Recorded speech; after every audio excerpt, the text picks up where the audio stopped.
The spoilers channel. It's new. Bitches. Did you Does it guys say know mod mic? at ending 1, Olivia thug shakes and gets oiled up?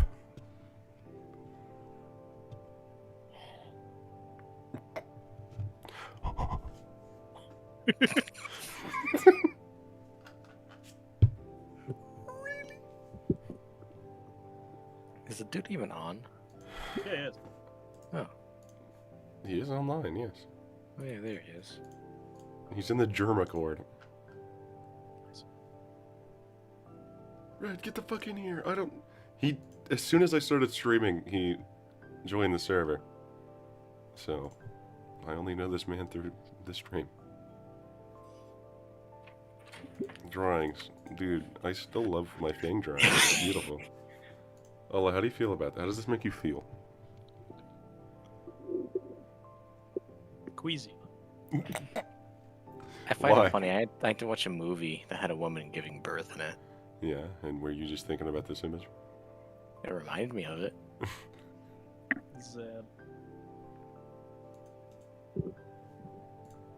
Lars. Try not to say too many bad words this time. What's right?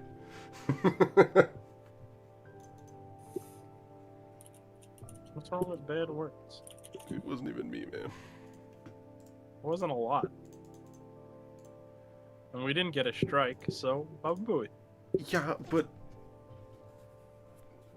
I guess, yeah, we didn't get a strike, but the stream is not up anymore.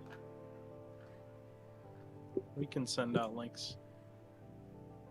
Yeah, I'm gonna post the VOD in the, Discord server, so... Eventually. Probably sometime tonight. Boss. Boss. Alright.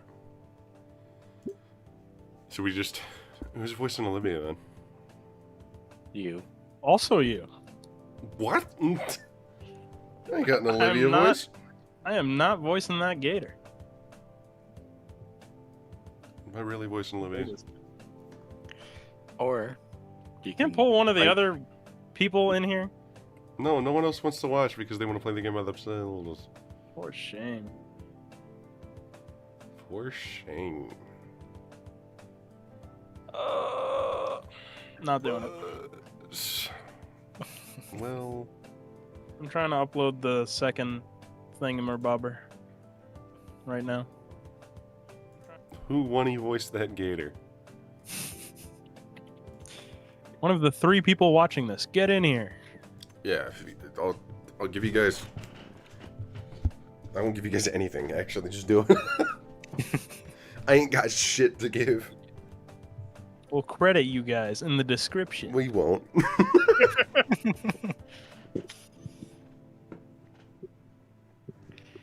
You will not be a part of... You'll be compensated with exposure. Yeah, even though your name will not be on here at all. Except maybe in the chat if you spoke there. Yeah, maybe. Yeah, true. Unless the string gets privated, then you're kind of... Then you're screwed. Yeah, then. It's all about the experience. Wii U. Wii U. Wii U? I have a Wii U. You mean a PU? Who do you think you're talking to? You just come in here and say that to me? The fuck? I'm thinking me, ooh, ee, ooh. See, 2 people left as soon as I added everyone. One. And you know what? I'm gonna keep doing it. You shouldn't. Why? It's not gonna help anyone right now. What do you mean it's not gonna help anyone? I think you should not do the stream until we have enough people. Well, you know what? Stream's already started, so, Well, what if then start the damn game and you voice the damn Gator too. I got an idea. I can do the narration. I'm down. So you could have a break from voicing everything. How long are you gonna do narration? Until we get more people. Until Exactly. someone else joins. Okay. Well, have fun voicing it. When... The name seems to invigorate her. Her glacier irises hardening, and her ivory claws touching at her wheels. Sorry, you got really close to the mic there. An eerie grin creeps across her features, Creep. tongue polishing an incisor as her predatory eyes latch onto a particular cabinet in the far side. Olivia picks a direction and speeds off, parting the sea of sweaty dinos and leaving a small space of safety in her wake. Oh, we don't get to see the Liz dance. Sad. 'Cause that After a already short happened. while passing some digital pachinko machines, she looks back at me for a moment as if to confirm my presence and to say, "Don't lose me." And then yanks her wheelchair to launch herself through the building towards a new destination. Is that still me? Yes. Yes. What? Hey!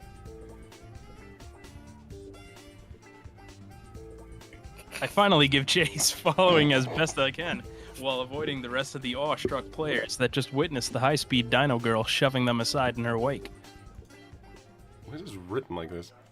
As I get closer, the atmosphere seems to grow thicker, the very air becoming dank and heavy, almost as if someone dialed the humidifier up to 11. Dank. For a second, I have to stop in my tracks to catch my breath and try to cool down as my shades begin to fog up. So this is the power of the fighting game crowd. I'd heard things, but I thought they were jokes. Through the fog, I spot Liz, or rather, Liz's head, sticking above the crowds. Yo, you found us! Getting closer, Damien and Liz's head come into view. Olivia stops and checks one last time that I didn't get washed away in the crowd. She then moves past Damien and Liz, coming to a screeching halt next to a particular cabinet that's occupied by somebody else. She removes a shiny coin from her pocket, placing it firmly down on the controls of the current player, who hardly glances at her. As I step closer, I'm able to overhear the exchange between the two dinos. Yo, who the fuck? The greaseball ankylosaur, without even looking away from the cabinet, starts rattling off his credentials to Olivia as if it was a job interview. Who's gonna... You know I'm the best Jurassic player this side of Volcadera, right?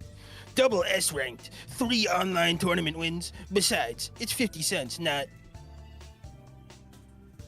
Shut up and nut up already. It's just my normal voice.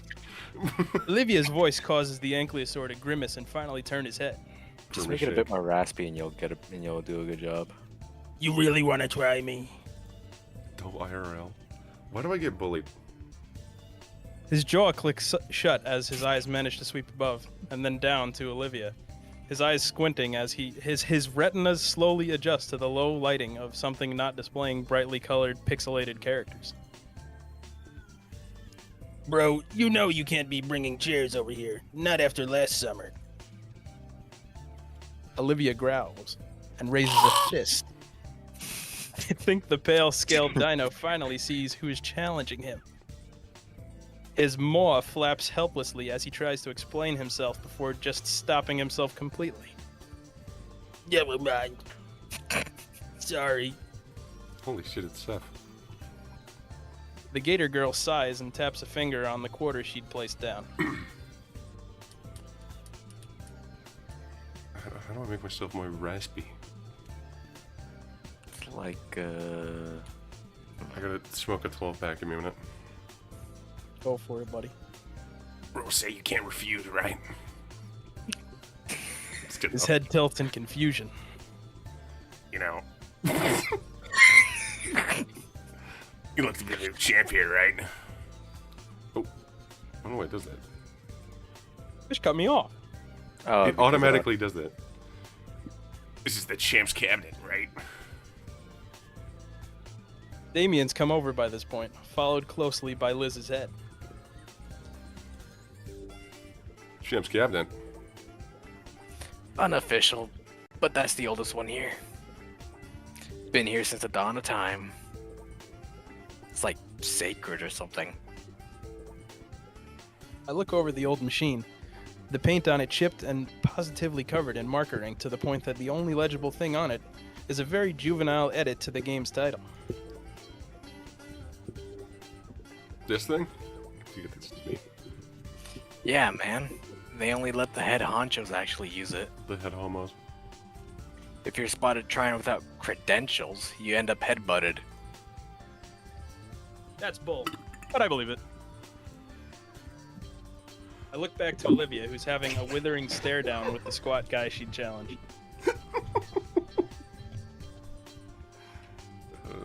One of the... It's just the chocolate worm thing from SpongeBob. Nice. And I know exactly what they're talking about. Not the Alaskan bullworm, right? No, Yeah, it's lady. the... I'm a it's- big deal here. Buster O'Nuts, crown champion, all of Volcadera. It's the one with the really raspy voice from the, chocolate that episode. one. Yep. Yep. Chocolate. This particular Jurassic machine's got a history. It happens to be the same machine that Dino the Rex Go managed to parry. Quit stalling and fight me already. I'm not. I'm just settling the stage, is all. Plus, you think you're the only challenger I've got? I look around, noticing that there was now a group of surrounding us. On my title as champion, I'll take all corners now. Coomer. Hummers. Hummers! Cummers! I'm coming! A hushed whisper goes through the crowd. What the fuck does that mean? Form a line. Now. Okay. Tallest to smallest. Fuck you. What? No petting. Oh, heck yeah. We're gonna wipe the floor with you, Buster. Did you say chocolate? Wait. I can do this. What? I don't even play games. And I'm not really a gamer either. That's a lie, Inka. Too bad. Consider it the blood tax. I want to protest further, but Olivia's head turns towards me with a pleading look on her face. Besides, you think I want to put my hands on that thing? Who knows where? We're in. Inko. Yes. I'm not so sure that's how Damien sounds. I can't be too loud, you know. Stop Come on. screaming. Oh my god, Red's here! Thank the Lord. Continue. Now, What's up, guys? come on, Liz. It won't be that bad. I was doing a horrible job as Olivia. You're still by the Brachio booth, right? Hold on, hold tight. I'll come get you. Greetings. Damien pushes back through the small group around us, Hello, following Brachio. Liz's neck to find the rest of her. Brain damage. Her head swivels around and gives chase. Her pleas to not have to play falling on deaf ears. How do you say that? Brachio. Brachio booth? The arcade's super claustrophobic, so brachiosaurs would tend to bump into everything, including each other. I love the voice you're giving it. There was some lawsuit, and now there's a few platforms placed where people like her can sit and reach everything. There's even some water fountains attached. Doesn't stop things from getting tangled when there's multiple, but it's something. Lore. Game theory! The deep lore. Theory. Hey, In Graham, the wanna end, play Liz for it? must have in the end, Liz must have relented. My brain is damaging because she shuffles up to the rest of the group. Yeah, you're starting to understand. Oh, this isn't originally. Okay. I thought it was good. What was it? I guess I'm Fine, still let's doing just make Liz this then. quick. Oh, okay. Oh, yeah, Liz. Liz reluctantly steps forward towards the arcade cabinet, a crooked smile forming on the self-proclaimed champion's face. It doesn't take long for Liz to completely lose. The large ankylosaur's hands move like a blur as they dance across the controls, pummeling their digital opponent to the ground. As boastful as he was earlier, he at least provided that he was skilled at Jurassic Kick, the screen displaying perfect after only a minute against Liz. Liz crosses her arms and starts heading back to her old seat in the booth, This is bullshit. head in tow with the pout. This is bullshit. Buster leans his head back against his clasped hands to make a show that it was no big deal. Next victim. Damien struts to the cabinet and jams his hands in his pocket for his change. Is there a whole piggy bank in there? Haven't seen your group around before. Tourists. Oh. Huh? Oh, nah. Liv and I used to come here all the time. Life's been tough, you know. So we got some friends to come along this little trip down memory lane. Lighten the mood a bit. This place hasn't changed much in years either. Ah! He hoists the quarters high and jams them in the slot. Once more, the screen lights up and the character selection music busts in. Bust. Buster considers his selection. And ultimately chooses the same character. Is it Kirby player? Damien jams... What? Oh,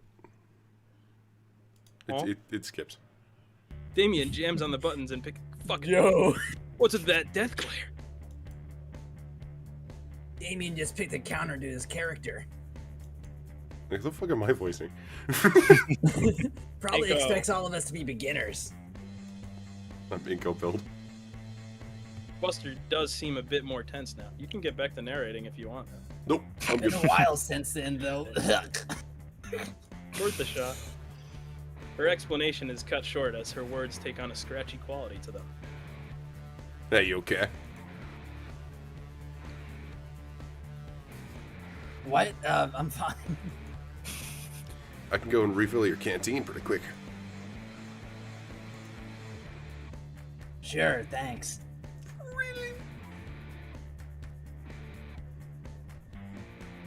She reaches behind her and unhooks her severely dented water bottle from her chair. I was taking off my belt, sorry. He's getting naked. There's something to look into for Christmas. There's something to look into for Christmas, sorry. That Buster guy said there was water by the Brachio booths. Although I can't imagine the water here is very good. Christmas what? What am I thinking? Can you believe it, guys? I haven't gotten anyone a gift like that before.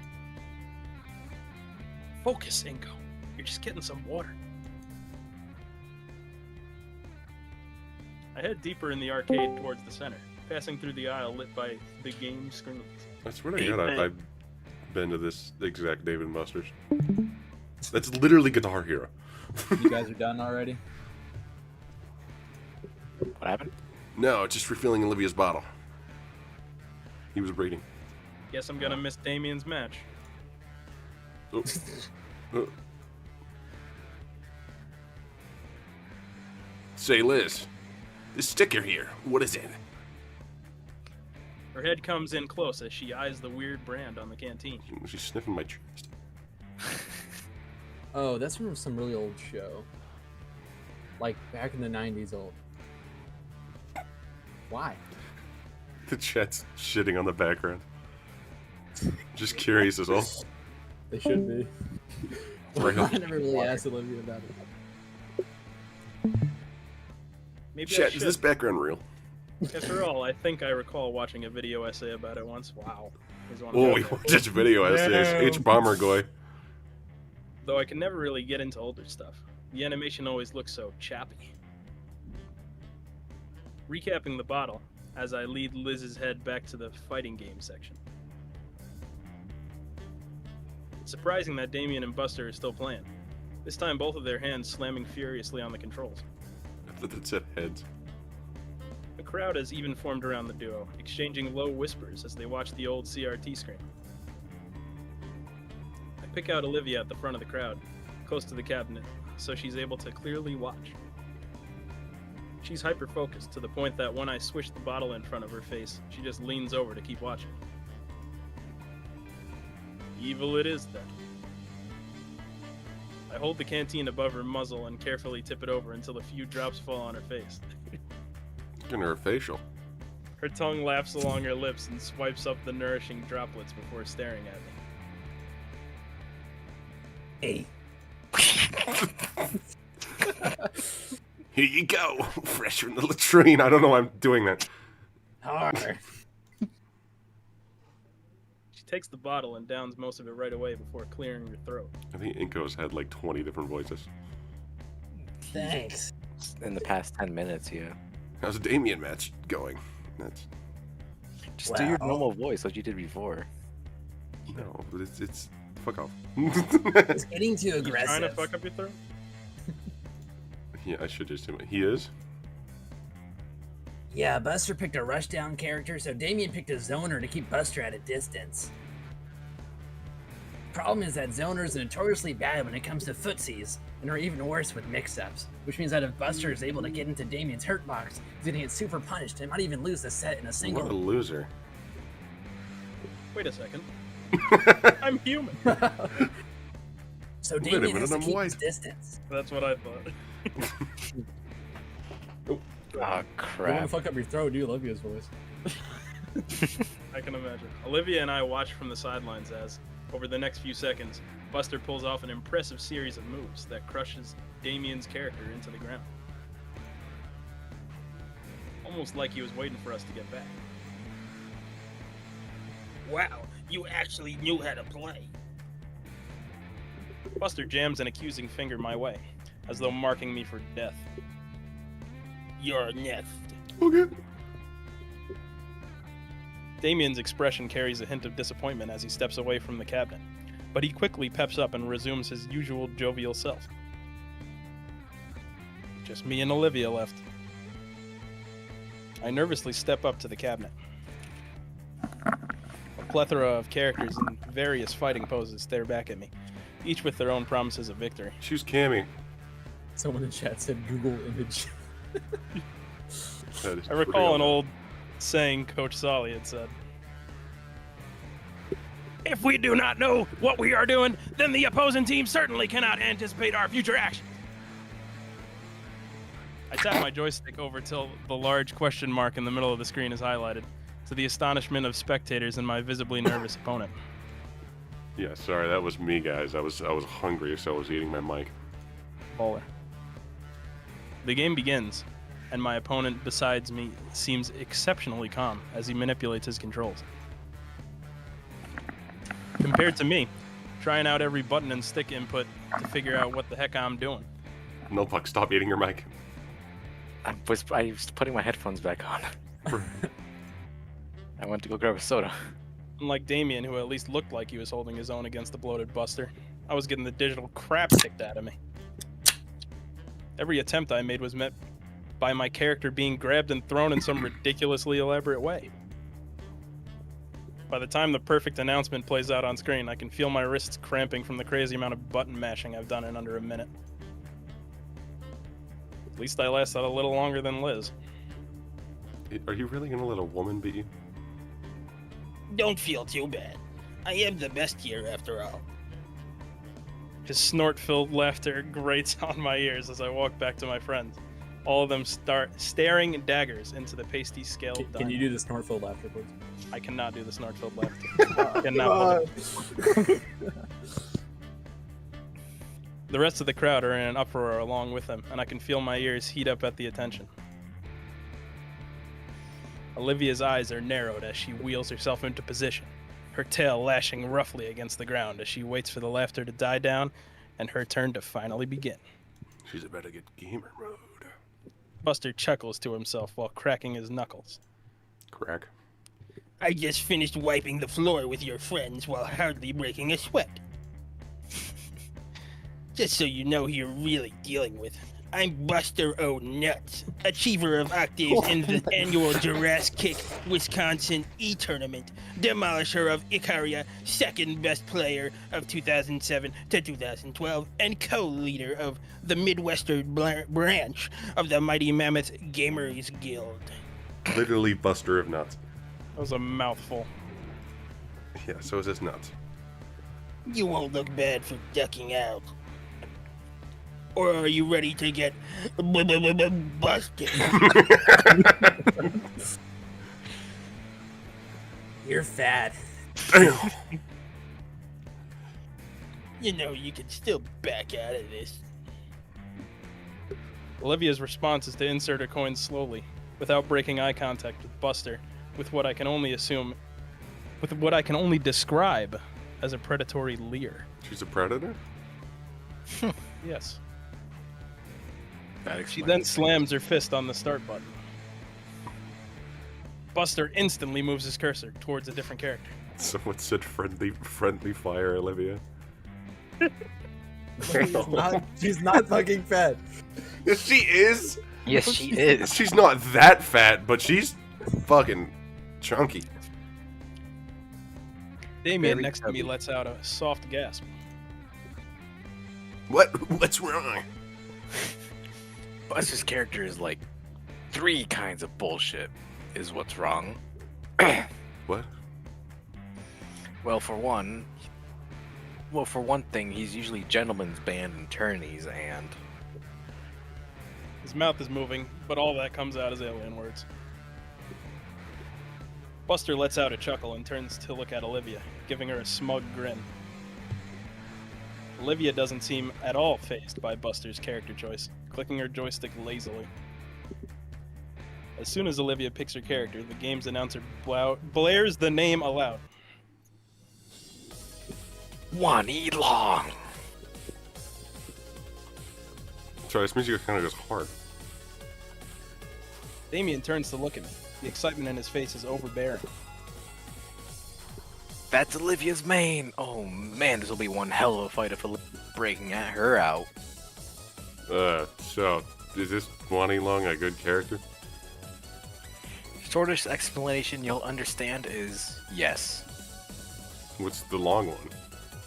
If you don't know what a Shoto is, it'll take too long to explain here.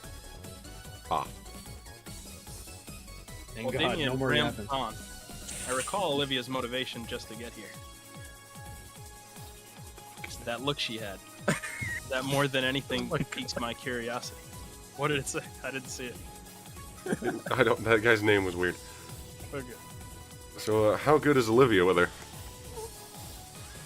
Damien's reply is to only give me a wide, big grin. Oh, you'll see. That's actually a separate reply. A loud soundbite from the cabin speakers signals the start of Olivia's match. Given the way Damien spoke of Olivia's skills, like it was derived from an ancient scroll, I expected it to be a flurry of pixelated beatdowns and tactful controller play. But instead it looked like nothing at all. On the large display, both characters are just shifting back and forth, the joysticks in Olivia's and Buster's hands clacking about furiously. Honestly, it looks more like they're attempting to make their digital avatars tap dance. Are they playing Melee? Oh. Wait, did I miss something? He's pogging. Pog. I don't want my eyes to turn away in case anything happens. No, like they're trying to get a read on each other. It's like they're trying to predict what the other will do so they can counter and steal the match. Oh. Oh. So like they're sizing. Is it... There's a heavy crack and thump on the floor in front of me. Olivia's tail lashed at the base of the cabinet, while Buster's Thagomizer had managed to crack into the concrete floor beneath it. What is dick? Thagomizer. I think it's the big spiky part on the back of the tail. Oh. It's a blunt, but yeah. I thought it's got whatever. On screen, the characters finally made contact. sent each other flying in opposite directions. Behind me, the crowd started cheering, finally excited that there was some actual action happening. Damien is hollering next to me, cheering on Olivia with all his might. Though the excitement dies down again as the duo resumes their cyber posturing. My eyes darted between Olivia and Buster. Olivia is completely absorbed in the match. Her eyes are wide and full of killing intent. Jesus, that neck. Buster, on the other hand, seems like he can barely contain his fury. Fucking creepy. 10 seconds on the clock, Olivia comes in clutch, punishing Buster's character with an impressive string of attacks. He manages to get away with a single pixel of health just as the time limit runs out.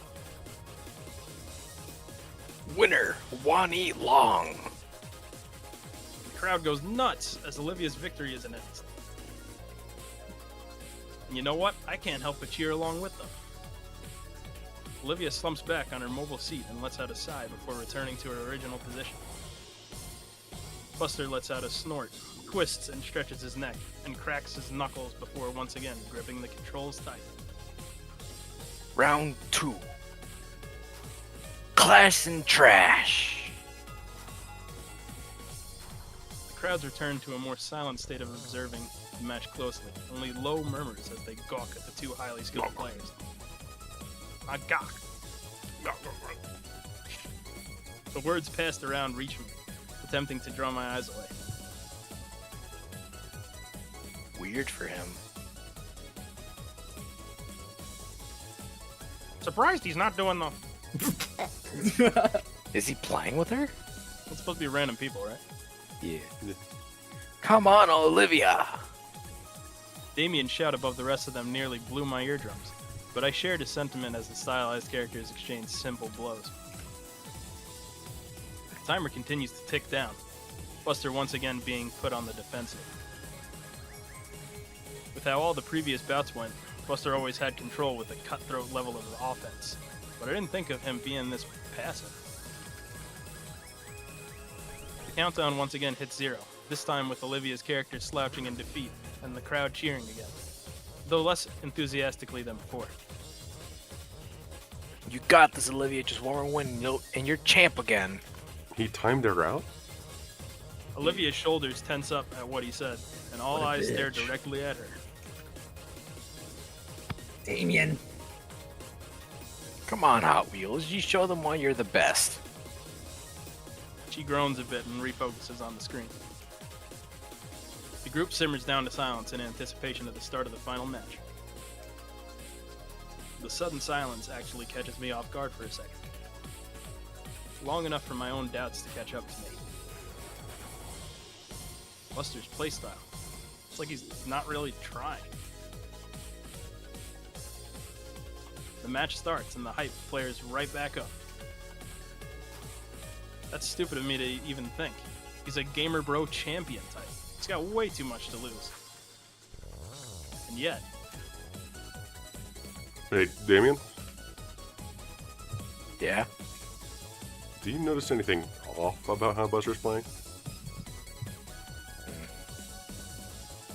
You notice it too. Guess I'm not just paranoid then. Like, I didn't really watch your match, but he was always so... Passive? No. But like, these two are crazy good. So maybe this is all mind games? as if he's gonna throw the game and let her win. We glance back at the ongoing battle happening on the screen, and I take notice of Buster's hand movements. As Olivia launches her character into a furious combo, sure enough, Buster hesitates just enough to let his fighter get hit by the first blow. That's brilliant timing. This is crazy. Huh? Oh, Oh. Oh. then it hits me all at once, like a freight train. Not a single thought behind those eyes, man. The way Buster was looking down at Olivia, how he didn't want to take her challenge, all the excuses he was given. He's a virgin, Oh, What?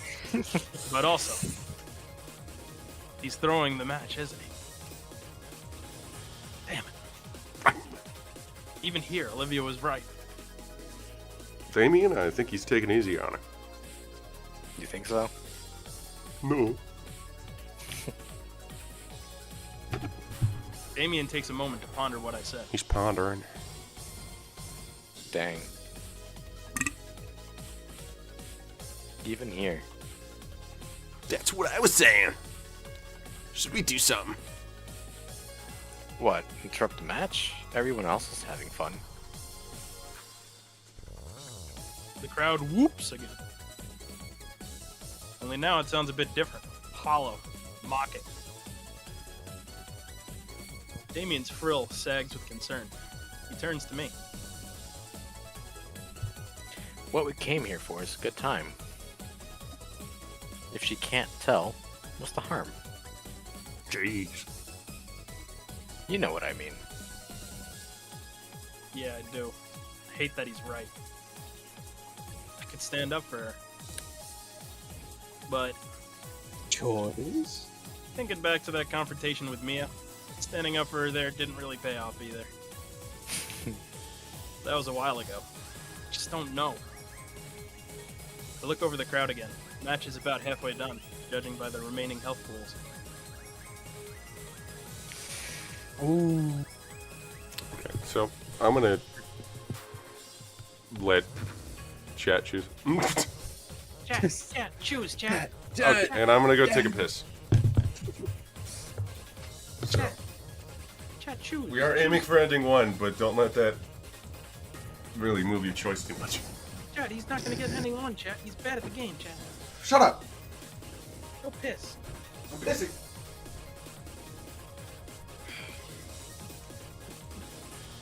Now I get to adjust and drink water. Yippee!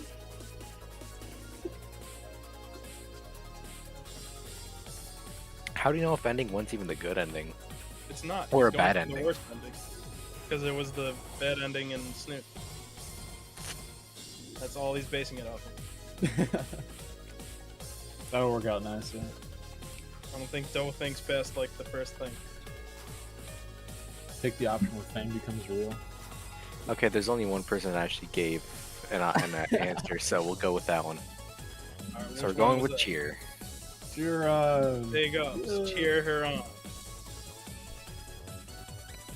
You go, girl.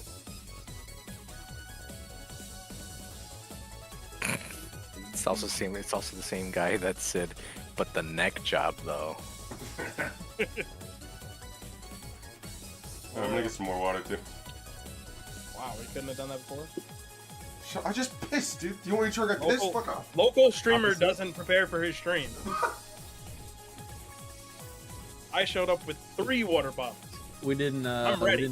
We didn't read the chat correctly. They actually want to not cause a fuss. Is that real? Is that real? Chat, is this real? I don't have the stream open, and I'm not opening it, so I'll take your word for it. Alright, let me read the chat. I still think we should go for cheer Olivia on. Yeah, but you're like a bitch. Because that's Okay. the bad option, I believe. Personally, I'd go with cheer, but I'd say do the opposite of what I think. Pick the option where Fang becomes real. Opposite. Don't cause a fuss. Cheer's probably the good option. Go the opposite. Currently hacking into Doe CTV. He's eating bagel bites. Damn. What do you think of that? Most of that said opposite, so that means Don't cause a fuss, right? Yeah, that's what He they doesn't want. think at all. We gotta give the people what they want. wait, don't these mean the same thing though? No. No. Does They're- don't cause they're- a fuss mean like he literally does nothing? He just stands there. Yeah. But if he doesn't do anything, he lets her have fun. Because if we're going for the bad ending, we have to make Olivia feel miserable, don't we? No. Thanks for that all. Well, Even if this Buster loser wants to give Olivia special treatment for her disability.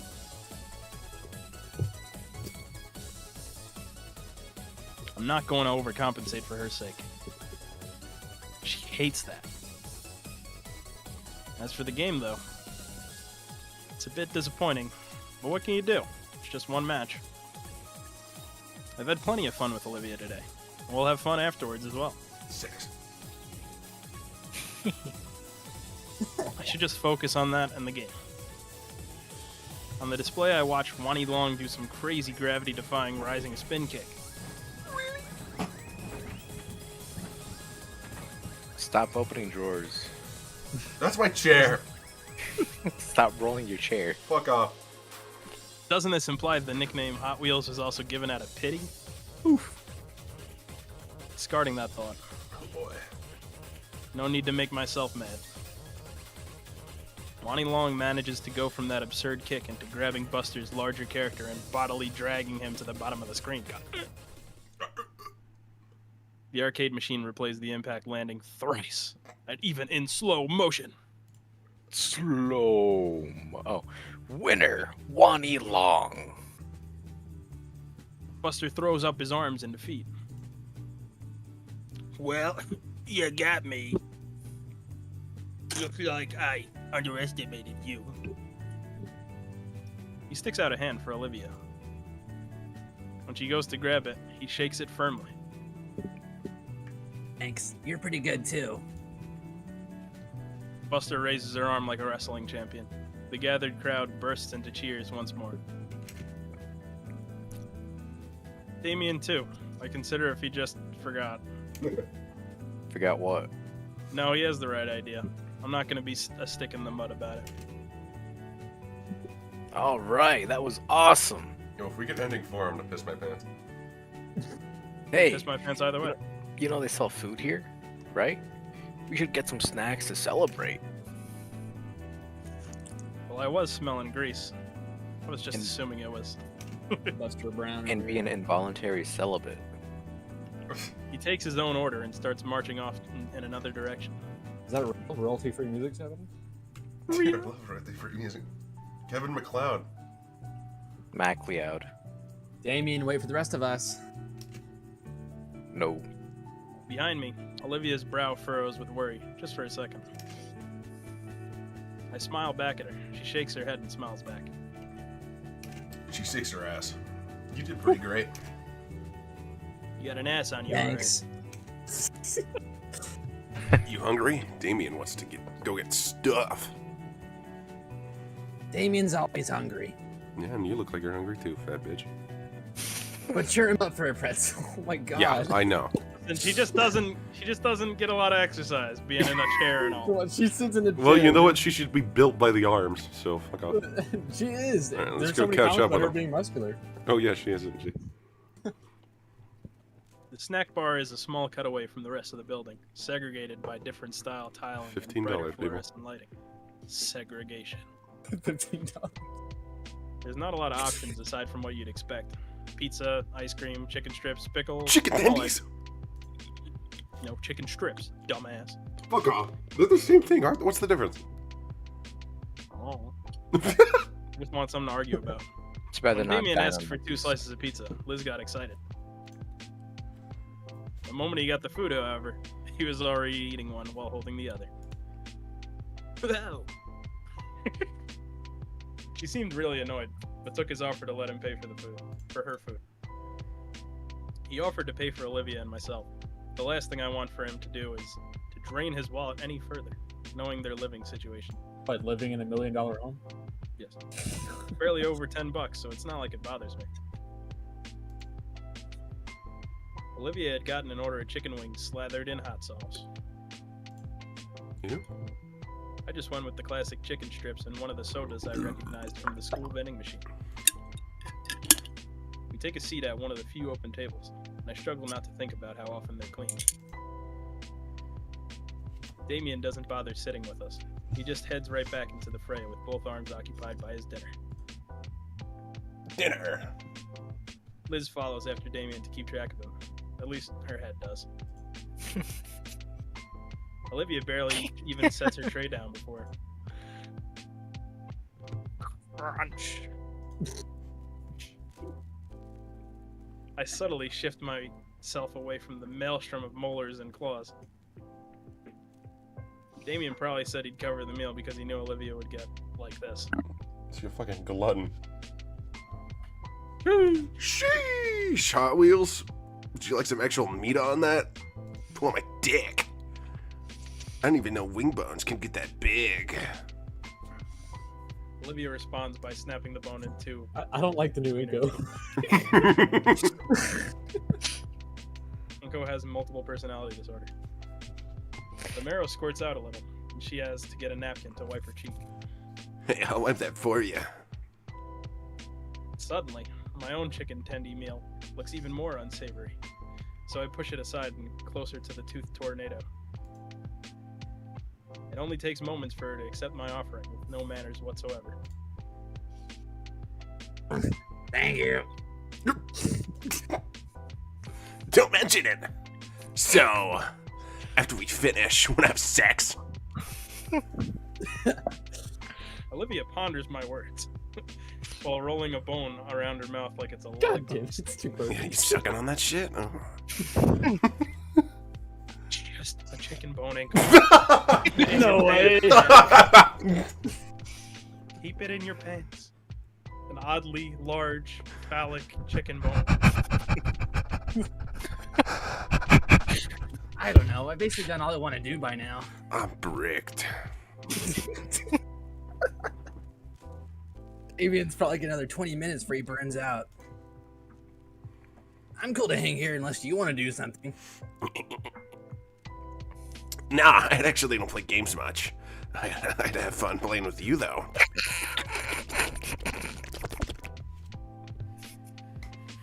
Olivia looks away. For some reason. we should do this sort of thing more often. Yeah? Of course, never had this much fun at some of my previous schools. Mainly because I never had any friends to hang out with. I wonder why. That's kind of sad. Fucking loser. It is, but it looks like moving here was a change for the better. Plus, it's just fun to hang out with you. Though stained with sauce, Olivia's lips curled into a smile. And Liz and Damien, too, of course. Though I have to admit, with the way Liz gravitates towards Damien, it's almost like she had all this set up. Please. What do you mean?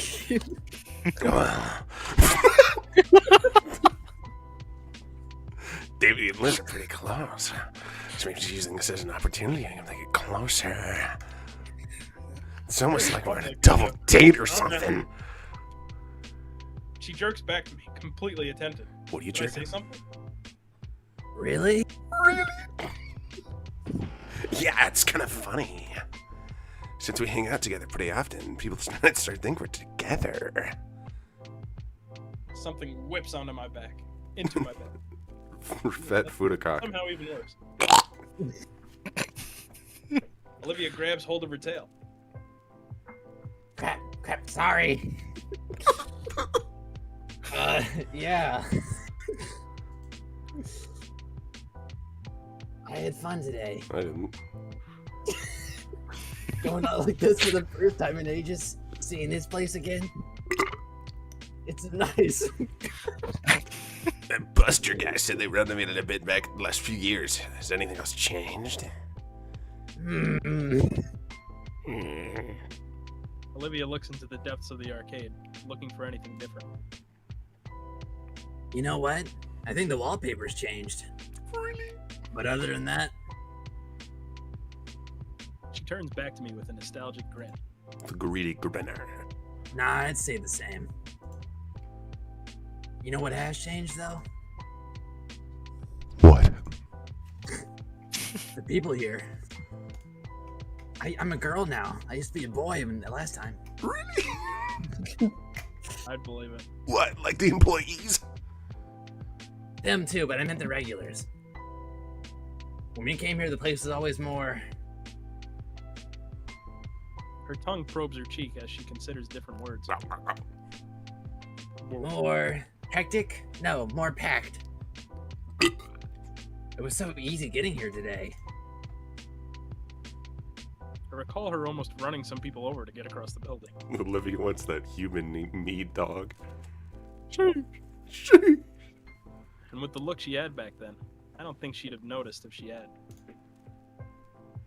Olivia's gaze lingers back towards the arcade machines. Back then, every machine was crowded. It was a lot louder, and there was always this. There's something in the air that had everyone excited. What about you and that guy who were playing Jurassic Kick? How do you say that? Jurassic. Okay, yeah, it was like that. But way more. Like, it felt like every machine had a crowd around it. Everyone just getting crazy, and it was always a pain to wait your turn. With the heaviest of sighs, Olivia turns back towards me. The big Inco cock. Just feels empty, like everything else nowadays. Like my soul. I mean, empty's good. You were able to get around easily. Near hidden runs notwithstanding. Stop getting fucking pinged. And personally, this place feels crazy to me. Even here in the tiny food court, I can feel the rumbling loudness of all the people here resonate through my body. I feel something inside me. Her only response was a non-commutal hum. My butt plugs falling out. Non-committal. Olivia handles her flask carefully, staring down the sticker I'd noticed earlier with a wistful look. I remember that Liz mentioned it about it being from an old show she watched. She's still standing there. She's- Oh, her head's flying off into the distance. I'm like, yeah, she's talking to Damien all the way over here. Say, I noticed that sticker when I went to refill it. What's it from? Oh, that. It's from some old anime that I remember watching growing up. It's nothing really special. She watched an anime. Oh my god. Olivia Anon confirmed. My old water bottle had like 30 stickers of Miku on it. pick up some. Oh man. From some Sorry, anime, huh? anime. What's it about? You want to know? Oh god. Your face. Get the fuck away from me. I never really caught on to the whole anime stuff, but I'd like to know what it's about. Well, if you really do want to know, it's not like any other anime. It's called Gundam, and Oh my god. Olivia, you're banned from the server. For the next 5 minutes, Olivia tries to summarize the premise of Gundam in She's detail. bugging out. She's tweaking. By the 9. Given that I'm as clueless to it as I was with Fuck. the fighting terminology, the plot sounds completely esoteric. God, what a word. The sticker is of the symbol worn by a faction of space noids fighting for their independence. Sounds like a just and noble group with a goal like that. Watching her talk so passionately about the series franchise? Oh, that's a lot. For how long? it's just alternate universe stuff. Oh, and then there's this martial arts one. As she continues her description of the franchise, I start to realize how enamored I've become. Not just about hearing the show, but from seeing her talk about her favorite show with such passion and energy. I find myself engrossed in her voice as she recounts a particular version of the anime, as she's even taken to emulating segments from the show. And in the end, he finally admits it. It's one of the best romances Gundam's done in Urk? Oh, in Urk? Her sudden pause worries me. What's wrong? Nothing. Doesn't sound like nothing. Rather, given the roughness in her tone again, her throat finally ran dry. Do you need another refill? I'm good. I'll come in your mouth. I'm good. I don't need help. She drinks deeply from the canteen that started this all off. Bless your soul, child. Gracias, It's been a señor. while since she talked herself dry like that. In fact, I can't recall the last time she desperately needed to hydrate like that. Might desperately need to hydrate. I think maybe around the start of the school year? She releases the canteen and lets a breath of relief out. Hello? Olivia nods. Yeah, anyway, where'd I leave? Actually, I've been probably babbling on too long about it. Yeah. Oh no, I don't mind at all. No, it's fine. said you let me talk about my favorite show, so tell me about yours. It's called Family Guy. Why does it sound like he's constipated? What, me or Olivia? Dinko.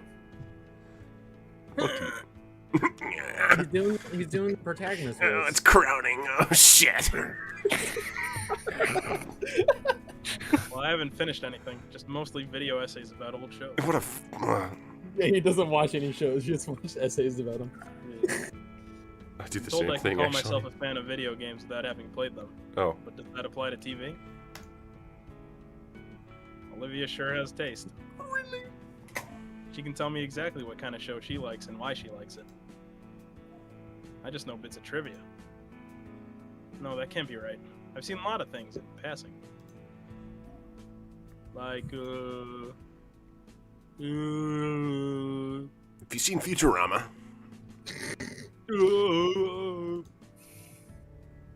Shit. Cheat! I have no swag! No swag. I guess I've spent more time watching in-depth video essays about shows than actually watching them. He's insufferable. Man, that's embarrassing. Oh no, it's not. It is. Okay, maybe a little. It's never too late to get into it. See what you do or don't like. Shut up. Next time you're over at my place, we can binge watch a whole anime series. Man. No sex though. I like the sound of that. But if it ever gets too intense, you can always watch Power Raptors with Vinny. What the fuck is Vinny? Vinny Fine Sauce. Hey! Little brother. Oh, relax. Tokyo shows like that just aren't just for kids to like. Geez, the Bluey conversation all over again. It's funny though. I remember my dad letting me watch it as a kid, and Vinny got into it because I showed him. Yes, Zombified Minstrel, I guarantee he did watch that 7-hour Utopia video. Because I have multiple times. Multiple times. Yes, I've watched that video 5 times over. Holy shit, you're literally him. I Fuck. fall asleep to it every night. Dude, I never watch shows. I always watch fucking video essays. You're literally that guy. If you don't mind me asking, you mentioned that your dad's in and out of town because of his job. What is it exactly? He's on contract with the DoD. The what? Wow. Department of Defense. Yep, been working with the Air Force since I was a baby. The Air Force want to go with a baby. Normally he isn't called that often, but when he does, it's pretty lengthy. Weeks, even months. One time he went to the store for milk and didn't come back for 2 years. It isn't all too bad. We still call each other and send messages. The work just keeps him busy. Well, that's good. Keeping in touch with your folks is important. Why do I feel sad now? What about your parents? What's their job? It's probably really loud. Well, my mom works on OnlyFans. Oh, mine are joint partners and architect. It's why we move around a lot, and the main reason this why we're fucking involved pose there again. to begin with. Ah, now it makes sense. What does? No. Actually, She points at my shades and jacket. Having on a jacket and shades does not only make me rich, Olivia. I'm not rich. Makes you I'm not rich. Dude, who else wears clothes from Amber Flint and has extra pairs of Ray A-Ban sunglasses on them? Hey, it's poggers. People in mansions, that's who. I don't live in a mansion. For your information, it's a 2-story complex with an automatic gate and... Oh my I god. see what you mean. I hate this fucking character. Now you get it, Moneybags. Suddenly, Liz starts waving her hands around excitedly. Are you giving him head? Did he just finish? What the? She was What the? Inko, Olivia. They're getting married. Damien Oh. comes rushing in, both arms filled with a pile of tickets. Whoa, mama. That's a lot of tickets. The other Hey, end is still Mama. trailing behind him. Damien got the jackpot at Megala Millionaire. This is probably like 1,000 tickets. Gotta go see what this gets at the prize corner. Come on. They gave me the $2 bill, and that's all I needed. We're gonna give you a handful of fucking Tootsie Rolls. Holy crap, Lois. Alright, yeah, you done eating, Olivia? She takes the basket of chicken strips and pushes back from the table. Yeah. That's surprising. I roll my eyes and follow behind Damien to the prize counter. I'll eat the chicken strips. He plops his winning stash on the counter in front of the unamused clerk. Coon brain. I think So- Inko's chronically offline. So, what'll this get me? Nothing. You need to drop these. You need to drop these in a ticket counter first. Ah, damn! Nearly forgot. It really is Dave & Buster's. He rushes off to get them counted, and I look over the options. Oh, that frog game where you like push the lever down. I was always the best at that. I know it's straight luck, but I've hit the jackpot on that like so many fucking times, dude. I got one. That's my So shit. good at pulling a lever. I'm so There's a few fucking old good at games. pulling that lever, dude. There's a few old games up on the top shelf for several thousand. What's the exchange rate supposed to be? 1 to 1,000. Below me in the glass counter is a bunch of candy and small plastic novelties. Can I get the Xbox? There's also a lot of joke items, whoopee cushions, air horns, things like that. In one corner is a series full of licensed and generic plush toys hanging. What do you think you get? Probably the mini RC car. Or no, maybe that plasma globe. He's gonna get a handful of candy and let us have the rest. You think so? All right, I'm back. He hands the ticket over. I spot the number 1247 printed on the ticket. Dang, that's enough for one of the plushies on the wall. I got a plushie. Let's see. It's a bad thing to admit that I have like a fuck ton of plushies. Yes. No, it isn't. I love No, plushies, dude. you shouldn't have done that, man. You I gotta mean- delete this VOD now. So over. Dude, I got like Plants vs. Zombies plushies. I even have a Fumo. It's great. I believe. Yeah, okay, you have a Fuma that makes you unsalvageable to this earth. Oh. I'm deleting the server. Please do. Make me productive in life again. No. Oh yeah. Hey, how about that? Illiterate. He points to a small foosball table on the top shelf. The clerk glances up at it and back. It's gonna be like another few thousand. Ah, damn it. Well, I'm out of ideas. Hey. Guess I'll have some of those then. The clerk grabs a small bag of chocolates from the display. You guys can have the rest. Fuck yeah. I don't really need anything here. I do. Nothing's really speaking to me here. There. I might want something. Fat bitch. Olivia scans the corner. She's not. She is She's the still fattest enough one in the tickets. room. Is the For a fattest medium one. prize. She might be going for a paddle ball or something. Balls. Whoa, look at that. That fucking She face. points you to the plushy She corner. gets it. She gets it. Blue blue slug s- thing? No, next to it. Oh my The weird dark green thing hanging in the corner.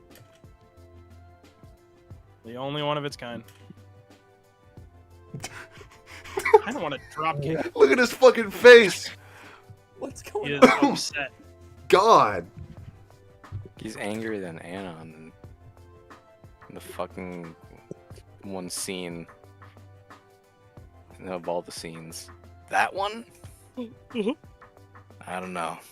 Something about it really makes me want to. I don't know. Yeah. Tie it to a firework and set it off in a deep fryer. I was thinking the same thing. You guys are rude. I'm not saying you're wrong, though. He looks like he's the reason we have access. I hate its face. He thinks better than all of us. I've gotten used to it. It's been around for years. Tell it I hate it. You don't really want it, right, Olivia? Wow, it's just like me. Hated by everyone. It's Ryan Gosling. Just Her like eyes are bright and wide. She's in love. Oh, Great. it's kind of cute. The clerk hands her the stuffed toy, and she looks deep into its beady eyes. Yep, just like me. I'm gonna set that thing on fire. Not if you like having both arms. I feel like having both legs, bitch. We have two for a reason. The argument continues for several minutes. Guys, it's getting late. I think it's time we head out. Ah, shoot. She's right. Even though the weekend starts tomorrow, I still have a curfew that my folks are strict about. Agreed. I thought they weren't home. Why is it a curfew? Aww. Because Inko's the rule-following bitch. I guess you're right. Because he's a little bitch. He's a... Well, he ran quick. On the way out, Damien stops and breathes in deeply. You know, this was a lot of fun. Or they're finally looking at the fucking machine Coming that's up- in the background for no reason. Coming all here together for the first time in a while. Us in here. Thanks for taking us, Liz. Oh, it's no problem. Thanks to you guys too. Yeah, man, it was fun. I want you to get some time. Is it just like you remembered? Even better. I know, I was a bit mad about the idea at first, but I'll admit, it was worth it. Back in the car, the argument picks up again. Aw. I'm just saying, you should try hiding pencils in its ears until they come out of the other side of its head. If anyone hurts him, kill ya. Ending 1 is where you set that thing on fire. She Hey, we're stares about with to- razor We're intent about back to at drawn Damien. backgrounds, guys. Woo! Whoa! Is that a drawn background? The budget's screaming. Okay, let's not get fratricide over plush ammo. Yeah, I know that word. Olivia, do you really? I do know that word. Olivia hugs the wretched thing tighter. And if you don't shut up, I'm gonna commit fratricide. Look it up. So, Inko, you want me to drop you off at your place? Oh dang! Yes, please. I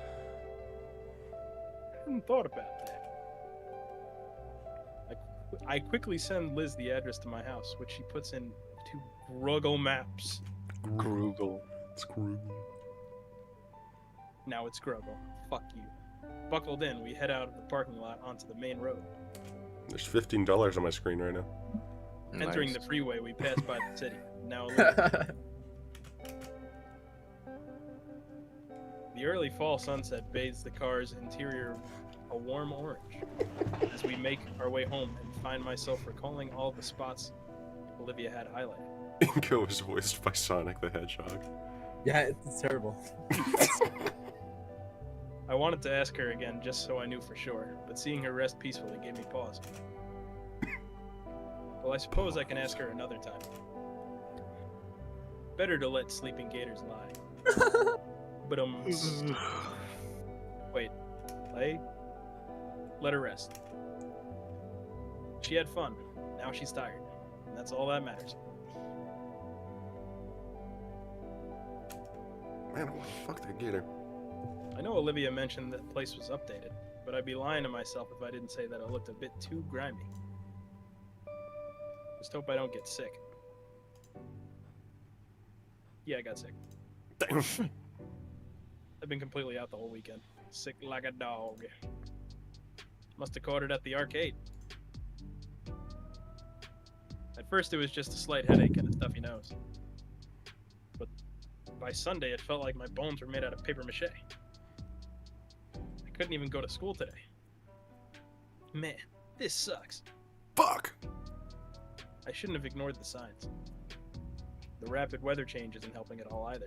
Between the pollen and the chills. Worst part is, I'm falling out of practice. tried on and off every hour to watch a drawing tutorial. Within minutes, my consciousness is overtaken by a fog, and I retreat back to bed. At this rate, I'll never actually have the skill people thought I had at the beginning of that contest. Between the sunlight obscuring clouds and my own bouts of unconsciousness, it feels like I've been sick for weeks instead of just days. I would have asked my parents for some help, but they still had work, and the most help they could be was simply calling into school to let them know I was sick.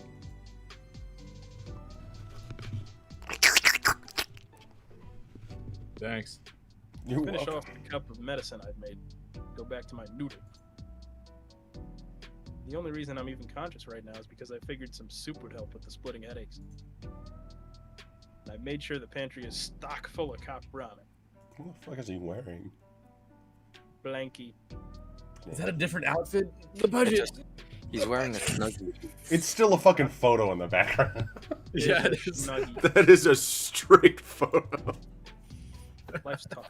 Eventually, I decided to get the salty goodness aside in favor In fact, yeah, I'm wearing in a favor snuggie of right now. scrolling through the notifications on my cell phone. Of course, I got a few dozen from Damien. Bless his heart. He's been giving me an hour play-by-play of the school day. Got a few messages from Liz, too. She's also filling me in on the school day, albeit not nearly as often as Damien. Why does Inko live in a porn set? Sexo. Olivia messaged me, and I feel oddly soothed as I read her well wishes. I suddenly get another notification, this time from Bren. It's a PDF of my homework, followed soon after by a simple "get well soon" animated emoji. Aren't I popular? No. Be sure to thank them in person when I'm better. Another wave of fuzziness washes over me, so I pop a few flu meds and chase it down with another gulp of the lukewarm chicken broth. 3 days of being sick as a dog, and it's only occurring to me that I haven't seen any sign of all. I thought I already got my grocery delivery today. Or was that yesterday? Whatever. Push myself upright on the couch, turned sickbed, uncaring for all the styrofoam noodle cups and plastic wrappers that fall onto my carpet. Nasty bitch. Wow, I really let things get out of hand. Yeah. My head is spinning as I make the arduous 20-foot journey. A check of the peephole, and nothing is there. It's Olivia. Or maybe it's a small child? Triassic Scout cookies sound awesome right now. One hand works to undo the locks while I'm focusing on finding my wallet with the other. Damn, poofy sleeves. They weren't so warm. What's up? You dead yet? Yes. Olivia! What are you doing here? In spite of her cheerful greeting, Olivia shifts to her side in her seat, and her knees totter together. Mr. Yataka wanted me to give you the project worksheets for his classes. She pulls back her backpack up from behind her chair and reaches in, drawing out a manila envelope and waving it in my It's not like face. I wanted to see you or anything, Baka. My dizziness intensifies as my eyes attempt to track the rapidly moving objects in front of me. Oh, and about the Baroque. Baroque. Thanks. You try some chili dogs? I'm pretty sure Baron had sent me those as a PDF. She snorts and lets my packet go, my hands fumbling to catch it before it hits the floor. Without batting an eye, Olivia pushes past me, as if wandering to someone's house is an everyday occurrence for her. Come on, the project isn't gonna finish itself. Huh? She's already wheeled herself to my couch and set a backpack on the coffee table. Yeah, I figured you could use some help on it, or... And balks at the mountain of junk I left. I think her nose crinkles. Hard to tell from so far away. Damn, Inko, you live like this? My head finally catches up with what's transpired. Olivia is here now. Cool. What isn't is the sudden onset of vertigo. Guess I was standing upright for too long. I only managed to stay up just enough thanks to the support of the wall. What? Just how sick are you? Pretty sick. The disgust that was on her face is wiped away as she looks at me. Oh, Oh, I that wonder fucked with my why- eyes hard. Why my floor is coming up. Hey, this floor be flooring. Owie! After my impromptu tumble, Olivia had done her best to pull me up and get me out on the couch. To the couch. My rope did make it easy to drag me across the smooth floor. Okay, forget the project. What, Roger? Attaboy. I can't tell if the dizziness is new or not. Olivia's already started picking at the trash mountain, moving what she can into a grocery bag. Grocery. Watching her with my vision going fuzzy only intensifies the vertigo. I guess I should take more of my medicine. I grab a can of soda from the half-empty case on the table, along with the bottle of cough syrup.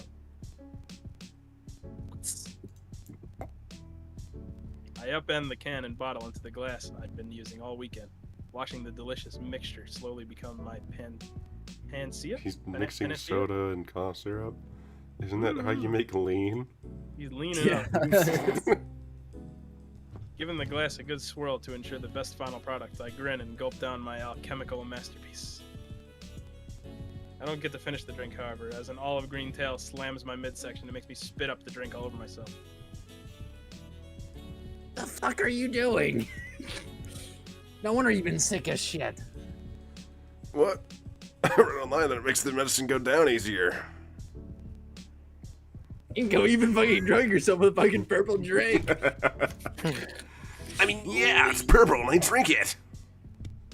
Holy crap, how are you alive? Ugh. The smell of my spat up drink irritates my nose, and I feel my Literally stomach fucking roil lean. from the impacted forced purging. I resist the urge to retch, feeling all my energy drain away. I feel completely spent again. My vision swims and the world turns counterclockwise. Counterclockwise. I feel something on my head, and I'm thankful that something soft and warm and soothingly smooth maneuvers it back onto the couch. The blackness of my shut eyelids returns the uprightness of the world, and the numbness I'd grown used to overtakes my limbs. Oh my... Ingo? Ingo, are you okay? No. Oh man, stay there. I'll figure... Olivia's voice is drowned out by a growing drone of white noise. Is this ending one? He overdoses on fucking lean. Once again, the colors from outside the window bleed and flood into my house. And I'm still without my rent money. Someone's in here still. They're bent over something. Hey, you. What's going on?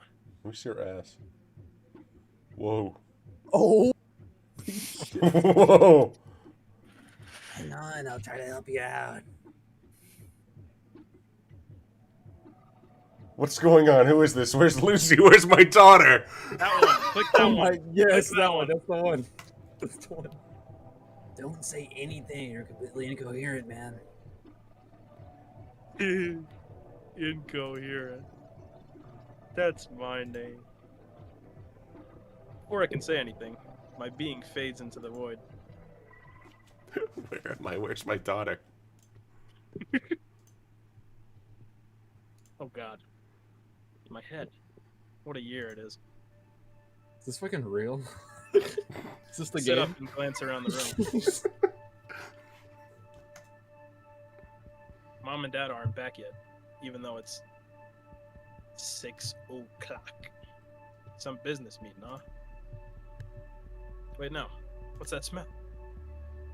Dang, something's cooking. Smells nice. Guess Mom is home. Wonder what the occasion is. Normally it's just reheated whatever. I put the couch pillows back the way my parents like them and head into the kitchen to see what's up. Wow, Mom. Sorry, I fucking read your stupid fucking line. Fuck you. Wow, Mom, what smells good? Shit, sorry. I didn't know you were still. Oh man, I passed out on you, didn't I? The excitement. It's fine. You feeling any better? Oh, are they not around very often? Yeah, they're usually busy with work stuff. They're both have busy but well-paying jobs. I'm fine. Don't worry. If you say so. Oh no, Inko, run! You're in Mexico. Olivia looks down at the slow cooker and fiddles with one of the dials.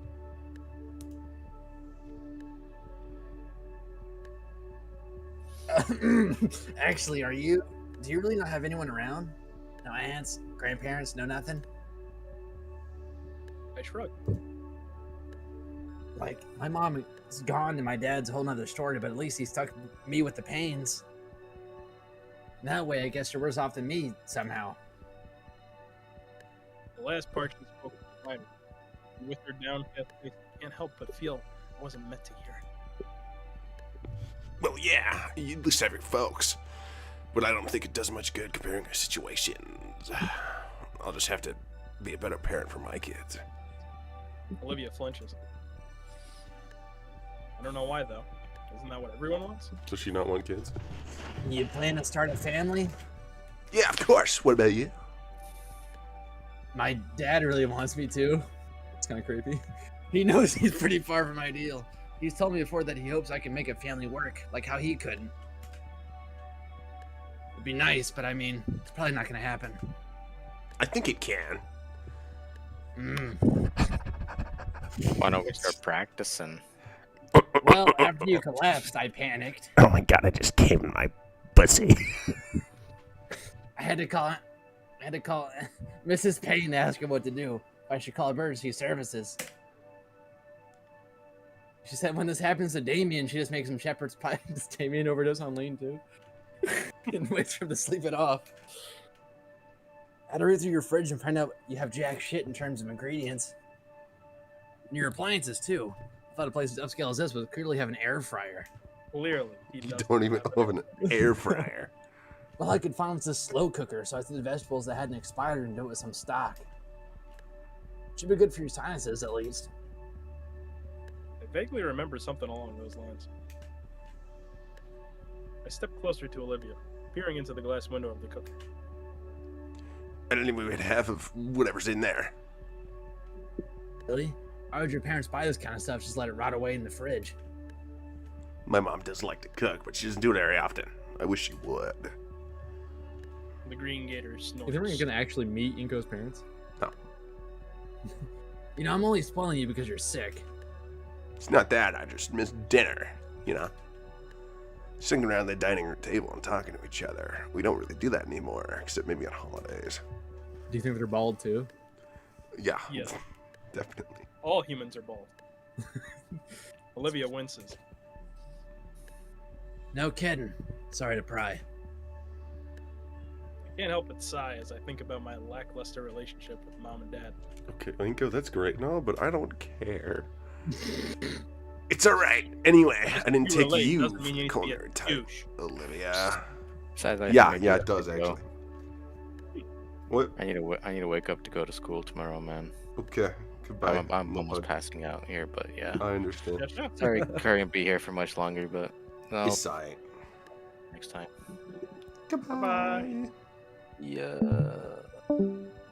Bye. The awkwardness of standing and staring gets to me, so I choose to take a seat at our island table. Man, these chairs are surprisingly comfy. This is actually the first time the table was even used since we'd moved in. Thinking about it, Olivia's given me a lot of firsts now. Kinda wish Mom would make dinner again, like before she got that promotion. Olivia hums to herself as she moves towards the fridge, pulling out the egg carton and scowling after checking it. How's you to get groceries, Inko?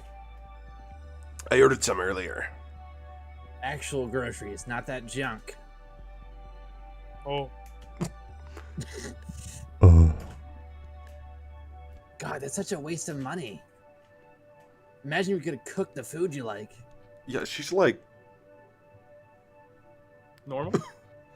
No, what I'm talking, like, is she's talking shit about the junk food, but, like, look at her fucking stomach, dude. She's not. Yes, she is! She's not. Dude, she's fat. Chat. Let's do a poll. Chat. Chad, look at I that. wish you could do a poll on fucking YouTube. Can I tried do a to. poll? My head starts to get a bit lighter. I can't do a poll. Though now I can practically taste. the I can do a sour poll. smell coming from the cooker. Pull that shit up, chat. Inquiring minds want to know.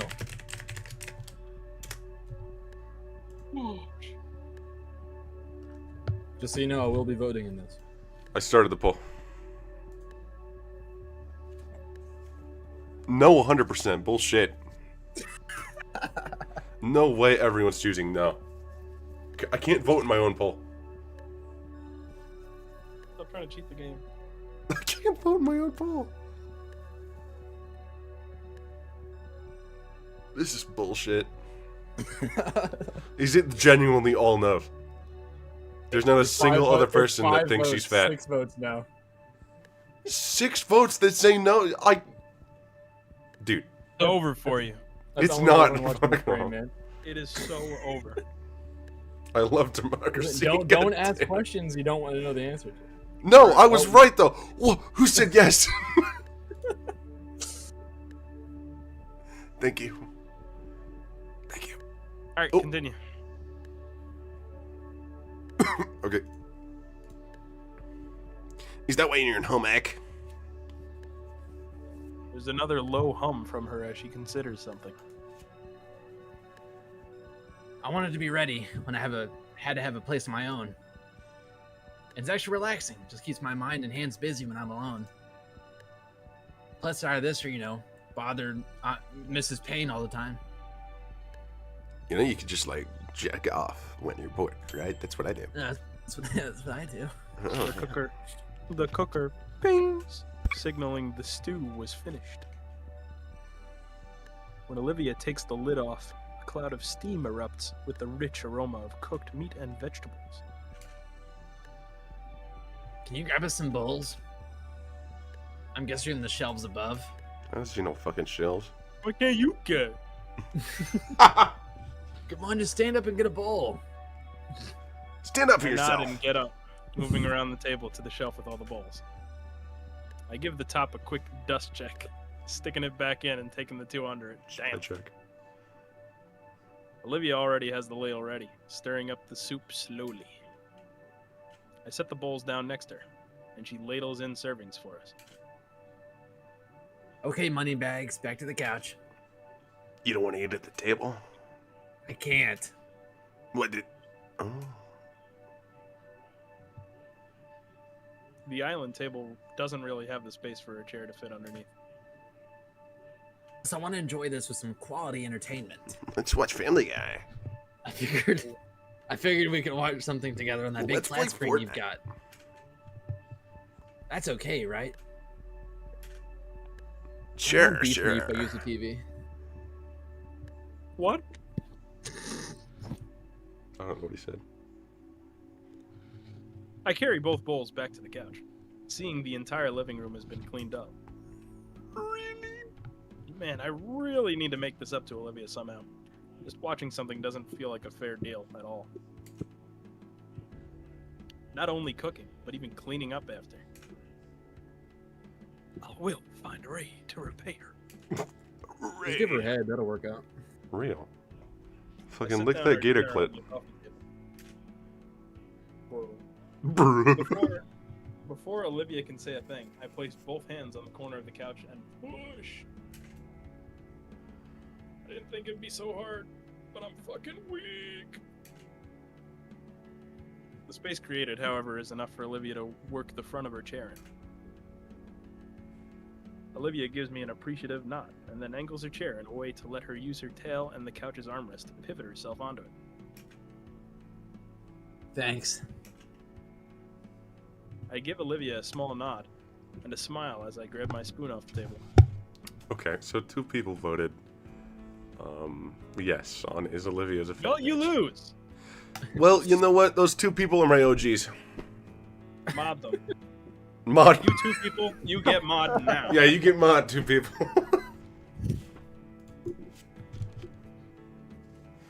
Everyone who voted no, you get fucking banned. Get banned, Moving man. closer to the bowl. The comforting aroma of the soup wafts up my stuffy nose. First time I'm getting goosebumps that aren't caused by cold flashes. I get a good spoonful of Olivia's homemade remedy, Only a spoonful. making sure to get some meat and veggies as well. Still piping hot. I blow a bit of air on the spoon to cool it down. Pussy. Whoa.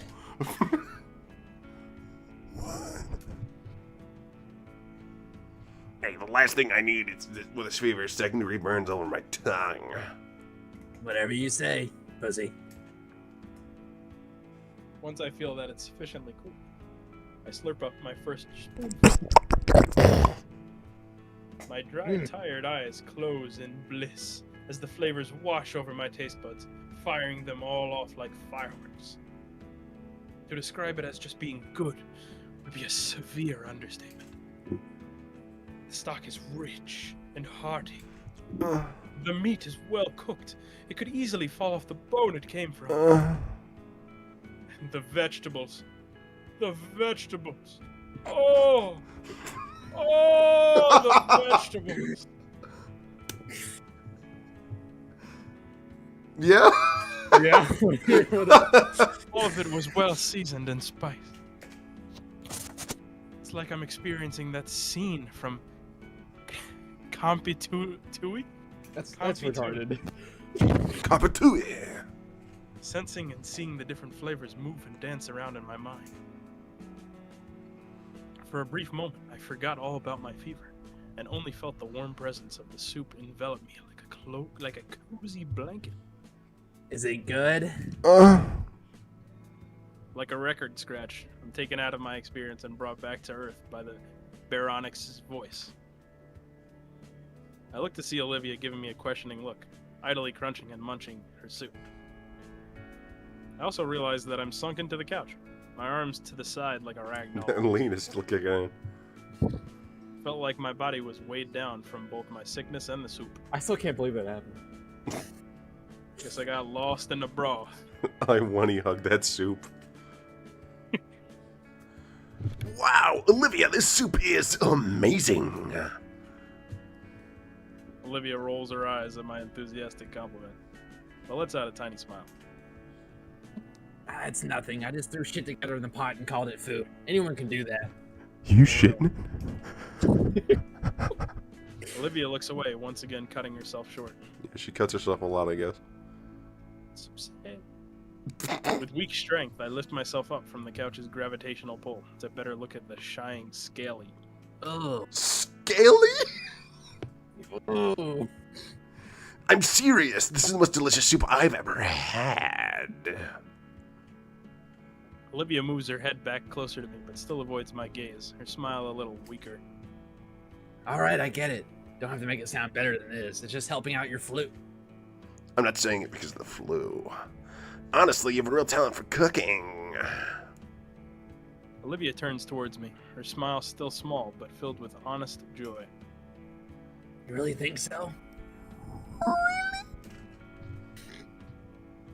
I nod, even as the soothing warmth of Olivia's soup settles in, and manage to return her meek smile with my own tired one. Metal Gear. I know so. Her eyes dart around for anything else to focus on, desperately trying to redirect her fluster. She shakes the flush off her face and checks around for her bag. I'll get going. Going. Thought you were wanting to get caught up in your shows. Well, Remote's right there. It's the least I could do after your help today. What were you wanting to watch? She eyes the remote and the oversized screen on our wall. a few things. Nothing in particular. I remember you asking last month for some recommendations, so I've been thinking of a few you might like. But if you're sick and all, I don't want to. She don't want You don't want to. Yeah, I'd love to see what you have. My parents probably won't be back to hog it for another few hours. If they come back tonight at all. So it's a pretty good time. Really sure? Sure, I'm sure. Show me all the deep cultural meaning of animated dinosaur and folk cartoons. Oh my, you're lucky you're sick right now. Yep. Olivia takes the remote and flicks the TV on. After getting over the initial shock of the screen being taller than she is, she navigates to a streaming site and picks some of the colorful series I've only seen in passing. This one is a rough pilot, but it gets better a few episodes in. The animation is top notch. It gets so good after the fourth season. You need to watch 300 episodes of One Piece, guys. She flips the first episode on, and an establishing fight scene unravels while Olivia moves back by the couch with me. Then, to my surprise, she hefts herself out of her chair and onto the cushion next to me. I move my arm out of the way to make room. Oh, sorry, should have asked. Of course you're welcome to sit. On my face. I know, but thanks. Sitting's all you can do, you dumb bitch. We focus back on the show. Well, I do. Olivia is glancing my way after every joke and expensive shot to analyze my reaction. And when it's not for that, it's a forewarning that something a bit cheesy was about to happen. Eventually, the first episode closes. The heroes are ready to begin their journey, for real, in the following one. Real this time. The credits scroll and Olivia swishes her hair aside with her fingertips. So, yeah, it's pretty good, I guess. I don't know. What do you think? I liked it, yeah. Really? Well, they got the whole season. Do you want to see more? Where's your chair? Yo. He's on the couch. Yeah, so they just Oh! put it out her chair. Look at her hands. They just cropped her chair out. That's That's good. that's quality. Hey, didn't you say you wanted to catch up on your shows? This is the pilot episode. She fumbles the remote in her hands and has to catch it midair. Well, yeah. Just figure you should know what's going on so you're not lost, you know? But if you want to keep watching this, that's fun too. She quickly pushes the button to start the next episode without my response. Cute is all that runs through my mind as her attempts to cover for her small mistake. She's probably just refreshing her memory and... Huh. Wonder why I thought cute fit. Inko, are you stupid? Well, it does. It's well established because canonically retarded. Hell, endearing. Every time she glances over as if I wouldn't enjoy the show. Sure, Mom and Dad aren't in a rush back. The characters on screen freeze. Oh shoot, did the Wi-Fi go out again? I try to stand up, but a brutishly heavy limb anchors my lap back down. She put her foot a cock on my lap. Olivia's tail feels like a boulder across my legs, keeping me from standing. Olivia? Just paused it, Inko. Is this where you give me head? There's a complicated expression on her face.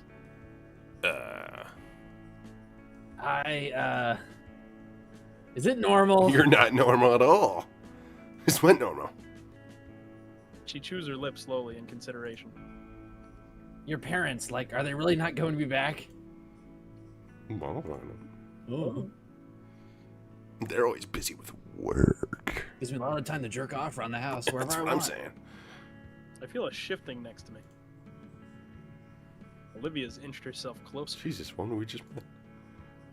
Like, when I think about it, I barely see him at all. More Oh, God. shifting. Oh, God. Get away from me, woman. I'm uncomfortable. I need an adult. Mom, Dad. Please. The tail shifts to my abdomen now. Don't give me a chill Oh. job. Does anyone even care? All the movement has stopped, as if reality itself has paused. Man, I must be more tired than I thought. I feel my head sway as my muscles ease into putty. I thought it said pussy. Where's she looking? Get. I'm sure they do. Nice pants. I'm sure they do. I look at Olivia, who's shoulder to shoulder with me now. I mean, da. It's kind of the same. She Irish. Did the music change? It did. Yes. Olivia chews her lip. It sounds like there's a Considers her bomb word. just dropping down. Yeah, what's this fucking music? What's gonna happen? The mosquitoes going crazy on the mic. He's always busy too. All the reason I live with my godparents because Da has to travel for work. Because I'm saying that. So he. I stop myself as I see faint wetness in Olivia's eyes. In her eyes! Only eyes. Keep it in your pants, Minko. Her eyes I'm close, very a somber sigh escapes her lips. No, it's fine. I get it, Inko. There's a silence hanging over us now. I copy after the sweet girl next to me, letting my eyes slide closed and a sad breath loose. After some time, she breaks the silence with a soft, tender words. Of course your parents care. Just like Da. Why else would they work so much? But what about me? I wince What at about how me? pathetic Do you that care sounds. about me? It's for you, you doof. How else could you afford all these nice things? Her words grow quieter as time goes on, and my body sinks into numbness again. Da cares enough to work for my sake. Enough to talk to my godparents that let me live with them. They didn't have to, and yet I'm burdening them. Burdening. Burdening. My mind connects the dots. Mr. Halford talked Randy and Sophie into it? Which is why I have to be able to live on my own as soon as I can. Because if they don't want me there anymore, that's it for me. I'm out in the fucking Damn. streets. Don't you get it, Nico? I recalled just how happy they were to have Olivia rejoin the party. They wouldn't know. They love you like Damien and Vinny. She shakes the morose thoughts from her head. She And shakes then her looks at me ass. with serious moonshade eyes. Anyway, you should have stayed for your parents and yourself. Whoa! Oh my god! Holy shit, I'm bricked. My world goes horizontal, and I find my head atop the comfiest pillow I had ever felt. That bitch. I nod, and the nod becomes a nuzzle into said It should have pillow. been me. Above me, Olivia yelps. Yelp, damn it! Ah! Self-voicing disabled. Ah! Never press that again. Huh? I try to turn and see what's wrong, but something falls atop my head that keeps it in place. Nothing. The soothingly cool something rubs across my head, drawing me further and further into rest. There's once again a photocock on my forehead. Along with the gentle caresses, a deep vibrato emanates from somewhere, resonating in my tired mind. Turn on a vibrator. Doing the thing, the Gator thing, where they do like a weird vibrating thing. What, like purring? Yeah. Yeah, they purr. With the lulling touch and tone, my eyelids grow heavy. By the time I wake up, Olivia's gone. Ooh, one night stand. I check my phone for the time, only to realize it's 4 in the morning.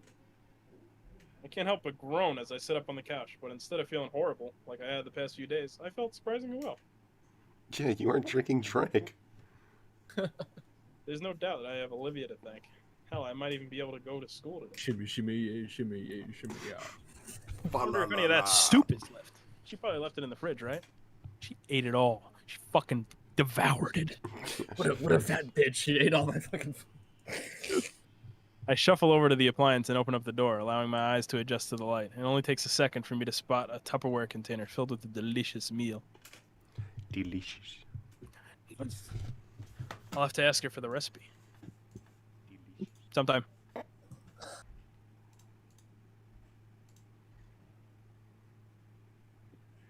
Thanks to Olivia's advice in cooking, I'd finally made my recovery and returned to school. I'm glad to be back. I felt like I'd missed so much while I'd been gone. So much I needed to catch up on. I mean, I did manage to finish all the assignments that Bern had sent to me. Burn. But I feel out of the loop with other things. Like gossip about me. Nobody cares about you, Inko. Damien tried to give me the rundown of all of it during PE. I'm still stuck in shock how bad some of them got. Do people really care? Up to cartel drug running and FBI's most wanted. Excuse me? I don't think that's even possible in just a week. The end of class bell rings throughout the school, signaling the start of lunch. As everyone in class is packing up their things, Mr. Otacon speaks up. All right, everyone. Make sure you complete the assignment by next class. You'll have a wonderful rest of the day now. Oh, and Inko.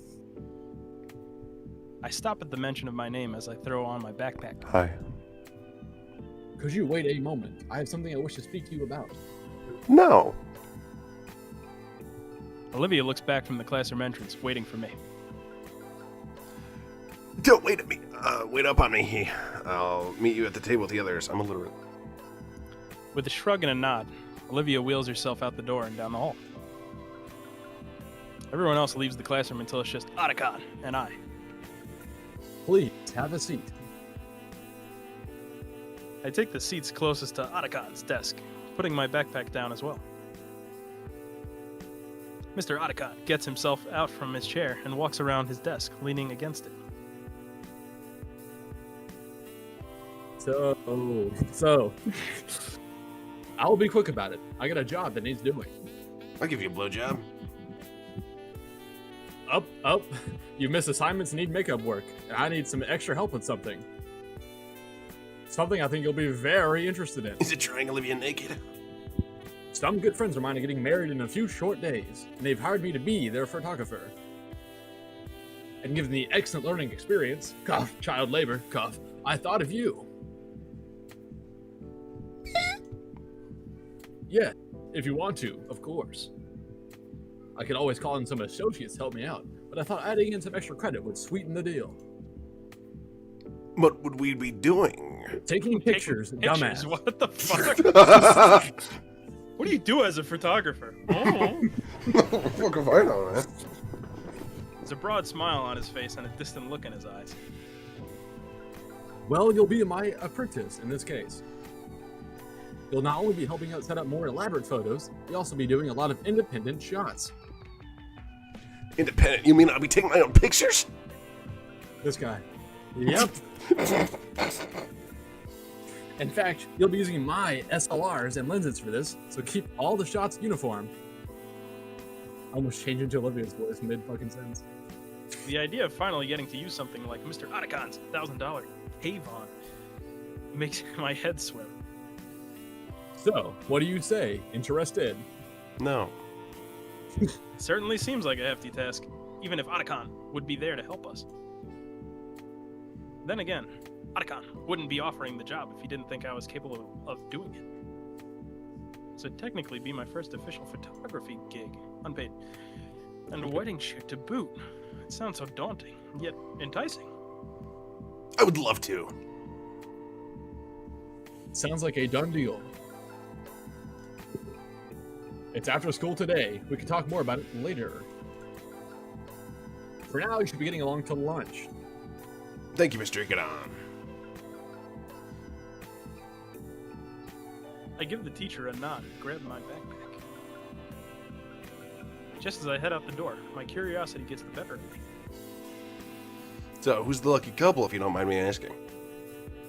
School nurse, actually. The husband-to-be is also a good friend of mine. Huh, neat. I I make a mental note to give my well wishes to the nurse if I see her before the fucking...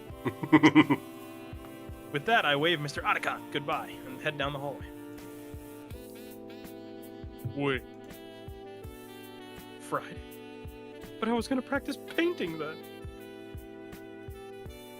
Ugh, I already agreed to go. Even if I Still didn't. standing in the fucking It's a doorway. real photography. A real photography. Who wrote this shit? It's not even a question which I should go to, but jeez. It's a real photography. Come on. It's like the universe is conspiring against me to never stop drawing stick figures. I finally Amazing meet up with posture, Olivia. She looks pissed. Waiting near the entrance to the cafeteria.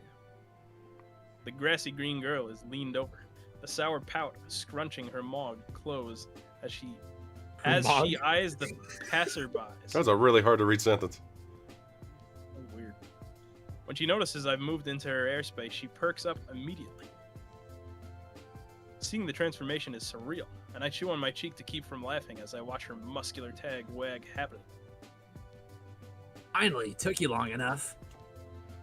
Yeah, sorry that took so long. You didn't have to wait for me, by the way. I can manage waiting if it means eating with you. I can feel a smile tug at my lips just from hearing Olivia say that. Mind if I push your chair in? Using me as a battering ram to the crowd now, huh? Yeah, something like that. Well, only because you asked. But give me your backpack. I'll use that as a shield. When I grab the handles, Olivia moves her tail up to grab my wrist, like at the arcade. All right, charge. Yes, ma'am. Yes, sir. Rah! Oh my god. I start marching through the crowd of unruly and famished teens clamoring for their daily meal. Olivia turns her head to me to say something. So what happened with the Otacon? You in trouble for something? Oh, nah. And I just had a proposition for some extra credit. Really? What is it? He wants me to join him at a wedding and help him out with a photo shoot. Says he thinks it'll be a good learning experience. Oh, well, that sounds pretty interesting. Did you take it? Yeah. Could be a good way to hone in on what I know. Plus, that extra credit can help me make up for the time I was sick. You mean when you nearly overdosed on that cough syrup cocktail you made? Yeah, that was fucking awesome. Wait. Oh, what? I didn't say anything. Crowd's too loud here. The Bear Onyx chuckles to herself. I'm left rolling my eyes, letting her claim victory in this exchange. By the time we've got our lunch, it's a simple matter of locating Damien and Liz by the telephone pole neck. For whatever reason, they're at a more sequestered table today. And when we arrive, it's pretty obvious why. Oh, God. Hello, Gator. Hey, Here it goes. Peter! Took it too long enough. Yeah. I expected more from Olivia. Something more graphic? Instead, Olivia rolls herself the rest of the way, taking her designated spot at the head of the table. I take the spot adjacent to her, all while keeping a wary eye on the pink Parasaurolophus. Parasaurolophus. It seems like Mia's rage against me has simmered down over time, but that air of uncertainty and uneasiness still wavered around her. The best I can do is act friendly. Hey, Mia, is there something you need? Hey, Peter. Need? Nah, just here to catch up with my good pal here. While the red-scaled menace turns toward Olivia, her own eyes remain locked on her soggy chicken she's eating mechanically. Soggy chicken. I thought you were asking Liz for her homework, though. That too. Ah, right here, guys. A pair of soda cans rolled down the table, and I thank Raptor Christ I'm able to catch both before they ram into the tray of questionable lunch meat. You guys were taking a while, so I grabbed the drinks today. No, you didn't. Mia gave those to you. Well, she did it because I thought about doing it. She's trying to bribe you for the math answers I helped you with earlier. Lizzie! Wait, that's not the voice. Hey, Peter! Lizzie! I can't believe you would imply something like that about me. But it's true. Hey, free soda's free soda, man. Peter, at any rate, real reason I'm here is, say, Olivia, you leave your phone at home or something? People trying to contact you all day. Oh. Olivia pulls her phone out from her jacket pocket. I catch a glimpse of her wallpaper, a comical portrait of guts that she'd probably doodled. Yeah, I ran out of service for the month. What the hell? You don't got a proper monthly plan? I got more important things to be doing than this, you know. What was I doing? A fucking Sonic? Something like that. Just go. If they want to see Olivia so bad, why'd you send it, why send you and that job themselves? Shut it. The vocal range here is hurting me. Anyways.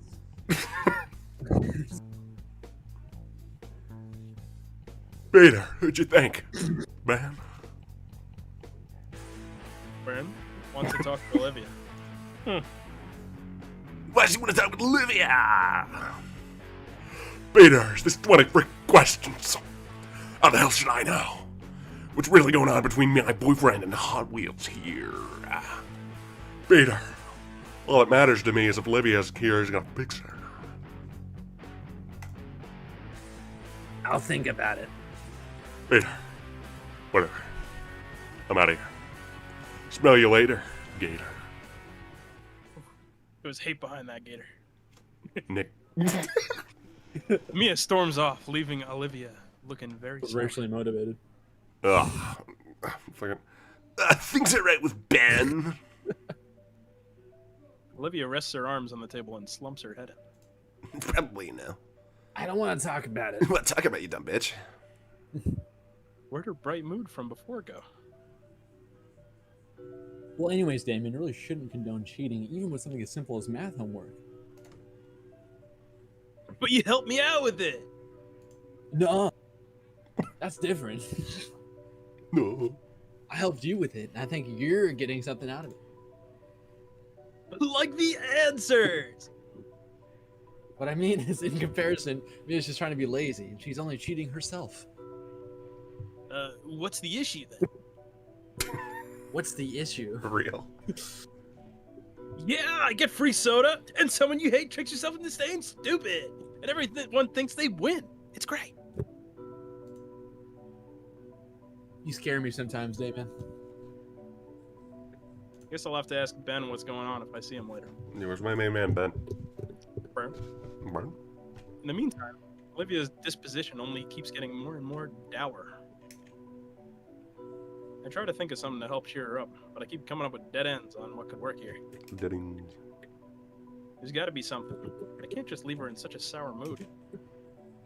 Oh, how about that? Hey! So, what's the deal with your phone background? Oh, you noticed it?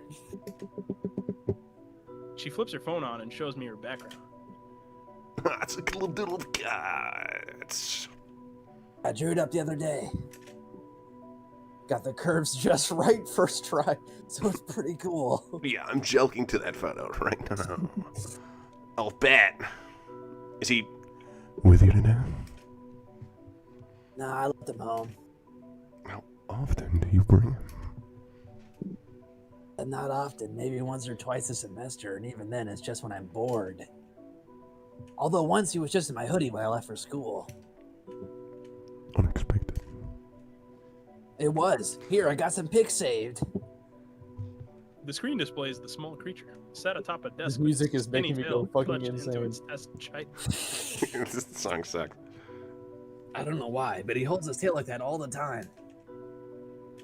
I feel Damien and Liz hovering behind me, their eyes locked into the adorably fat creature on screen. I don't know who coos, probably Liz, but Olivia rolls her eyes and swipes to the next picture of the cute pet now in a transparent ball and looking confused. For the remaining minutes of lunch, we sit huddled around Olivia's phone, entranced by her sweet little rat, as it did the most mundane things. Yet, Gut's method of doing them was way too undeniably cute. And that's what really got to us and made time fly faster than we could even notice. Wow. So is something gonna happen? Oh, it's kind of just like a bunch of nothing. Yeah, not in this game. I blink a couple of times and stretch my arms and legs as I get up from my desk. Miss Prockling really knows how to make 40 minutes feel like 80. I voiced Miss Broccoli, didn't I? Well, at least it's time to practice painting for real, no cat. No cat, no cat. Wait, no. Otacon wrote me into the photo shoot. Can't practice painting. Can't get good at anything because I fucking suck. Why is every time I try to actually improve, something like this happens? Why don't you try to improve at photography? The thing that you like. What's wrong with that? At this rate, I'll never get good. I'm ending the sentence there. Fair enough. I haven't gotten to actually have a whole afternoon to practice at all. Still, there's no way in hell I'm missing this. I ended up meeting with Bern and Otacon right as he was locking his classroom. While our teacher made the assignment, internship, apprenticeship. While he had made it all sound simple, I was still subjected to some paperwork. Something about liability waiver or something. You know, in case something happens to us, like a surprise attack by 5 teenagers in multicolored spandex. Very specific. I wonder if that happens often. It happened to me last week. We still filled the Happened to my format buddy Eric. as the instructor gave an overview of just what exactly Bern and I would be doing. Budget. Why are we in LA now? There's a few structures out here. They're in heckin' Miami, dude, actually. Fuck off. There's a few structures out here, save for one at the edge of the cliff. Bern's the first one out of the cramped car with an armful of telescoping black stands. I follow his example, unloading the vehicle. All right, you two. You remember what you're doing tonight? Yes, sir. After we set up a photo session in the corner of the hall, we'll be taking turns whacking the reception rather than being ready for the guest. Awesome. Look at those cameras, dog. No way. That is some quality work right there. Perfect. A lot of love and effort went into this product. I'll be with the wedding party the entire time. So if you need me, just look for the gaggle of similarly dressed women screeching, and you'll find me.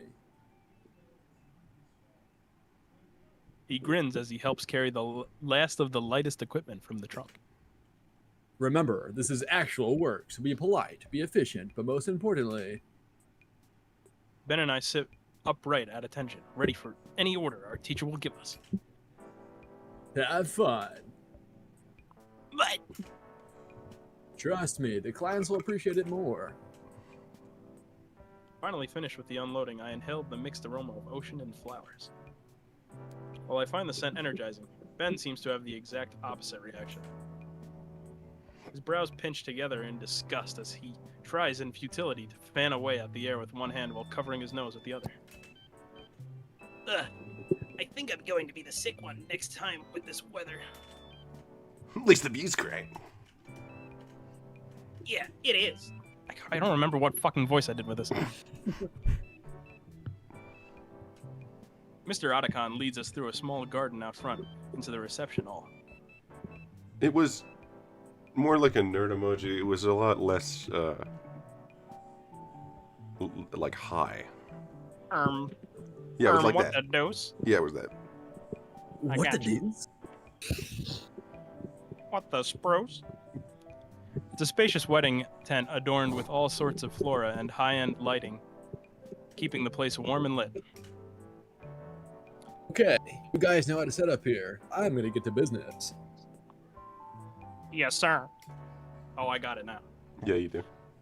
He leaves, stepping into the ongoing ceremony with a primed camera and tripod.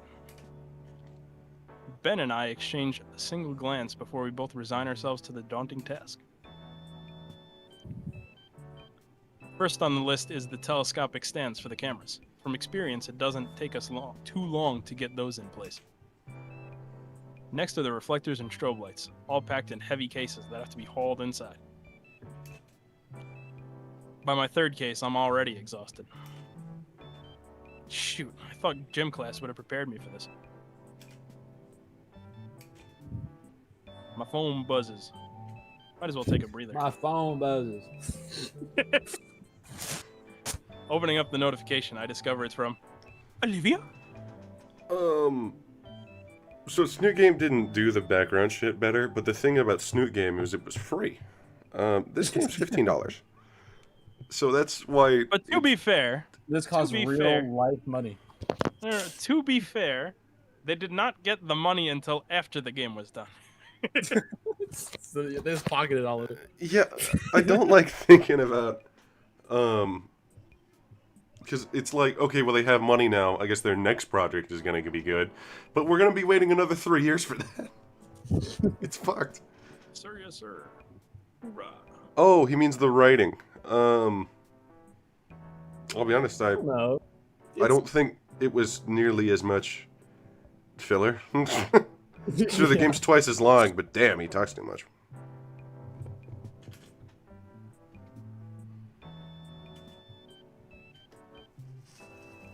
Are you guys gonna read? Should we? I thought, this would be I like think you a... should read. You should read. Hey, Shades. Hey, Olivia! You got service back. Oh, I lied about that. Bitch. Saw you leave with Yatacon after school. What's up with that? You fucking him or something? I'm helping him with a school wedding photo shoot. You? A wedding? Damn. Yeah, I can give you a better jacket for it. My jacket is cold enough. So where at? Damn, is she nosy. Teacher said it was a place called Clarkson. Stop, please. What? Wait, really? That place is a bunch of scenic views. Whoa. If you see any good landscape shots, take one for me.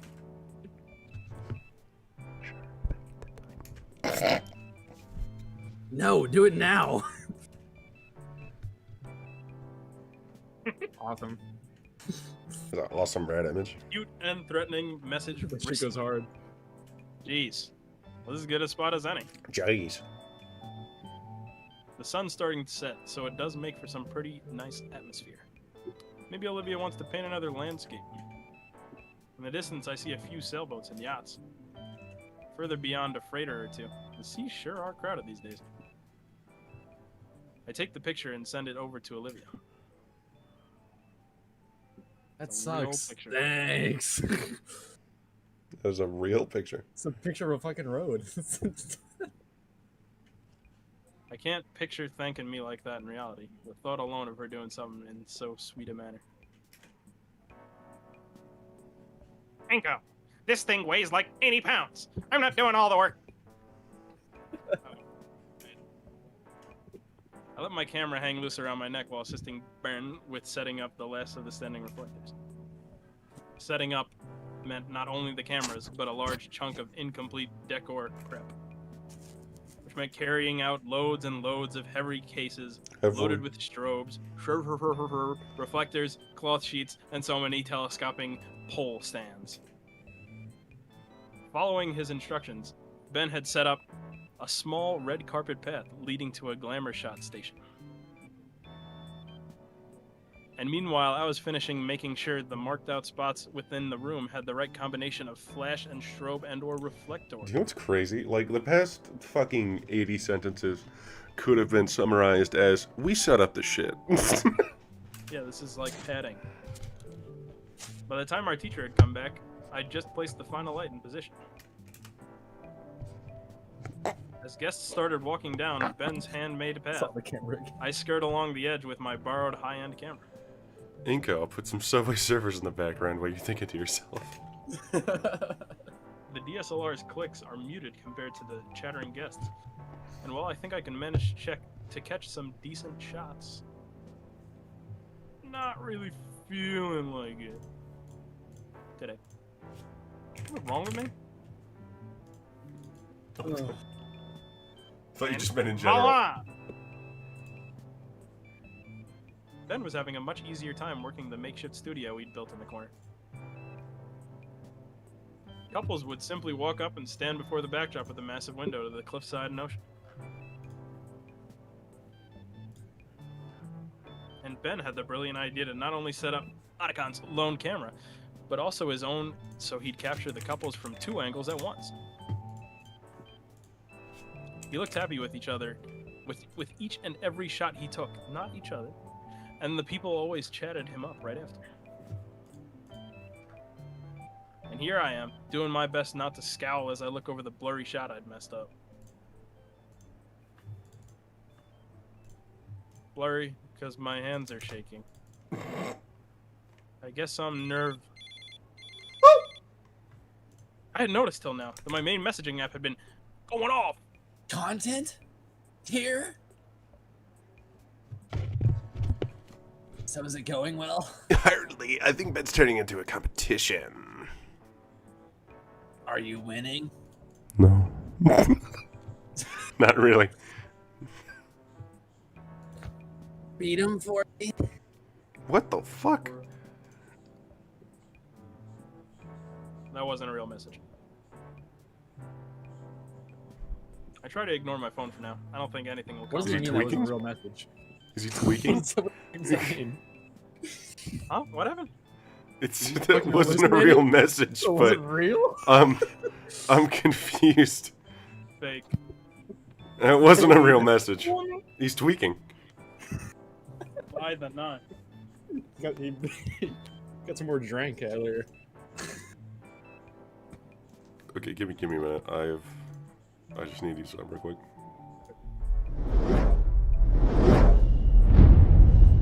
Just give me a minute. Don't worry, I'm waiting.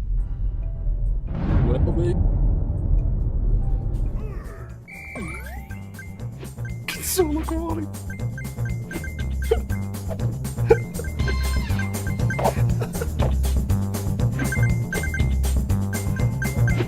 I put Subway Surfers on the screen, don't worry.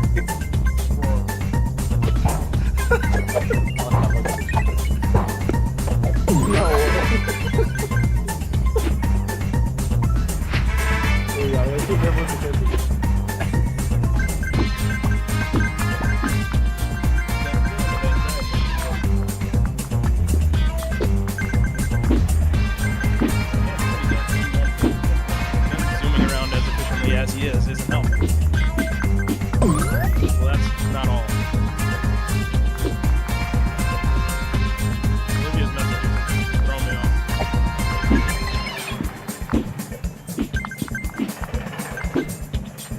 Break its flashing station yellow, then its pixel will be super dark.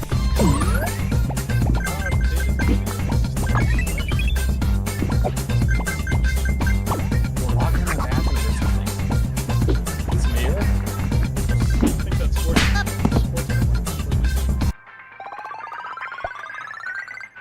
Oh, I just remembered. I need another pick.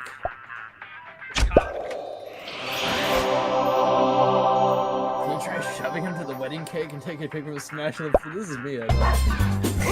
Oh my god, it's playing the audio. I didn't.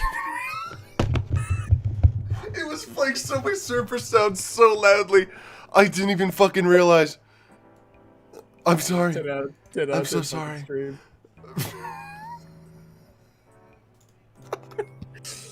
I didn't realize. I need it for Muse. That. Do it for me. Come on, that's just violent. Can you not understand humor? Relax, liberal. It's called dark humor. Just barely within my peripheral vision, I spot a perfect shot of an older couple. The parents of the groom, I believe. He likes grooming people? There, that's a good chance. I bring the borrowed camera up, look through the viewfinder, and see the parents have already moved away and into another group. Retard. The camera slips away from my grip, but luckily the neck strap holds it safely against my chest. Alright, I need a break.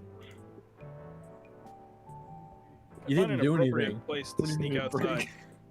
Literally. And go around the building, slumping down against the brick siding. It's really twilight now. The ocean's reflection of the sun is getting very close to meeting the real thing. My phone buzzes once more, and something in me jumps. It's not fear, though. I just wish I knew what it was. Olivia sends video of Guts running around a maze she put together using cardboard and school supplies. I guess it was her. When he comes out the other end, she gives him a grape to bite into her palm.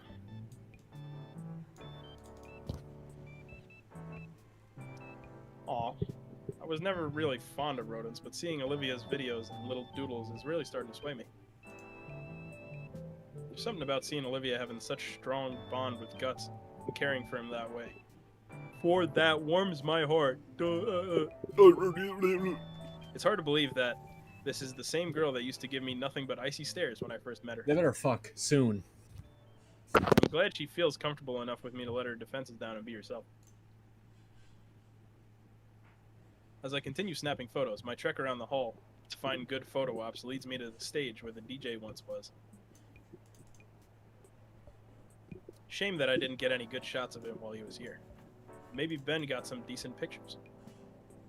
Looking through the camera lens, I see that there's a gentleman sitting on the steps that leads up to the stage, finishing off a cigarette. There's someone over on the steps taking a deep drag of a cigarette, blowing the smoke up towards the window. Cigarette. There's a third guy sitting over here taking a puff of a cigarette. A truly iconic display of suavity. Oh shit. Before I knew it, I've taken several shots of a guy taking a drag on a cigarette. He seems like he wants to be left alone, but he doesn't mind, right? Hey, kid. No way! Yeah, I got spoiled on this one. I knew he's here. I'm gonna take the Subway Surfers away. All right. That's enough. At least get my good side, will you?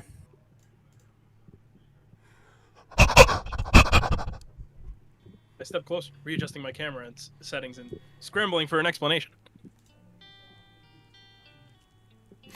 Sorry about that. I wasn't sure if you wanted the attention. That's all right. People say I got a kind of resting bitch face. So I can't lie, I'm pretty exhausted, kid. Especially after they carry the new missus down there all the way to the car. It's all connected. So this is the group. I like grooming people. So you gonna take a photo or what? Oh, right, sorry. As I raise my camera, the groom takes a thinker-esque pose, taking a drag from his cigarette. He thinks he's the thinker. After a few clicks and a couple of slight adjustments to my position, I believe I got some pretty good shots in there. There we are. Goo. The groom blows out a plume of smoke from his mouth before leaning over to see the captions. Smells like a Vegas hotel. I give the groom time to look at each photo thoroughly before moving on to the next one. Those are pretty good, kid. Managed to make this mug of mine look halfway decent. He lets out a scratchy chuckle as he takes another puff of his cigarette before snuffing out what little was left of it onto the floor. He's puffing the cigarette. Thanks. Say, if you don't mind me asking, what are you doing all the way over here? It's your big day, isn't it? As the groom lets out another plume, he's already begun to dig up another cigarette. Lighting the new cig casually, he begins to inhale. And keep inhaling it. He holds up a finger as he continues inhaling until the cigarette is finished and he finally exhaling a stream of lung cancer slowly over the course of 30 seconds. 30 seconds of smoke. Sir? Of course it is, just having a little rest is all. Yep. Yep. I mean, this has been the happiest day of my life, but it's tiring as all hell. The miss is certainly having fun, yet in a few hours, when we're in our new longer bachelor pad, I'll be listening to her as she moans about how sore she is. The groom lets out another plume of smoke, this time passing through his nostrils. But hey, if that's the price I gotta pay, holy matrimony and all that jazz. He's fucking eating it. Definitely feels like the groom is laying it on a bit thick to essentially someone who's just a stranger to him. And yet, motherfucker. No, go now. Fuck you! You know, you've been going around the whole reception snapping photos. Why you can take a break too? Third break if you're not doing shit. Go take another break, kid. He motions his hand to the nearby stage as an available seat. I settle myself on the stage as the groom then fiddles with a small packet. Looking closer, it's another pack of cigarettes. Oh my fucking god. Trent told me about you know? Who? Your camera teacher, or whatever he's called at your school. Otacon. Trent Iotacon. Says you're a good kid and all, though a bit clueless. Hey. The groom lets out another guffaw as he cracks open the pack of cigarettes and plucks out a fresh cancer stick. I love cancer. His words, not mine. How do you know him?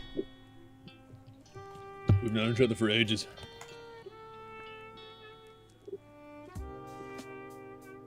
Oh shit! He actually helped me meet the missus. Funny how that works out. Whoa, Mr. Gator was your wingman? He always hated how I told him that. Mr. Gator was your... I'd given a list some field trip he had to chaperone. Don't know why. He could have taken the school bus.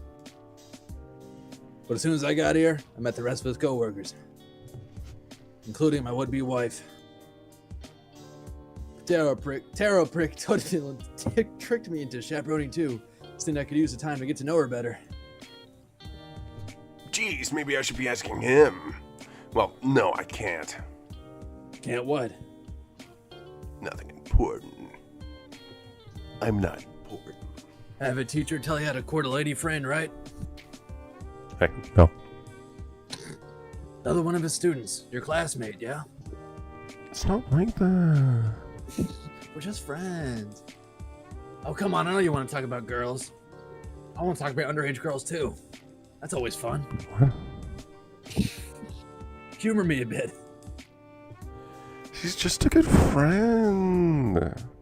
The words taste bitter on my tongue for some reason. Sure, kid. Stop. Sure. We've got a few more minutes of quiet while Bridezilla and her maids are murdered fight over the bouquet. Damn. Call your wife Bridezilla. I quickly glance over to see a woman twice my age, wielding a folding chair like it was a battle axe. Trent can help you there, but I can. So this good friend of yours, what's she like? You know, short, can't walk. You know. She's fat. Well, it's a bit of a complicated story.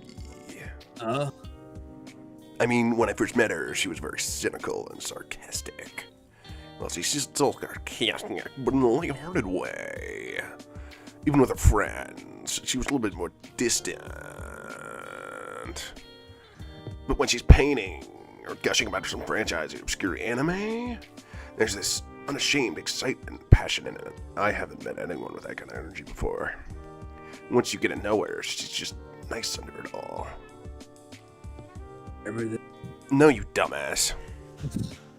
I think she drew me carrying her once. That ain't gonna be picked up. I can't do it. Sorry. Well, shoot. He slides the ring off his finger and holds it up to me. You want this? Sounds like you need it more than me. What? Kidding. I'm kidding. But dang, sounds pretty cut and dry to me. Never had a crush before? Not anyone I know personally. Your folks together? Yeah. They love each other too, yeah? No. Damn. You guess? No. They're around for so little, I don't even know what their love looks like. How they interact. If they even love each other at all. They never told me their story, why they're together. Anything that would prepare me for the future was outsourced. As far back as I remember, whenever my parents weren't around, there was a screen nearby. Oh, he was a bad kid. He was an iPad kid. And they weren't around often. I've always had that little electronic friend in my pocket telling me how great I was at everything. It's been my only help to get through life. Bitch. All the best ways to have the best friendships, hobbies, or romance. But it feels worthless now. I'm not prepared. I don't even know if what this is love. This guy seems to think so, though. He'll help me out. I see him putting some words together now. Let me give you a little antidote, kid. The groom finally lights that cigarette through his... Though this time... Cigarette doesn't look like a word slow. anymore. For real, he's slow to puff on it. Whoa, yeah. My Asian queen. See my beautiful bride over there? He motions with the dull ember of his smoke to where the bridesmaids were, still violently wrestling, and the bride acted as a referee. Even if we had never met, this was a happenstance meeting. Boing. I'd see her over there. And I just know I love her. I've never seen a more Asian dinosaur. Yeah. Yo. Yep. Mm-hmm. That it? Yep. Are you trying to give me a little push? Convince me I like this girl? You're the one who wanted advice. There it is. I thought you were going to go on a bit more about love. Why the hell would I give a speech about love? I know what it is. You know what it is. Yeah, that dinosaur did look like Mr. Girlfriend, didn't it? But there's no groundbreaking advice that'll make everything make sense. You don't need me to convince you. You're just looking for reasons to not believe what's right in front of you.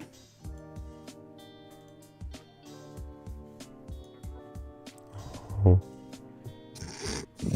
Break's over. Gotta run. Oh. The man gets up, dusting off his pants and flicking the cigarette butt into the trash. Lighting the trash on fire. Hey, take some great pictures for me, will you? No more moping. You're on the clock. He jogs into the crowd to meet up with his bride. My phone buzzes in my pocket. What timing? I reach it into my pocket and pull out my phone, squinting at the screen. An unread notification from our group chat. Shit. Do I have time to be on my phone? Maybe I can talk to Damien about this. He's known Olivia for a while. Ben and Olivia used to be friends too, right? Would he be able to help? If he talks to Damien, Livy's gonna know immediately. We should probably focus on what I'm here to do. Yeah, you probably should. Besides, I don't want to let the groom down. Just give me advice, dude. But this Olivia we're talking about. This is Olivia we're talking about. I don't want to do anything without knowing as much as I can. Is this our one choice per 3 hours? Sir, yes, sir. Hoorah.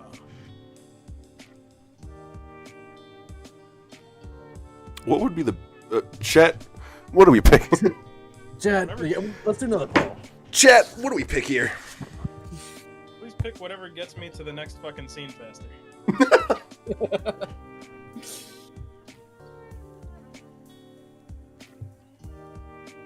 Pretty sure the photos are the bad one, yeah? I don't know, Chet, what do you think? What do you think, Chad? Huh? Chat, make a What do you decision, think? Chat. Come on, What do you Chat. think? Come on. Both seem bad to me. I'm gonna take a piss. Click the middle option. I'm gonna take a piss too. I need to take a piss too. Chat, if you don't have an answer in the next 2 minutes, I'm deleting the stream. I'm holding it on ransom. I don't know. Let's flip a coin.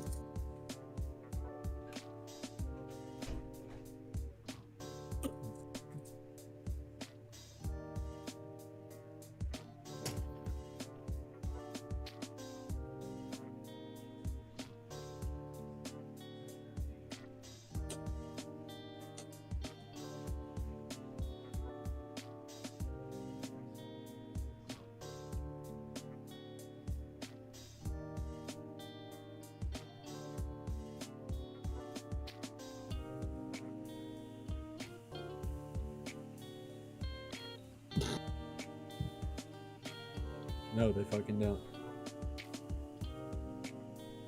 None of these choices have got us fucking anywhere.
Riz.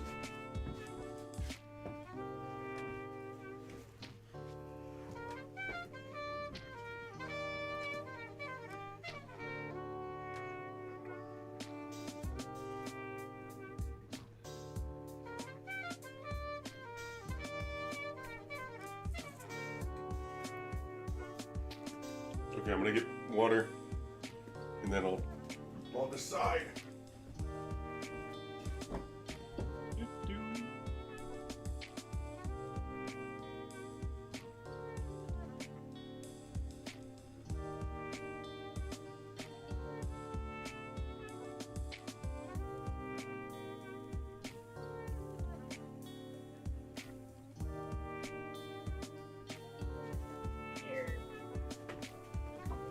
What the deuce? Drink more lean. Hell yeah. What the deuce is going on? All right. Like there was all these like pretty little animations, all the backdrops, and now there's none of that. I guess Is that what- asking around. Guessing asking around would be the correct one. We are going for the bad ending, yes. We're We'll definitely not consult gonna the get others. it, though. I can't go into this without being prepared.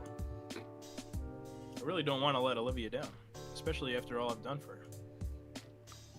What kind of things does Olivia like? Hell, what kind of things do girls in general like? Oh, dick, balls. I might be able to find some pointers online too. I'm eating. I already ate a cookie, bro. By the end, I can be a good boyfriend. I just need to figure out how. When I reach for my phone, my fingers brush the camera that still hung around my neck. Wait, I still need to take these pictures. I can't just drop this shit. I definitely don't want to let Patagon down. Even though I'm not that good. Well, Ben's been on top of his game all night. Even now, he's still snapping up shots. So I'm sure Otacon will have enough by the end of the night. It's not like I'm offering anything crazy valuable here. I meander to the far wall of the hall and find a way to slip up. Blah, blah, blah, blah, What blah, a stupid idiot. Phone in hand, I scroll through my previous calls to find Damien. I left all the info I need. And he called me the other week to ask if the following day was a school day or a holiday or something like that on a Saturday. Ah! Here it is, just what I needed. And now as I listen to the dial tone, all I can do is wait. Come on, pick up. The cool evening air of autumn nips at my skin with a slow breeze ruffling the branches of nearby trees. Some leaves are blown lazily off their branches, drifting with each other to a songless dance. I did always prefer nature photography. It's a lot less hectic compared to tonight.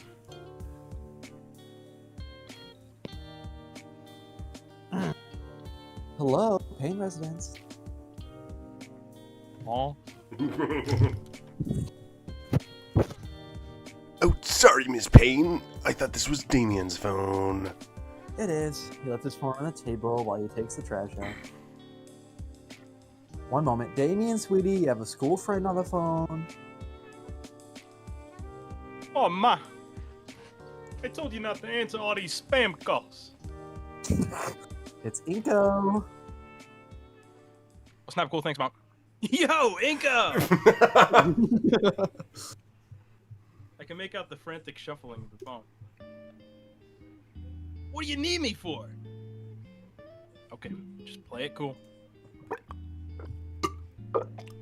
Ugh. That's disgusting. Why did it taste like that? You done Right. choking on wiener? Right. I wanted to ask about, Wait, how do I even ask him this?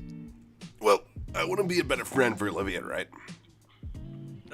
Yeah, I'm following. I was wondering if you knew anything else I should know. You know?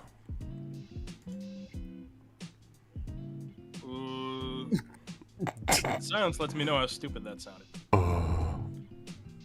Oh? Well, I think she likes, like, anime and soda and the arcade, stuff like that, dude. But don't you, like, know this already? I do, yes. But I mean, like, anything a bit further than that. Oh my god. The fucking nerd pose again. That was kind of fucking gross, dude. Shut up. Eating or something? I mean, No, I just we're trying to chugged have like a whole conversation here. cup of water. I mean, You like Olivia, don't you, Inko? you like kissing No. gators, don't you? You like hugging gators. I didn't say that. Despite the stiff breeze, I can feel my face burning up. Say it. Say what?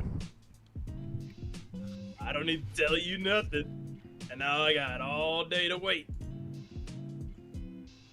Do you? Damien, I'm serious. I need some help here. I'm serious too, dude. Come on, say it. I'm not confirming or denying anything.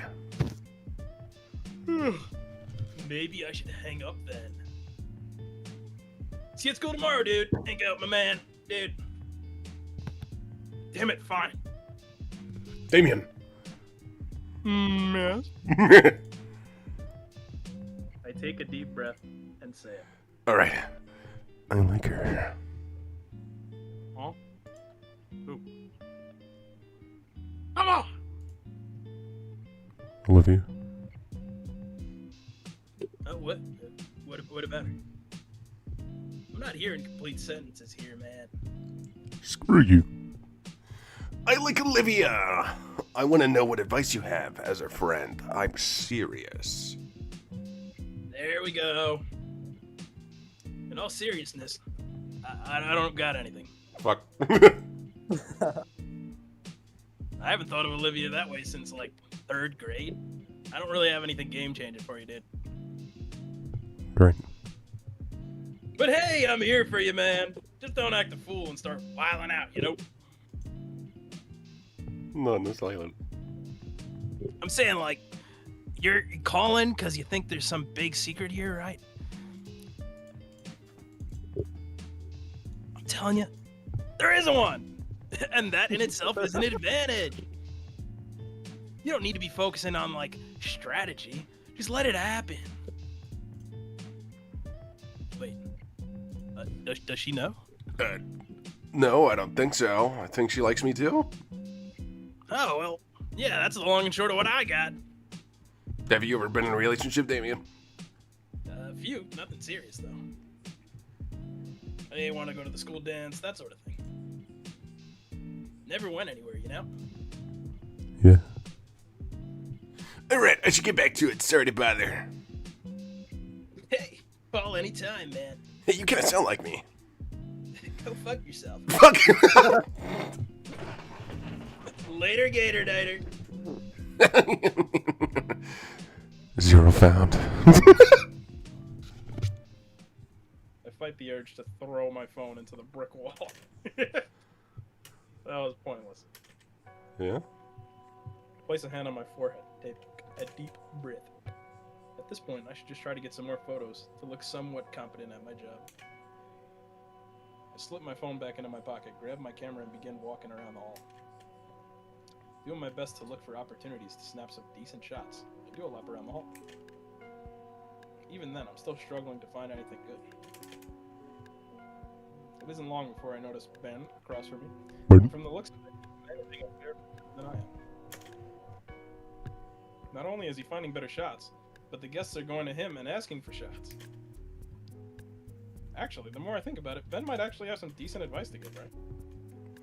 Better than what I got from Damon, at least. I surreptitiously maneuver around the various wedding goers, impeding my path, trying to get to Ben. It's surreptitious. I said it right, fuck you. Eventually, I have an opening while Ben is currently taking a picture of another couple by the table. Not wanting to seem like I'm lost, I try to blend in and join. I get near Ben and get down on one knee to take on alternate angled shots of the couple. As if he had a sixth sense, Ben quickly noticed my presence, shocked that I was next to him. Hey, go. What are you doing? Oh, yeah. Just wanted to get some alternative shots for the lovely couple, just in case they would like them, you know? I give off an awkward laugh. Not as amusing to Ben. He gives me an icy glare that sends shivers down my spine, as I've clearly stepped into his territory. I think it'd be more efficient if we weren't in different parts of the venue. What if there are people over there that want their picture taken, If the people over there wanted a picture, I wouldn't be here in the first place. Ben wordlessly goes back to snapping photos. I get back on my feet and lean close to the preoccupied Parasaurolophilus to talk to him. Yeah. Look, Ben, I need some advice. Thank you, young man. young man! No problem, ma'am. Ma'am? Ma'am, dude. Finished with the couple's photos, Ben turns around and begins to hoof it down the venue to look for more photo ops. I match his pace in order to keep up with him. Advice, you say? What's about Olivia? Mentioning the baryonyx stops Ben dead in his tracks. He turns around to face me. What about Olivia? Well, it's just that. Stop doing that. Take a deep breath to steady myself. The thing is, I think I love Olivia. Whoa, Jesus Christ, Anyway, dude. you said to Damien. Oh my God. What? What did you say? Ben's face goes from confusion to sheer surprise, his eyes going as big as his glasses. What? What did you say? Are you serious? Are you serious, right, meow? Of course I'm serious. Super serious. Super serial. And since you've known her for longer, I figured I could ask you some things about her. Ben? Ben? Sorry, I must have misheard you. You said you're in love with Olivia, and I did, or I think I am. Someone said you sound like Squidward. Look, I don't really know, but I'm asking for some help in. Still working the cash register, Squiddy. The Parasaur clasps his hands on my shoulders and smiles broadly. This is wonderful news. Olivia's always been a bit of a loner, but to know that someone likes her like that it's fantastic. His arm wraps around my neck and he starts dragging me away from the wedding crowd. Okay, right. So you want to know more about Olivia, yeah? We used to be the best of friends, by the way. Way, way back. I paid close attention to Ben as he went over his history with the girl I may or may not love. Shut up! A part of me wanted to take notes on my phone as he listed down all the shows they used to watch together. By the time he hit the cues, I noticed that some of the guests had left. Should I be writing all this down? I think you'll be fine. Unless Olivia's changed music taste in the last 3 years. Doubtful. 3? Are you talking to her Are you talking to her these days? I mean, not as much as I used to. It's been a while since we had a sit down. Wait, but Mia came and told us you wanted to talk with her at lunch. I have no idea what you're talking about, dude. Oh, I thought you were above gossip, Anko. sorry. Anyways, Olivia and I don't talk much, but I think we should. Hell, if I was around more, I could have helped you two get to know one another sooner. Maybe even... Sex. A shrill cry interrupts us. Across the room, the newlyweds are in some new altercation. I guess it's the time of the night for the groom to carry the bride out, but for some reason she's riding piggyback like a grade schooler. Wow. He laughs to himself maniacally while she complains and holds onto his hair to keep balance. Well, that relationship isn't gonna last. Damn, Inko. Anko, Yeah, sorry. back on track. What's important is that you will always be mindful of her condition. Her condition! No. You know what I mean. I have no idea what you're talking about. Olivia absolutely hates special treatment, and it can get to a point where that in itself is a burden that weighs down her friends. Refusing to accept help to the point where she becomes a problem for those around her.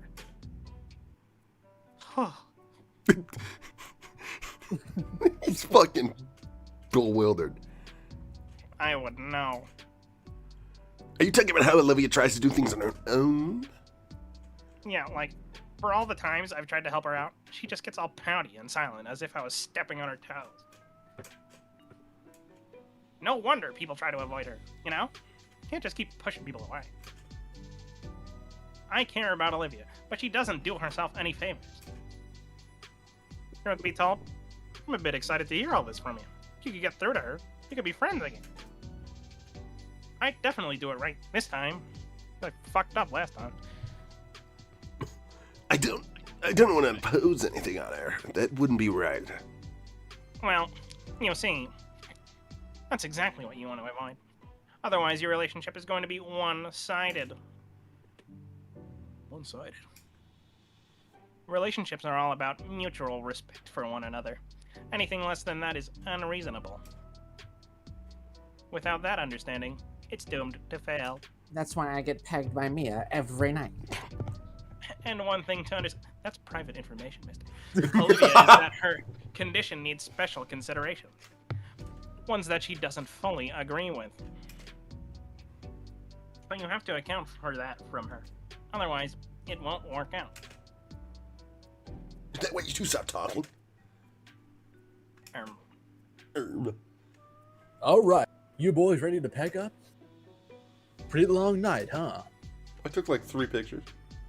Our teacher looks haggard. He walks up to Took us. like 6 breaks and took like 3 photos total. His wings are dragging on the floor and he's propping himself up with one of the light stands. Goddamn. Despite his exhaustion, why did that fucking like die mid-sentence for me? He's grinning wildly. You two enjoy your first work experience? Nope. Oh, absolutely, Mr. Otaka. I managed to load up both of the memory cards you gave to me. I even managed to try out the different kinds of lenses. Can you believe that? Good to hear, Ben. And what about you, Inko? If I'm being honest with you, I wasn't on my A game tonight. Well, I suppose it is a tough order to start with. So many things to account for, and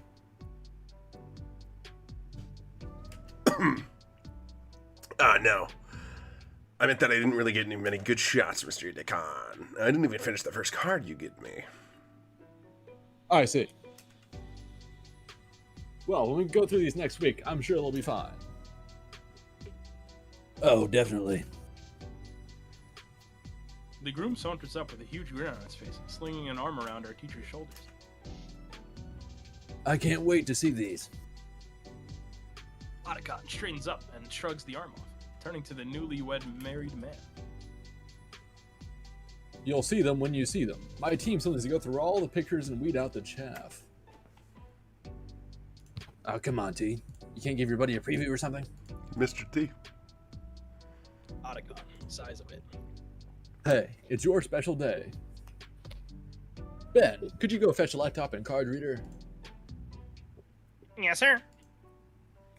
Yes, sir. Inko, Sure, yes, while he's sir. doing that, can you start packing up Oh, everything yes, sir. in the All right. trunk?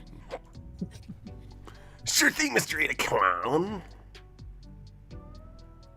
Before I turn away to start, the tired Patero takes the camera from me. We can set that table over there. You better save it, you motherfucker. You just opened that menu, you better save that. Can't just saw close it without doing nothing. The two older men head off, leaving Ben and I to get started on packing everything up. While Ben and I are busy dismantling the multitude totally, of standing Dr. flashes Girlfriend. and lamps, the bride, the groom, and Mr. Otacon sits at a cleaned-up table with a laptop before them. I can't really make out what they're saying, but I can kind of tell based on the way the three switch between quietly focused and laughing loudly. By the time the back of the car is loaded up, the last of the wedding party has departed. Nothing left to do. Ben and I linger a bit behind the group. Think about it, all right? Huh? My advice. Olivia does need help. If you're really aiming to ask her out, keep that in mind. Yeah, I'll keep that in mind. Thanks, man. No problemo. And we're done. Yeah, I don't want to keep the missus waiting too long. Not tonight. All right. Good night, everyone. He points to me for a moment. And good luck to you, little guy. It's not little. Be seeing you, Mal. Mal? The groom saunters off. It's like a real name or something. You two ready to go? Yeah, I'm pretty beat. My legs are killing me. Feels like my shins are about to explode. I'm about to blow. Better get used to that pain, Ingo. Plenty more of that to come once we start doing all-day events like this. Like sport matches or air shows. Any advice you can give me to avoid the pain? Fucking quit. Loser. Comfy shoes, good soles, and plenty of squats to build up your fat booty. Maybe also going out for power walks and jogs to really build muscles. God, I'm about to be thick. For real, no cap. Great. Even when I pick a career choice that doesn't involve physical activity, I still somehow wind up having to exercise. You think In order to Ben's be like successful. really popular on TikTok? Yes. Popular for throwing it back. Oh, new song. Either way, it's not long before we climb into the car and begin our journey back to school. I settle into the rhythmic motions of the car as it glides along the road. The cityscape of Volcadero Bluffs passes by, and I can't help but admire it. The mood is quickly killed, however, as Ben calls a certain red-scaled girl. The saccharine lovey-dovey talk makes my head hurt, and I can guess by his expression that Otacon feels the same way. changes the subject by asking if my parents can pick me up. Oh, you fucked up, Inko. No one's coming for you. Looks like I'll be taking the late night metro home. Still, I had fun today. Coulda. So bright! Even though we're pretty far into the fall season, today is a nice day out. I can't wait for nothing to happen for the next hour. Oh, This For real. pacing is fucked. There's a storm coming in later today with a cold front, so the temperatures outside are bearable enough to relax in. One last respite before the unforgiving cold of winter settles in. I decide to celebrate by eating lunch outside. After a good bit of prodding, Olivia joined me. Inko, it's too cold. It'll freeze my veins solid. It's 70 degrees and you already agreed. Calm down. We step out in the chilled air.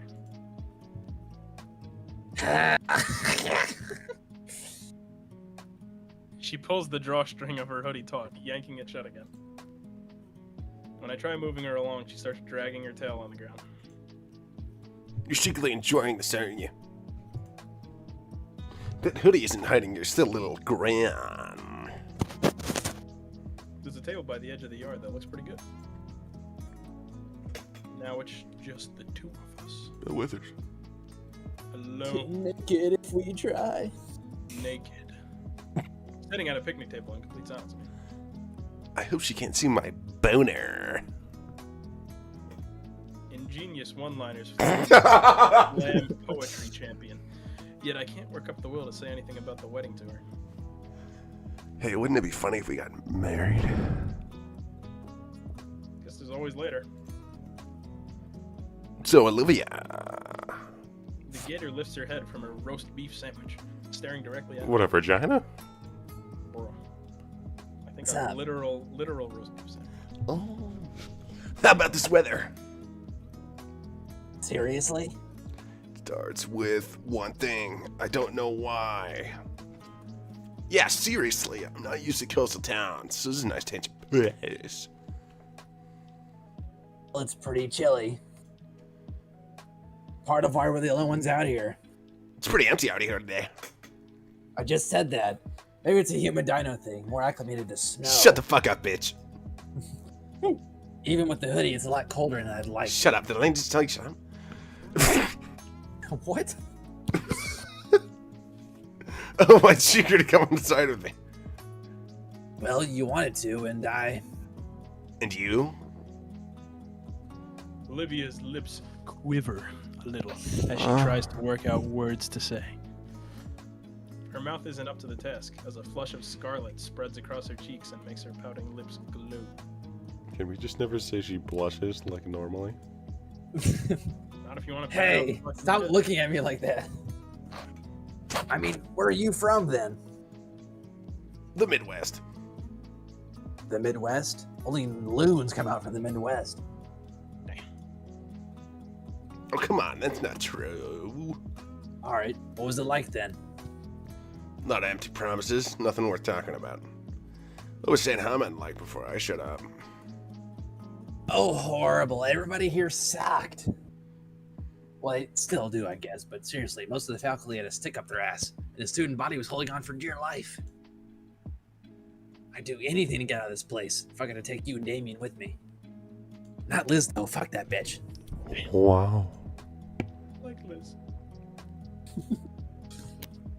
Who's colorful? Okay, so we can't do a voice for this if we don't know what they fucking look like yet. You know what I mean? Oh, that said colorful. The familiar voice. Oh, please don't tell me. Olivia and I freeze at the familiar Oh, voice. okay. It's not. Oh my god. She looks pissed. What the fuck? The sound of stone grinding on stone echoes through the courtyard as we turn our heads towards whoever said that. Principal Scaler stands just as still as us, her face burning red. Oh yeah, they were talking shit about the faculty. Though her jaw is moving, teeth grinding exceptionally loud as she looks at Olivia. Next to her stands a large whale dressed in formal attire. I guess Mr. Ferris is still doing that inspection. And did he hear? What were you saying now? Just about the student morale, Principal Scaler. doesn't even look up from his clipboard as he begins jotting down something with a pencil. I said had. Ever since Principal Scalar took over as our principal, things have gotten better. Olivia's words do little to make Scalar's face lessen in both color, intensity, and heat.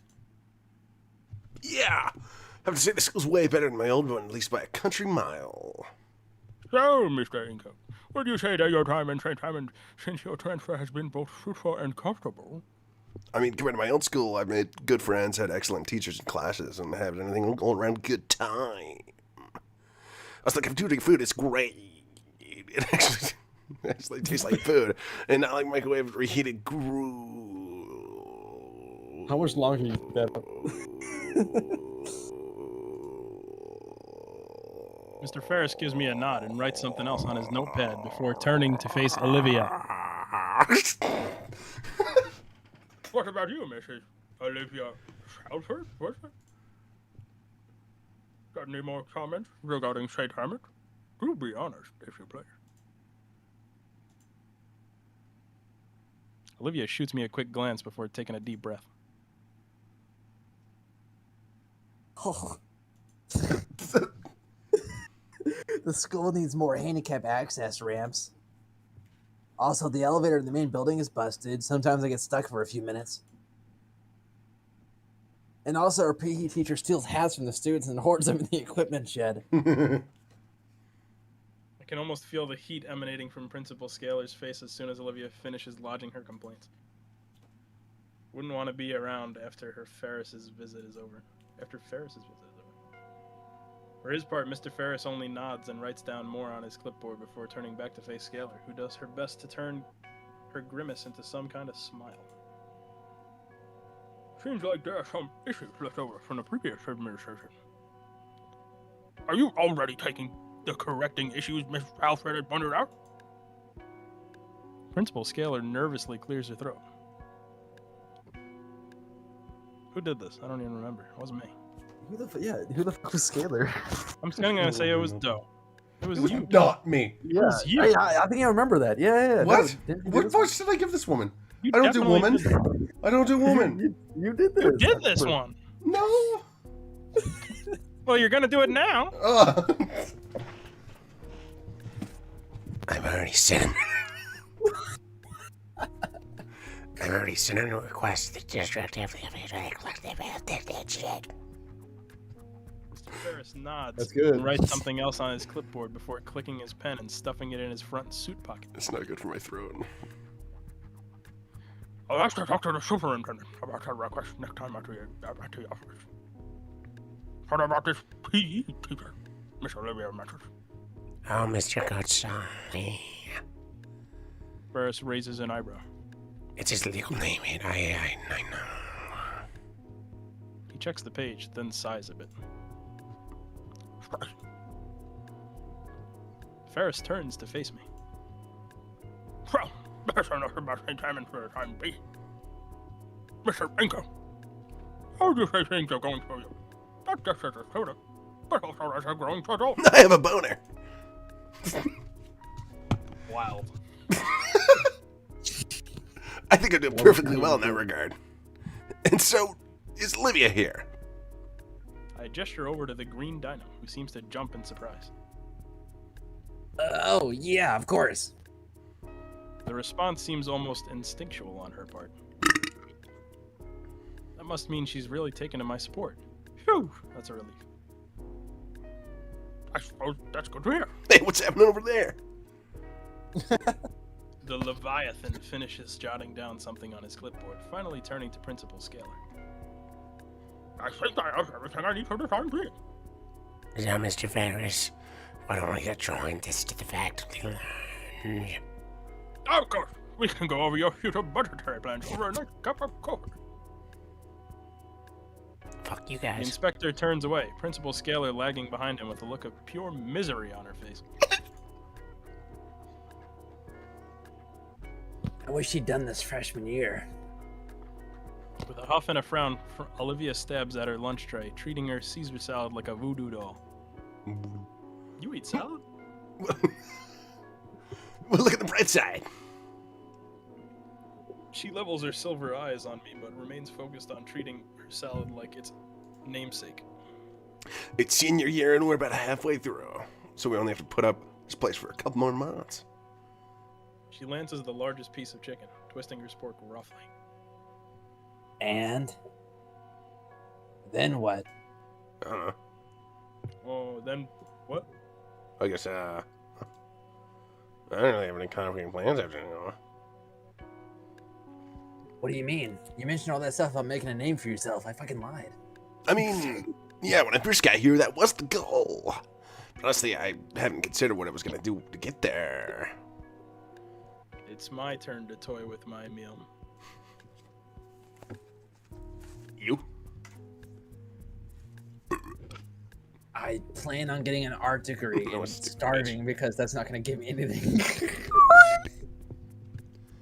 Online, of course. Hey guys, chat says to do the exact opposite thing that Ben said to do. I'll do that. Not like I have any other options. The only time I'm worth anything is when there's a brush in my hand. Only classes I'm really passing, too. Come on. Oh, I nod my head in understanding, but she's talking about her future, but it sounds more like a resignation than a declaration. I at least have something, even if the path to my goal is vague. The morose mood leaves me at a loss of words. Damn it, I was hoping to actually use this time to... I don't know. I wanted to talk to Olivia and, ask her something. Hey, Olivia. Do it squirt. Or something like that. Stupid Mr. Ferris and his workplace politics dampening the mood. The air between us is awkward as we pick out our lunch, and even after the bell rings, we're forced to finish eating. It's still weird. Even when I ask Olivia would like a push to history, she just remains silent in thought. Sad. Sorry. Olivia has been quiet for about 5 minutes now. Even though 5 minutes isn't that long a time, it's about 5 minutes. Olivia had grown so much chattier as of late, so the silence felt just a bit off-putting to me. It's been like 5 minutes. Part of me couldn't help but wonder if it's a cold shoulder directed at me or just remaining nervous from the last conversation. No use just thinking about it. So, penny for your thoughts, Olivia? Huh. Did you really just send a chat message in the middle of speaking? Yeah, that's why That's I was impressive. kind of Oh, distracted. right. Sorry, guess I'm not here right now. What were you thinking about exactly? Olivia lets out a sigh and turns her head upwards so that her eyes meet mine. Can we Can swap we get a spit? downward view, please? I'd like a downward view. I really got to thinking that we were talking about earlier. How it seems like neither of us knows what we'll be exactly doing after school's over. Jesus. Oh, right, yeah, that. I hadn't really given much thought to the fact that I had essentially dropped a bombshell on both of us. Now that I really stopped to think about it, though, the idea that neither of us really knows what to do after graduation is concerning. Most seniors at least have a small idea of what they'll do after graduation.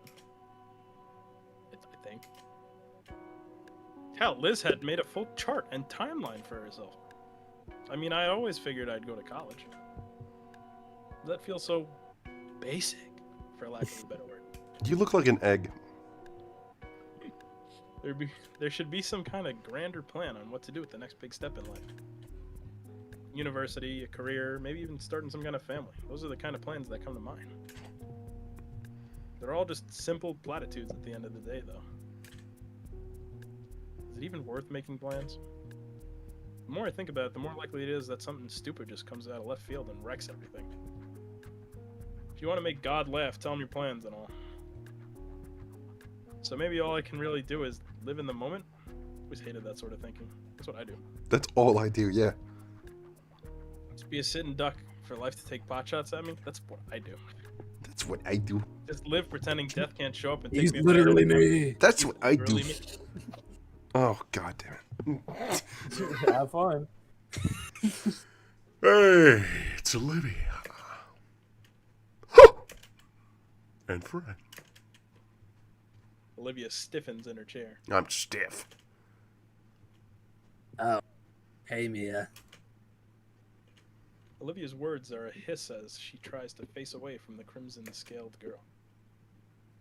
Her hands shakily strain against the wheels of the chair, slowly turning it too. Hey, B. Got a couple of questions to ask you. Would you like to humor me for a bit? Oh, what am I saying? Of course you don't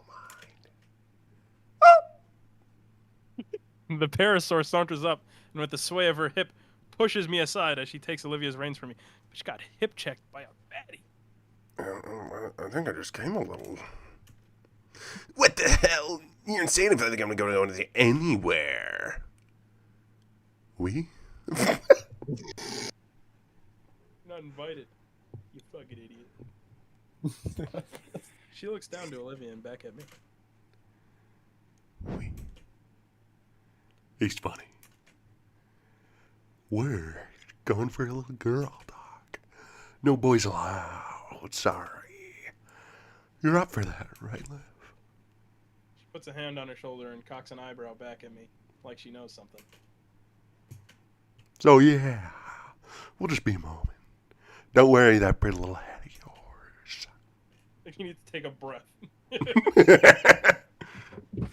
I'm left gawking and confused as the two head off in another direction. Gawk. Olivia doesn't seem to know what to say or do either, so she just goes along with the parasaur wheeling her away. Dang. Part of me wants to give chase, but the side eye that Mia sends back at me forces me to stop. Oh, stop being a pussy. I feel useless as I watch the two turn the corner. My thoughts of what to do, going after the pair, are betrayed by my body still frozen by the icy glare from Mia. Damn it. I'll just get to class and ask what this is all about later. Oh God. Who's calling? All the fun voices are coming back, aren't they? By the time It's I get to gonna ruin Frontlink's me. history class, I'm half expecting to find Olivia already waiting for me. Some kind of remark primed and ready to be spoken to me. But instead, she isn't there. I reluctantly take my seat, tapping my foot impatiently. Even when the bell comes and goes, there's still no sign of her. Shit. I shouldn't have let Olivia go with her alone. Oh, jeez. What the hell was I thinking? Well, fuck. I really don't want to cut class, but I can't afford anything bad happening to her. ... Nope. Can't sit and do nothing. I shoot my hand up into the air, causing Miss Pauling to pause. If I remember correctly. Yes, that's not the right one. It was like a Carl It was Weezer. retarded bitch. Jimmy's mom. Yes, Mr. Nito. That's it. Mrs. Brockling, can I please be excused? Why? Class has barely started just a few minutes ago. Because I I'm about to shot shit myself. Oh damn! Fuck. I'm halfway out the door already. Why did she say fuck? Where did they go? There's not a soul to be found anywhere. If I were a bitch, where would I harass somebody in secret? Toilet, probably. Shoot. Whatever's between them, I hope it isn't turning physical. Yeah, I don't think Olivia can do shit. Woo! Imagine, two of them, physical. Woo! Ooh. I mean, she wouldn't, would she? My hands clench tighter and tighter as I focus on walking faster. Finally, something snaps me out of my trance. The faint sounding of squeaking metal. I've heard that sound before. I turn towards the source, just beyond the door of a nearby classroom. Judging by the paraphernalia covering the door, I think this is the algebra room. I grab the handle and haphazardly throw the door open, praying that I'm not about to rudely interrupt a teacher for the second time today.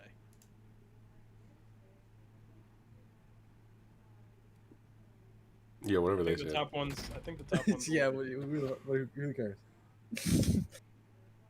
Two heads turn to me in a mix of anger and surprise. They're the heads of the girls I was looking for. I want to get head from him. Real. It's like sudden three-way standoff. It's definitely not intended to be a factory in whatever this is. I really should have thought about that before barging in. Thank Raptor. Jesus, she's okay. What the fuck are you doing here? I should ask you the same question. Oh my god, Baldy, now's not the time. Don't talk to him like that. Yeah, or what? Peter, I told you not to be followed. You were there when we left. You just heard you screaming like a maniac. I've been forgotten already. What is happening? Hey! What's the big idea? Couple of wise guys in here. Why are you two in an empty classroom yelling at each other? The two falling deafeningly silent, unwilling or unable to speak. I notice a piece of paper in Mia's hands. It looks like something drawn on it. The style is different, but it's unmistakably one of Olivia's works. Mia. What are you drawing? The parasaur stops blinking for a few seconds before shoving the paper in her ass. Oh. Before I can question it any further, Olivia speaks up. Inko, why did you come here? I was interested. We were about to have in hot what you guys- lesbian sex. Damn it. Real. Incredibly real. You seem like you were in trouble. Peter, how touching. Well, we're all in trouble now. We? Yeah, dumbass. I don't have time for this Hot Wheels. Fill him in. What's the big issue? Speak, bitch. Olivia claws at her armrests again. She looks ready to cry. Hey, where all of your vicious bravado go? Are you afraid to tell him? Afraid of what to think? Shut up! Precious, fine, I'll say it. Mia turns to me with a malicious grin. Peter, I know about what this prick did during the yearbook art contest. Now, ordinarily, I wouldn't give two shits, but then it hit me. Holy shit, she can just get away with it. Now, how crazy is that? She pauses, goading me to say otherwise, but I bite my non-existent tongue in my non-existent mouth. Like a shark smelling blood, she starts to circle me, continuing her taunts. Then one thing leads to another, Leech. Now we're helping each other out. After all, if the school found out that I'd leave a permanent mark on her unemployable ass. What? Peter, yours too, probably. And you're involved in all. I like how it resets it. It does, immediately. It makes it Very back important. to like full power. My teeth creak painfully from my clenched jaw, and yet the blood drained from my face. Peter, I'm talking about a record, you mouth breather. Art's a big break, right? Skipping the whole rigmarole. Peter, the gist of it's simple. So Olivia draws up some BS group projects for me. Peter, and some friends of mine, turns the man, and I make sure the whole incident goes away. I managed to earn back some of the feeling in my consciousness. Just long enough to defy her. But that's blackmail and cheating. That's wrong. This is the bullying situation all over again. God damn it. You're a bully. Oh my god, that's fucking precious. Mia blinks a few times before turning to look at Olivia, then back to me, then back to Olivia. What? Are you disappointed or not? Peter, I bet you made her pinky swear that she'd never do anything like that again. I bet you made a pinky swear. She leans closer to me. 5 year daughter. Whispering. Peter, well, sorry to break the news and go, but your friend here is a liar. Don't listen. I wouldn't be. She was threatening me. Rape. Threatening, honey. If we were swapped, you'd see my ass hang. Let's see what? What? Peter. All I'm doing is make things better for the both of us. Not my fault you try to get away with cheating. We went away. Peter, you think a cripple like you would have a little more shame than that? I watch Olivia's eye start twitching. Mia's really starting to get to her. I can't let her keep talking to her like that. Mia, just stop it, okay? She really doesn't need this right now. Can't you both just walk away and pretend this never happened? Shit, Ingo, you're good. You're that, Olivia. Wait, I didn't mean... Olivia is staring at me with a look of betrayal that threatens to tear my heart in two. God damn it! Why can't I stop talking? Mia waves me off, turning to face her target once more. I bet you love to walk away from this. But things just don't work out that way, do they? Oh, that's why you didn't want Ingo knowing you're still a dirty cheater. Hey, cheater. A cheater! Shut Hey, Peter. Oh, relax. It's not a big deal. No, I'm sick of this. You already admitted it. Art's my big break. You're only doing this because art is all I have. Your record is fuck. You lose nothing if you get caught. It's Tuesday for you. But me, it's all I have. You're embarrassing yourself. You know I can't lift or run or carry or dance or fucking anything you do on a daily basis without even thinking about it. I can't ever do anything else because of these fucking legs and this fucking chair. Why can't any of you just leave me alone? I just want to draw, for God's sake. Little mouse. Mia rolls her eyes and takes a step closer to Olivia. That's a nice outburst and all, sweetie. But I really thought you were smarter than that. Olivia wipes away at her eyes with her sleeve. What? Mia takes another step forward. Step noise. Think. Handbag. Peter. Would I really go through the trouble of making you do this junk for middling grades? If your work were crap, you wouldn't have a record to hold over you. Peter. Everyone knows you're the best artist in this place. You're just a retard at that. Olivia's mouth hangs open, but no words come out. Peter, you're the kind of idiot to let this sort of comment get to you. So let me be the first to say, congratulations, Olivia. You have a fan. Anyways, there you go. Ah, crap. Distractions aside, you're in on it now, too. You don't want Olivia to starve now, would you? Or words? No.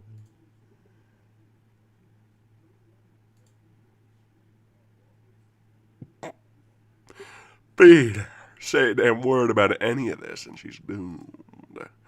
Do you understand me? I try to muster up words of defiance, but just past Mia's stare of death, I spot Olivia's horrified expression. Legalize nuclear bombs. Hello, Baldy. Baldy's Basics. Peter, I'm waiting for your answer, Skinny. Rachel slurs. Nick. I don't know, dude. Is that the first skinny they've said? I think this is the second time she said it. No. No. Excuse me? What the fuck does that mean? Let me think this over with Olivia. Think this over. You deaf and something? That's fuck. Beta. This is a simple yes or no question. You can't seriously frickin'. Mia pinches the bridge of her snoot and lets out Snoot. a tired sigh. Fine. The two of yous talk it over and reach some kind of resolution. But that don't change the fact of what I said earlier, Ingo. Peter, don't say I didn't do nothing nice. Think carefully, amigo. You both got a hell of a lot more to lose than I do. Mia only gives me and Olivia one final glance before unceremoniously leaving the room. Takes me a bit to recover. Never thought Mia would go this far. And Olivia right now, she must be heckin' Saturina. I stand up from the floor, slowly approaching the alligator. Was he on the floor? Pushed down because he's a little bitch. She looks like a mess. What a stupid bitch. Why? Why'd you have to come in here? She's gonna snap any second. I'm sorry. I just was so worried about what Mia could have been doing to you, and I want to make sure you were alright. Olivia grips her armrest. I was alright. I had it handled with Mia. You came in here and fuck it up. But to basically be her slave doing all of her work? Not all of it, just whatever she needs to pass. I'll take the seat next to her. There. She threatened me that she'd go to Scalar and spill everything. And if Scalar knew I swapped the art, she knew that it was with you. I couldn't let her do that to us, so I got desperate. Told her I'd do anything she wanted. That's how I got mixed up with her. And let out a deep and heavy sigh. Olivia, I can understand why, but look at how Mia was treating you before I came in. Even when you were doing her work to save her skin. She's still treating your art, and more importantly, you, like garbage. My words rip through the Gator girl's fragile heart, her face contorting in a fierce snarl, even as her eyes grow wet. You're miserable. You know that. Olivia looks away from me, her face scrunching up as tears well in her eyes. I don't know what to do. I don't even know I can trust her to keep her word. Now that you know what's going on, Mia has a noose around both our necks. The gravity of the situation settles in. It feels like something in me is both frozen over and ablaze. We gotta kill her. There's only 6 months left in the semester. Holy shit, imagine. Is that ending one? They kill Mia. Ikadon helps us. Murder. Axe. It's not like she's asking for something impossible. Maybe there'd finally be some kind of fucking tension in this. Yeah, maybe there's some stakes happening soon. Because it's literally just been high school drama garbage. Her eyes regain some fire as she smiles. I'll just have to tough it out. Keep making art to shut her up until this whole stupid thing can blow over. She's been going through a lot right now. It's just... I'm out of options. So is she. I just blurred out the first thing that comes to mind. Pussy! Kill her! Murder! Why not tell Scalar about what Mia's trying to make you do? Scalar, are you out of your mind? You saw how she handles things around here, especially with the auditor breathing down her neck. I'm trying to avoid getting caught. Right. Okay, Ikadon? For a split second, I see her mask crack. Her real worry evident in those silver eyes shaking. For a split second, I see her ass crack. No. What are you, retarded? Olivia makes a show of clearing her throat. Mr. Yatacon doesn't need to hear this either. You know he'd be able to. I can do this on my own. Her balled up fists quake wildly after they slam into her armrests, and the Gator girl does her best to hide her wince. Yes, exactly, good. I really don't think we can fix this if we're not working together. There's nothing to fix. I told you I have it under control. Just please, Inko, I need you to trust me on this. Don't ruin this for me. I do trust you. Cap. Her voice is softening, as if she's been fully drained now. I can handle it. I told you. Her fists unfurl and continue shaking. I take one of her hands, ignoring her indignant sputters as I delicately cradle it in my palm. Her protests die down into a pained whine when my thumb ever so slightly presses down on a joint. All this time, you've been doing your best, Olivia. My soft words draw out an even softer breath from her. Mia's had me drawing for a group almost daily. Go off. It must hurt after so long. Maybe it does. But it's nothing I can't work through. Why can't you trust me to help then? It's not that I don't trust you, Ingo, it's that you're retarded. It's just that I did trust everyone else. Damn. So please, stop asking about fixing me. Oh god, it's just like the first game, for real, no cap. Or fixing things, I mean. Is that what this is about? Olivia's burning out at this point. Because you're She's already hurt badly. just I can feel her the way hands you shaking. are. It's beyond the point that either of us alone can handle. I let go of Olivia's hand, watching as she takes back her hand and settles it against her chest. I hook a nearby chair leg with my foot and drag the seat closer. Close enough that I can sit down right next to the baronics. Inko, I find that being next to her like this makes it easier for what I'm about to say. Breathe Don't- in. If he fucking confesses here, I'm gonna Breathe. punch him. I'm gonna punch him, Shut the dude. stream Reading off, her eyes I'm once probably again, gonna- I speak my honest thoughts. Mr. Edacon can help, Olivia. Her teeth grind together, as though contemplating mauling my face off. Please, hear me out. I want to trust you, Inko, but I'm just scared Alcon will hate me forever for this. He's the only one that ever made me feel like my art is worth something. I can't lose him. Look, we can get you out of this. Of course, Edacon will understand. Even go to the bat for you. And if you're the one to speak up, it means you're the one getting back at me. She won't have power over you. I can't just give it up all like this. How can I trust you with my entire future? You have nothing to lose. I have everything. Damn, Inko. You're a fucking loser, Inko. You have no fucking life. You don't get it. God damn. Can you trust Edacon? Will he really just let that happen? Mia has no reason throwing you under the bus. Does he? Of course not. Mr. Alcon is... He's the only teacher that's never given up on me. I'm here with you too.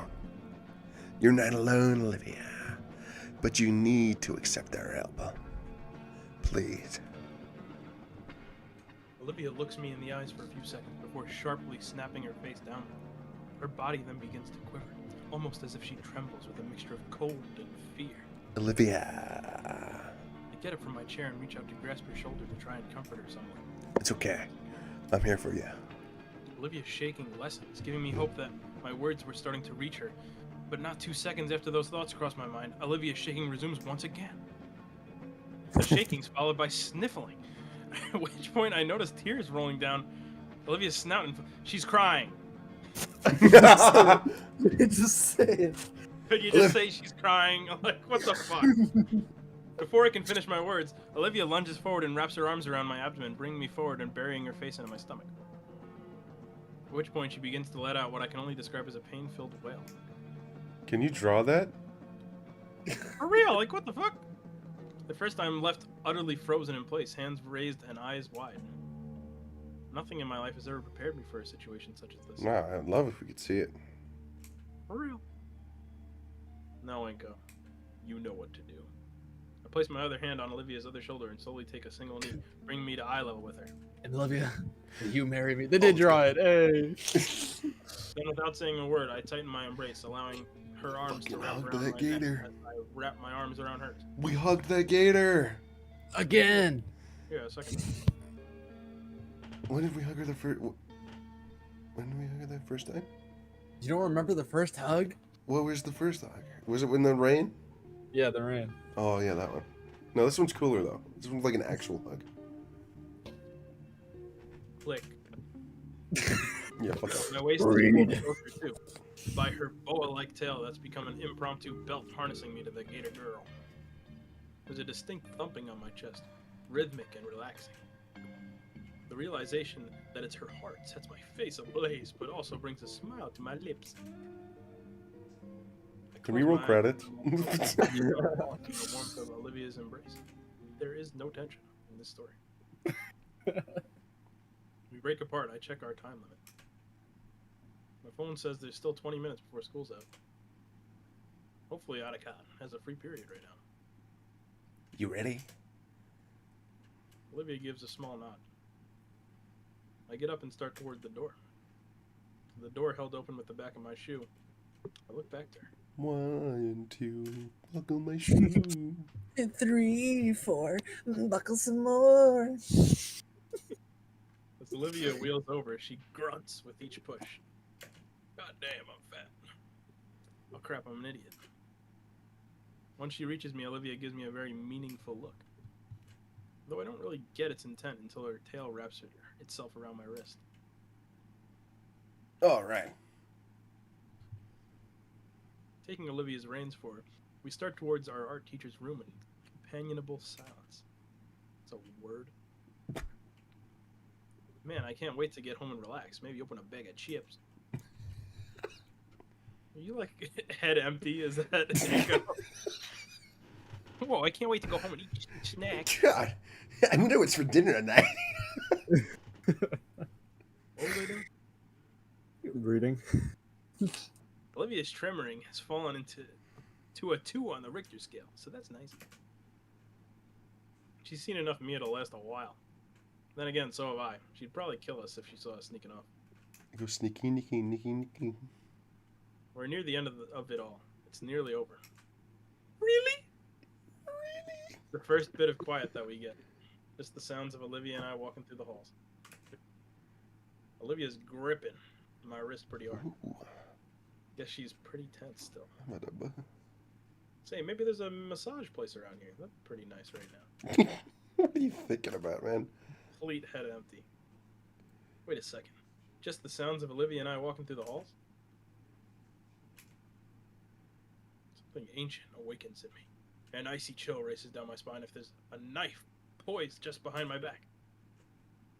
That gator girl tenses, head stiffly turning. Her pupils slowly shift to mine, and their concentration to pinpoints bring attention to the danger my ancestral instincts are warning me of. Yeah, I see it. I shit bricks. Okay. Shit. Beat. Stop. You two trying to run a... Fight or flight, fight or flight, fight or flight. Reflexes kicking in. Zero thought on my end. My body chose to just book it. Oh, an animation. What? Animation? Are you serious? Sound effects? What?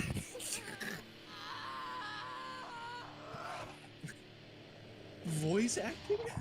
What the fuck's happening? Holy shit. This is where all the fucking budget went, right here. This is it.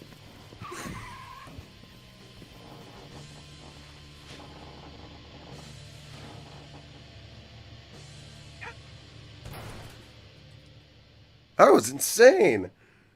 Wham! That was fucking cool. For a moment, I wonder if the deafening noise of the metal doors behind being hit is from Mia punching it in rage or accidentally slamming into it, chasing after us. When I catch you, I'll... That's not Peter. That's not Peter! When I catch you... Fuck! Peter!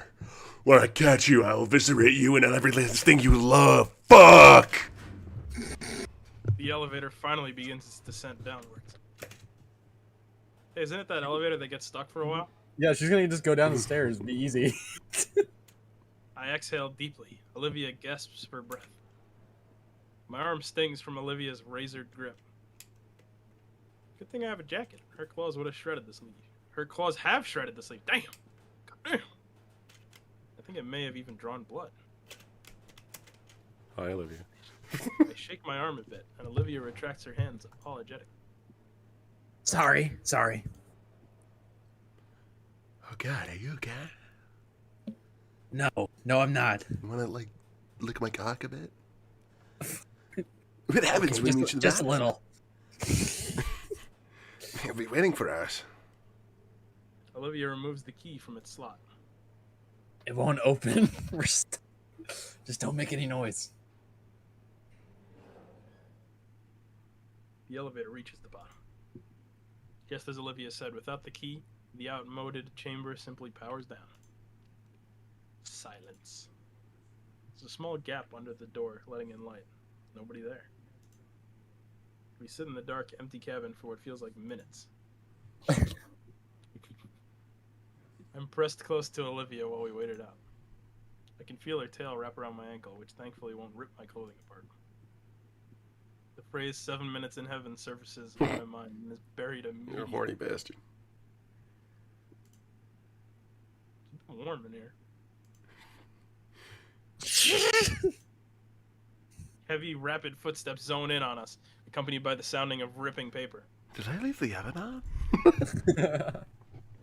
Mia's destroying everything on the walls. You fuckers still better be in there. If you cowards run away, so help me, Raptor Jesus. Right in front of the door.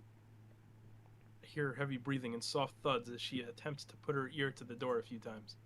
I try to stay as silent as possible, but I'm afraid that the homicidal parasaur can hear my heart hammering in my chest in pants crapping horror. Mia, with no intention to vent her frustrations verbally, resorts to the next best thing. Physical therapy. We're surrounded by the sounds of ripping paper, dented lockers, and drywall fracturing. Shouldn't this be on camera? Is school still on? Is people still here? On occasion, something hits the elevator door again. Olivia and I don't dare move. I hear other voices. Mia's drawn attention to herself. Peter, what the fuck are you looking at? Do you want limitless horn? Find someone, quick! I fucking swear I've had it with a fucking luggage case on wheels. Peter, good luck painting when you're eating through a straw, bitch, like croca cunt. Olivia takes a sharp breath. Silence. What was that sound? Someone's tasing her? Yeah, it sounds like a taser. Oh my god. Whoa, hey, Peter. Hey, whoa, hey, it's all cool.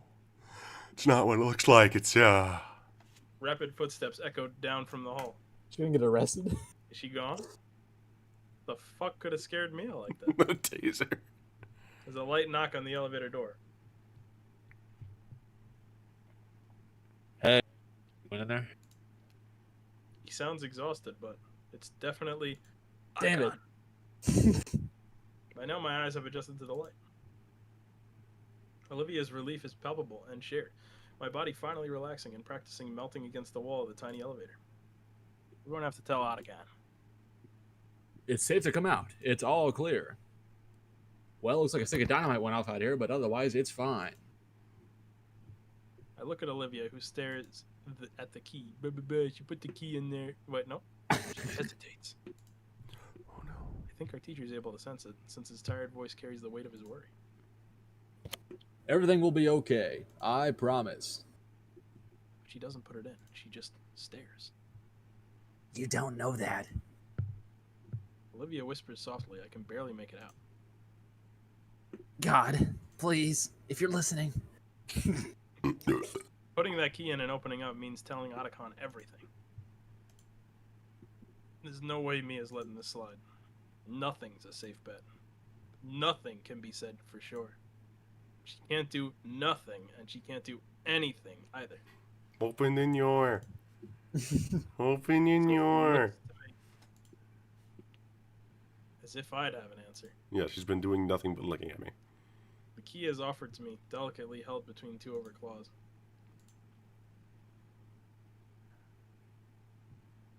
Open in your. Does this have any consequences at all? Alright, let's get this over with. We've gotten this far. Time to end it. We've had about enough of all this stress. And by the look of it, so is Olivia. She's been dealing with this much longer than me.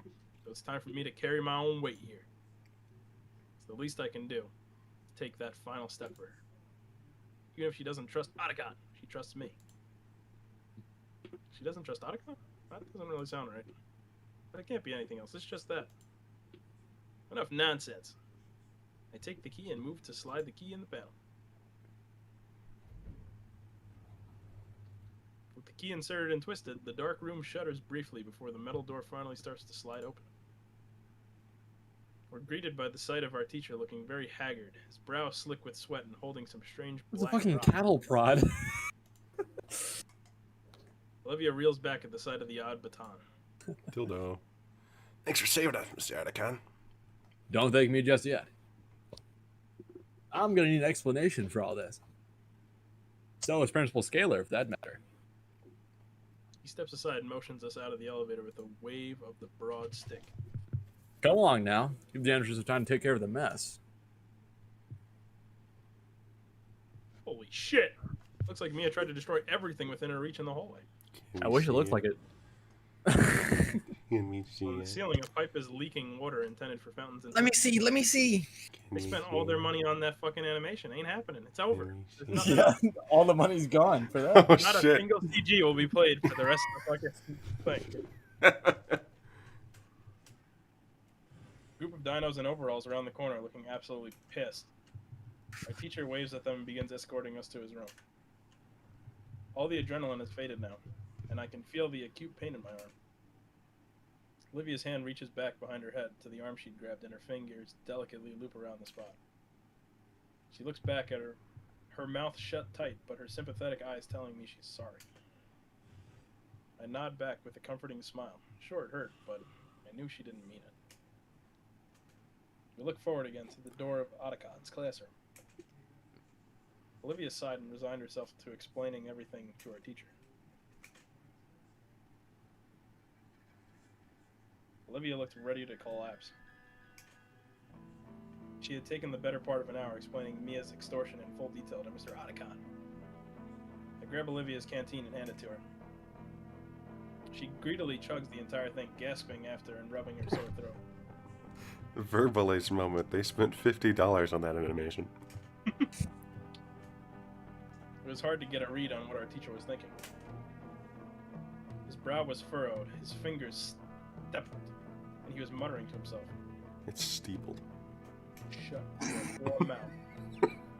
Finally, with a deep sigh, he stands from his desk and looks at the exhausted girl. I had a feeling something was going on, but to this extent. You should have come forward sooner. Shoulda, coulda, woulda, but you didn't. I know, but we're here now, aren't we? Fair point. Still, I'm concerned that you thought nobody would notice. I didn't think anybody would care to look. Those assignments go through dozens of eyes, you know. Well, doesn't? What do you mean? Your style, Olivia. I saw it from a mile away, and I was just waiting for you to talk to me. You knew? Why didn't you say anything? I wanted it to come from you. Don't worry. I'm not going to lecture you. After Jesus knows you've had enough of that already. I'm glad you two are okay. Yeah, I thought she was actually going to kill us. She was. She was. Mr. Otacon shakes his head before he smiles softly at us. Have some faith in the faculty here. We do our best for you. With what we have on Mia now, we can justify watching her like a hawk from now on. Anybody else who was harassing ought to thank you. Are you sure she's actually gonna get in trouble for this? At this point, it would look bad if we didn't punish Mia for this kind of behavior. That's a relief. Come on, you can hunker here until school clears out. You sure? We were gonna stay after like that anyways, right? Yeah. Oh! What the The fuck? loud noise makes me stumble to the floor. Mr. Yatacon. Whoops. Otacon looks at the device in his hand. Is that a taser? It's a piece of tape with something. Oh, I thought I got tased. You retarded. Estrus protocol, bruh. I'm gonna run and get some things done. They're gonna want my account on paper pretty soon. May as well knock it out of the way. No care at all. Mr. Otacon chucks the electric weapon onto his desk before turning to his doorway. Don't burn the place down, all right? No promises. And no sexy times. Alone, I go sit near the back of the classroom. I'm tired. I'm gonna get water. That Joe Swanson impression took it out of me. Hello, Peter. Peter. Hey! Gator.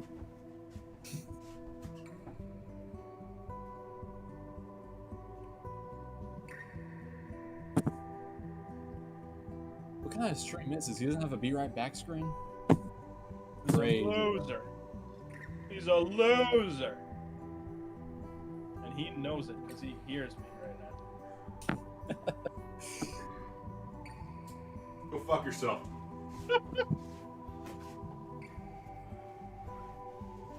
Wireless headphones aren't useless, you know.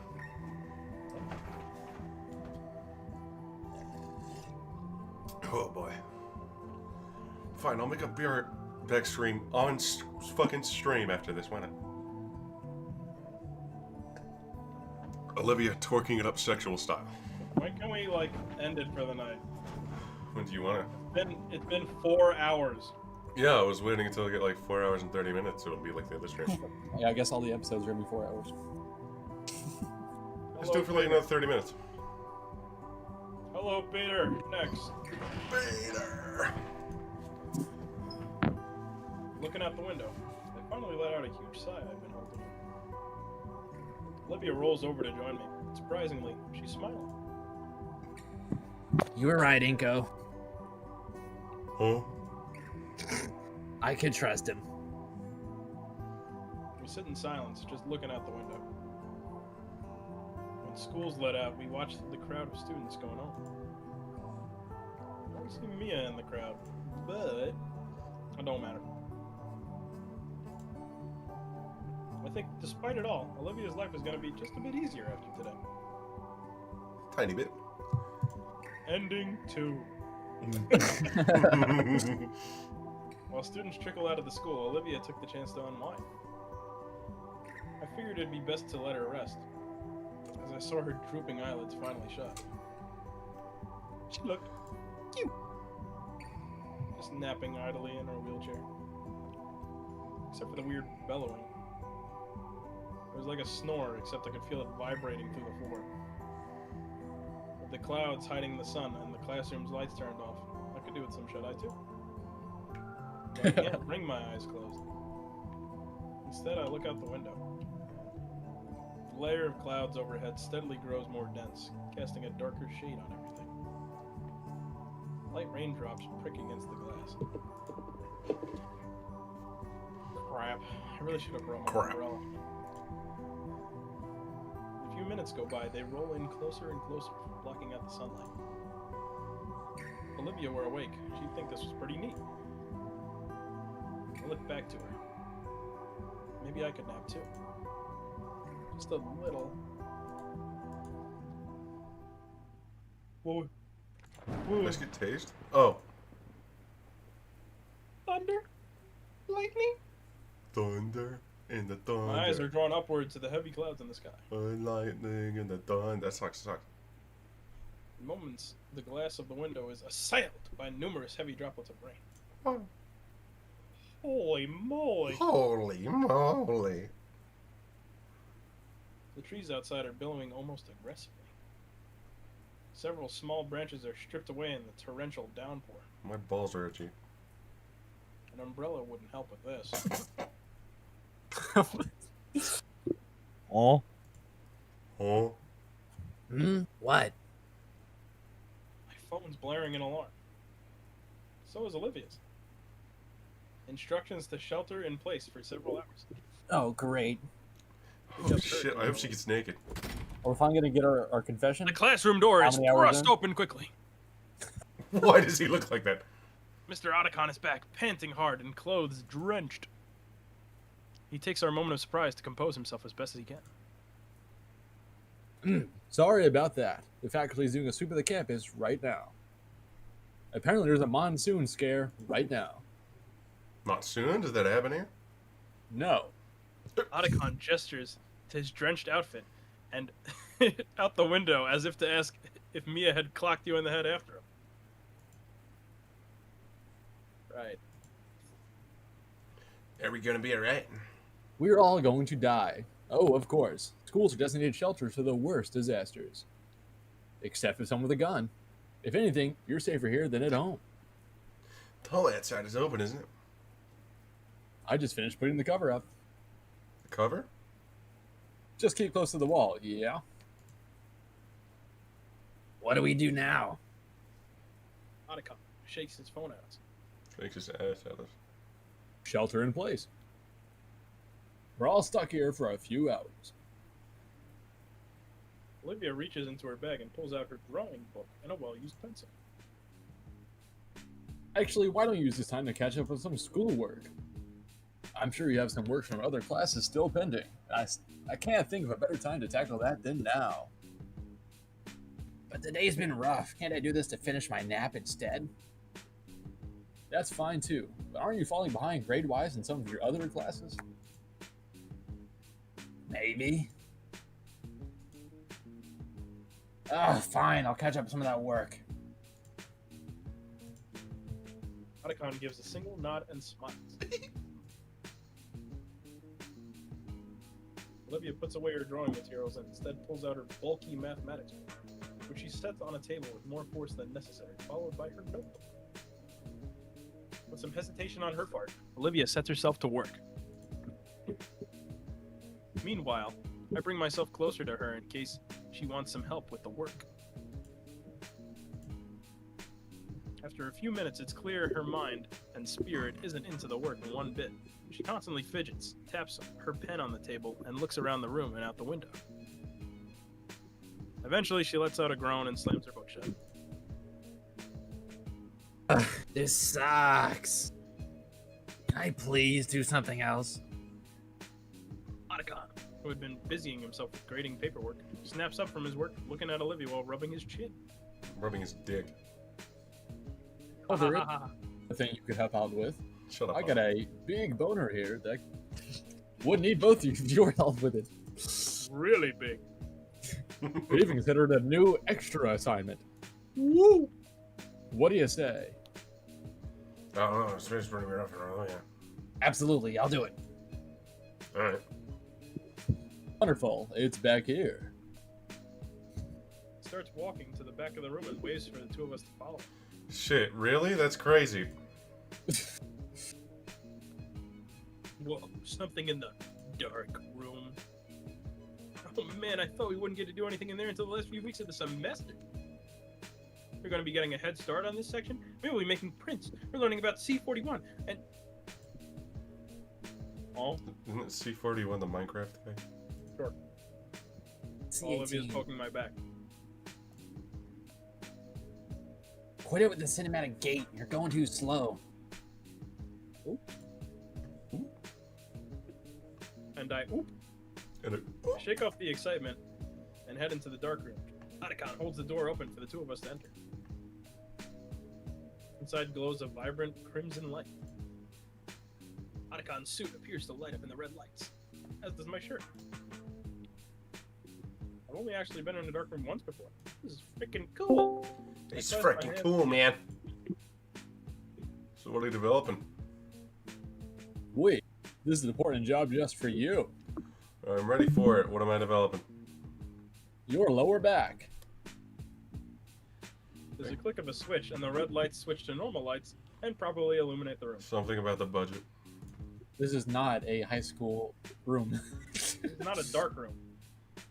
This is like a storage This room. is a fucking warehouse. There's boxes over We're there, in and he's Costco. one at each station This around looks the like when I room. worked at Home Depot. They never like looked in a dark room before. If you can, of course. Okay, I won't read Do, that then. do I at least get extra credit? You get one of the bags of chips I keep hidden in my desks. Ollie. Nice. Come on, Olivia. We should clear the way for him. Is this where they keep the $1 hot dogs? There actually is something in the box. We'll need it in a bit. The two move back to the entrance, and I'm faced with a myriad of boxes I'll have to carry. Looks like there's about 10. They're pretty medium-sized, like you could fit a table lamp in them. Foreshadowing is a narrative device. How heavy can they? Are there tables in those? Lift with their knees, Nico. This is gonna suck. I look at Olivia. She's already has her phone out and pointed my way. Damn it! I shift my legs and try again. I actually managed to get this thing off the ground. Doubt it. This must weigh at least 70 pounds. You could not lift 70 pounds, Inko. Bitch. What are these loaded with? Bricks? Something like that. Careful, they're fragile. Finally, I get the last box in its place. Pick a chair and collapse in a heap. My muscles are on fire. Though to be honest, I don't know if I could have done all that at the beginning of the year. I guess I'm getting stronger. From what? Otacon walks back into the dark room with a small black toolbox. Oh, good. You're done. Come on out and take a breather. That looked tough. Fuck you. I'd rather stay here. I'm gooning. Olivia shows up in the doorway behind Otacon. I'm surprised you didn't use the cart. What card? Oh. Inko, Shitty you Google dumbass. Images? Before you get started with me, Inko, you didn't ask.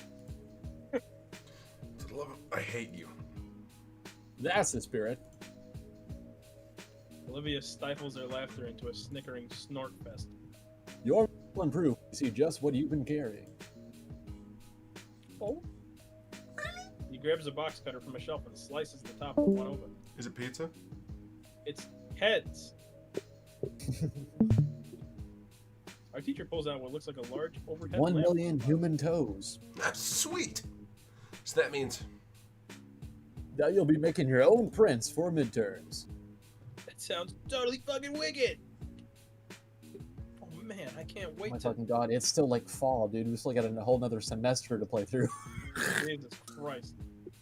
But before any of that, these need to be assembled. The rest of the parts are taken from the first box and set down meticulously. Olivia's gotten curious as she's rolled up to the station and handing one of the funnier looking pieces. Anywho, here you two go. You guys remember when Have I fun. said we may get, like, the ending here? In the third stream? Yeah? Ain't happening. No. Wait, two? Yes, two. Don't think I didn't notice you watching Inko so much. The stammered denial from Olivia does nothing to wipe the cheeky grin from our teacher's Can we face. kiss already? Kid. For real, we don't even have a Yeah. confession yet, man. What the What fuck? about you, Mr. Atacon? I'll be right back. He makes his way to the door again. Shit, really? Get started without me. I need to go fetch some things. Before either Olivia or I can speak, he's left the room. Oh boy, smooching time. Olivia already has the toolbox open on her lap. Right then. I grab the folded up instructions and lay it out, seeing the details of the bizarre device fully assembled. Okay, so He dropped his meat on the table. Step one. Actually, let me... There we go. Got it. Step one. Hand me the next piece. Oh, did I scare you, A little bit. pussy? Yes, you scared me. Things are heavy. What if you dropped that on something? Like what, my legs? Myself. I didn't though, Bet you could have. and I didn't. Olivia's tail reaches for some brackets, but I grab the limb before she can take them. If Olivia just got like skinnier, do you think she could just walk around on her tail like a fucking spring? She is not fat. She is not fat. She is not Oh fat. my god. She lose some fucking weight, fat ass. Hold on. Not doing an accent. We gotta do things right, or the enlarger might not work right. Enlarge what? He retracts her tail from the table. You're no fun. It's just an oversized lamp. That's a gross oversimplification. You're a gross oversimplification. I'm shooting up the school. Edecon's gonna make you use the one you break. Just means I can sketch more, right? Well, I mean you can participate and learn about photography. Photography's your thing, so it doesn't really apply to me much, does it? Well, maybe that's the case for you, but photography's my thing. It's the whole reason I took this class after all. Is this supposed to be a fight? Oh, sorry. I won. It's nothing. Olivia politely rests her hands in her lap. Her eyes linger on the box of parts. Well, Oh. how does it work then? The dick enlarger? She shakes her head. SMH. Photography. Photography. Ugh, shut up. Like, why the giant lamp thing? It's all digital today, right? Huh. Huh? I think that's the first time somebody's actually asked me about it. I don't really fucking know. Sure, I've had a lot of mid-shower rehearsals explaining my hobbies and their cultural significance to others, but none of that's coming to me right now. You're a loser, Inco. It's all about shot competition, and this machine is part of the production of it. Getting the right things in the right places in the right time to evoke a certain feeling. Composition is a thing in painting too, you know. I'm ill-prepared for Olivia's comeback. Yeah, but it's a lot easier to pick the composition you want. You don't have to worry about any factors other than yourself. Photography, you have to build the set to get a good photo. That's the fun of it. But why would you want to limit yourself like that? Why not just draw whatever you're taking a picture of instead? You could express all kinds of things you could never express with a photo. Dumbass. Like gators. Olivia taps a claw Like on big the image. gator tits. Here, take a picture of my gator tits. The Okay. thing echoing in the room. What sets all this junk apart from just lines on a page? The technique and vision. She smirks at my petulant comment. Fine, I'll show her. I prove to you that this takes skill. Check out my jelking. I hold the lighting portion up, making sure it's at the right angle, and fasten the last portion of the enlarger in. I plug the machine in and flip the switch, happy that it works right and lights up the entire base. Olivia looks at me with confusion as I move to the entrance of the room and flick the light switch, bathing the room in a bright red again. Going back to our workspace, I pull the developed negatives from my backpack and slot the slide I want into the carrier. Ta-da! The negative carrier in place in the machine, a blurry gray blob is projected onto the base. What? Give me a minute. I hold the manual under the lights to the side of the blob, checking which knob is which and slowly turning. As the lens and billows shift, the Rorschach test transforms, gaining more definition until it finally becomes the spitting image of the school's front entrance. I can even do this. I take out the negative and place another atop it before slotting the carrier back in while also increasing the strength of the light. The image displayed is now the entrance with a half a dozen semi-transparent students in front of it. What did you do? Overlapped another shot.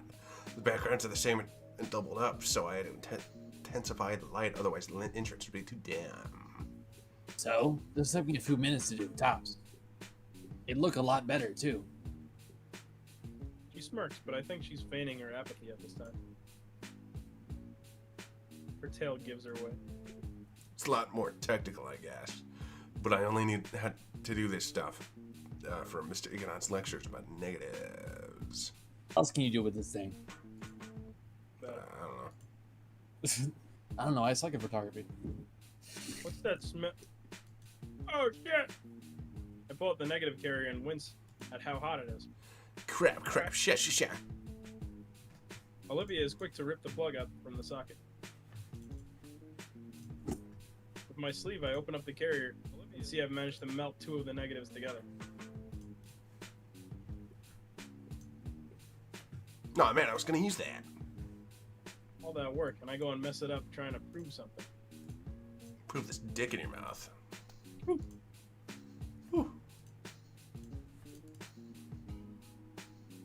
Olivia is never gonna let me let this down. The green gator girl lays a sympathetic hand on my shoulder to my surprise. Shit happens. I ruined a lot of paintings in the past too, you know. She takes the reels from the warm metal plate and holds them up to the red light, trying to see through them. And you've got more shots on this thing. But I like those shots. Then go retake them. The skulls ain't going anywhere. It's not that easy. Like, it has to be done at the same time and weather and lighting. The abrupt darkness coincides with the vague ambient sound of the ventilation shuttering to a halt. The blackness is all-encompassing. I can't even see Olivia, who I know is right next to me. Inko. Her voice helps me confirm that we're still alive in some fashion. But there's a shakiness in her tone, which sends a tense rattle down my spine. Our breathing is the only noise. It's as if we've been encapsulated in a void of nothingness. I'm still here. I know. I plant my hand down to brace her shout, feeling the still warm metal of the enlarger base. But, Yeah, I guess the school lost power. Feel something cover my hand, and then squeeze painfully. sorry. The pressure lessens, but she doesn't let go of my fingers. No, it's fine. There's a subtle shake in the scaly limb in my hand, but when I brush my thumb across it, the limb eases. Hey, stop that. Stop what? Just that. Stop that thing you're doing with your hand. I shrug. And then I want to slap my face when I realize she can't see that. Alright. Standing here in the darkness of the dark room isn't getting us anywhere. We should go find... Olivia, Inko. My instincts kick in. I hop back to make space between us and the killer. I turn back to them to become a defensive wall. I wrap my arms around Olivia's head to make sure she's 100% protected. Hey, it's me, Mr. Yatakan. Took a bit to find a flashlight, but with how this room is. I look up to the shining white pterodactyl pointing the flashlight at his own face. It's Patero. Taro my balls. Get off me, you git. Look, I'm not paying you two to get frisky in the closet. Not paying us at all. That's what Trigham's class is for. You're not pink. Mr. Otacon holds up a pale hand, his grin widening. I'm just joking around. He leans against the doorway to get a better look inside the darkroom with his flashlight. Fleshlight. Power's out for the whole block, and apparently our backup generator is decades old and is only keeping the AC on. Someone should get fired for that. Come on, we can wait it out in the studio. Olivia follows me out into the main classroom as we slowly trail in Mr. Otacon's wake. The slow sounds of his gait sets a nice contrast to the rain lashing against the windows. Whoa! It's really coming down outside. Think it'll flood? It floods here? Sometimes. The ground floor classrooms used to have carpet, you know. Otacon starts pulling something out of his desk, but it's too dark to see what.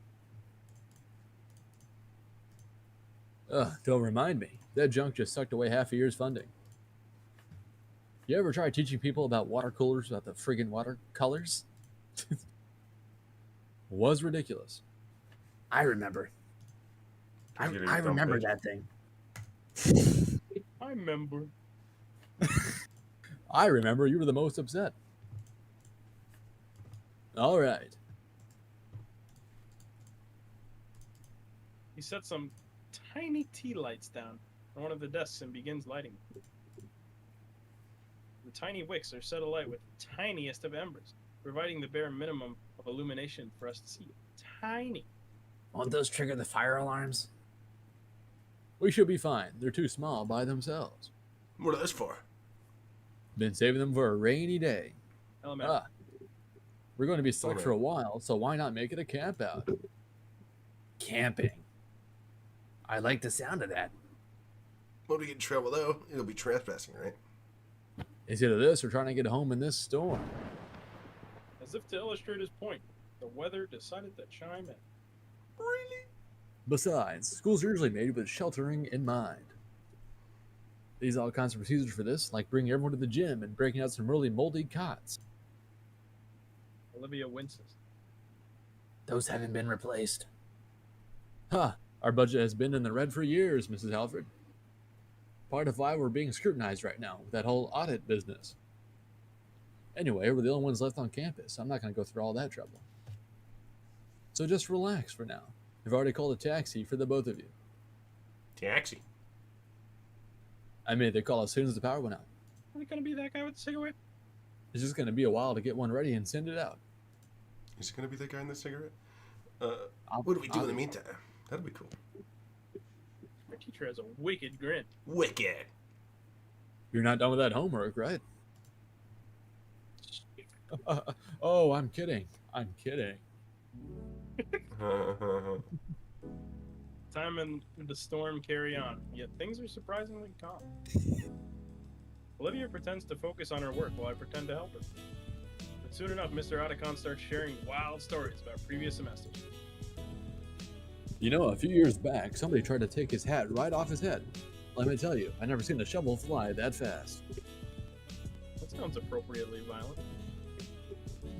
Either way, Olivia slowly loosens the facade of productivity, and I join her not long after. You know, I still owe you for earning your one coat last year. Oh, forget about it. I have dozens in my closet anyway. Yeah, you have a lot of things in your closet. In fact, whoa. You too. That could have went horrible. Listen, I've been being nice, so you have to be nice too. I know I'm stupid right now. The eerie ambience from the blackout is quickly overridden by our combined laughter. Eventually, we run out of things to say and just wait quietly in each other's company. Otacon slumps downwards in his chair. Ooh, long day today. He glances out the window, still being assaulted by sheets of rainwater outside. Normally I'm home by now, resting. You two mind if I relax a little here? No, go ahead. Thanks. He stretches behind him, cracking his spine against the groove of the chair. Olivia, I've been meaning to say. Hmm? Usually so quiet, reserved, isolated even. I've noticed you're being a bit more friendly recently. Huh? You think so? You've been in my classes all 4 years. Of course I would. Maybe I'm a bit old-fashioned, but it hurts me to see a student hurt themselves like that. When you're in the adult world, you'll see this all the time. When someone's in a rut, they tell them to just stay there until their days blend together instead of lifting themselves up. Like they got all the time in the world. So I'm proud of you for making an effort, Olivia. Oh, Mr. Yatacon, I don't, I mean... Don't be flustered, be proud, Olivia. You've managed to form a friendship. Of course, I appreciate you extending an olive branch too, Inko. Me? It's no problem, Mr. Atacon. Come on, school hours are over. You can drop the mister. Okay, bitch. Fuck you. Hey, it's not something I've been anything before, right? I'm just a friend. That is great to hear, though. You can't always navigate this world alone. Someone to keep company can really help. He can? Oh. More than you can imagine.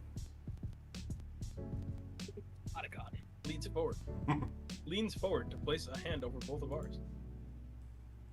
He just barely makes contact with Olivia's wrist when she winces and yanks it back. Shit. Olivia, Are you alright? Ow, I'm fine. That just hurt. I was fine before, though. Trying to stay off that wrist all day. Was that bad? I was feeling better. I even helped build those doohickeys. the print enlarges. He covers his eyes with one hand. Of course, great move. Student's been overworking herself, and I think to give extra physical work. She didn't do anything. What am I doing? I think she should walk around sometimes. It wasn't your fault. Can we get out of that fucking chair, lady? I didn't want you to worry. I had no idea how bad it was. For osteoporosis. He leans forward again, gently holding Olivia's wrist, inspecting it and being careful not to cause any pain. You need to take care of yourself, Olivia. If something were to happen, I knew you'd be completely beside yourself. I know. Why are you talking like that? Do not worry about it. I know you were doing extra work, but how did it even get this bad? Are you okay? It was a lot of extra work. Doing a whole group's assignments on top of my own. For the last 3 weeks, basically all my free time. It's great practice. At least that's what I was telling myself. Olivia does her best to hide her wincing as the teacher tests her arm. I never would have made it to graduation. All because of that painting you switched. He shakes his head and lets go of Olivia. SMH. Oh, it goes further than that. That painting was all because of the pain you've been going through all these years. And all because of that first contest entry hanging in the gala. Your first venture to the art world, and it went how it did. Olivia looks down at her hand, stretching the fingers out and in, slowly, carefully. Sex. My hand moves without a thought, fingers taking her hand carefully to help in some way or another. You and that painting. Our teacher palms his face and groans into it. It's a genuinely good piece, Olivia. I've told you that so many times. She locks up, but manages a small nod. She twerks. What a horrible chain of events. I've had to witness it all these years. Watch as it's taken your friends' self-worth. That little smile you had when you first came into my class. Now it's ruining your health. He gently lets go and covers his own eyes again. And I really just sat here and watched it? I was just talking about how people act like they have more time than they have. Yatacon? Hey, Bertie, you right. I'm super. I'm more than okay. In fact, I've made up my mind about something. I'm gonna kill you, Olivia. You. Me? Gas station. Take her to the gala, please. There's something I want you two to see. Yeah. No words, just do it, now. Uh-huh. What are you going to show us? He stops at the door. Something you should have seen a long time ago. I'll add one line during that. My shoes slosh noisily through the flooded hallway as we slowly headed back to the main building of the school. Olivia herself had used her arms to tuck her legs up into her seat, her head now resting on her knees. Otacon didn't seem to care, each of his steps splashing water around and soaking his slacks. Adding 0 of 4, damn. The drains in the floor are working overtime, keeping the water at a minimal level. An unsettling feeling washes over me as we enter the atrium. The interior of the school goes pitch black from the lack of lighting. Something like that. At least We aren't dealing with wet floors, but navigating the halls in the dark is a new difficulty. Olivia brought out her phone using its flashlight to shine our way, but I'm still unnerved. The only sound I hear is the squelches of my shoes and the awkward dripping from both Olivia and I. And it was then I realized that Otacon had left us behind. Mr. Yatakan?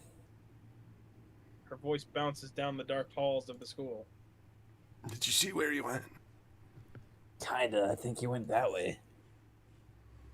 I can just make out Olivia's hand pointing thanks to her phone. Towards the school's offices.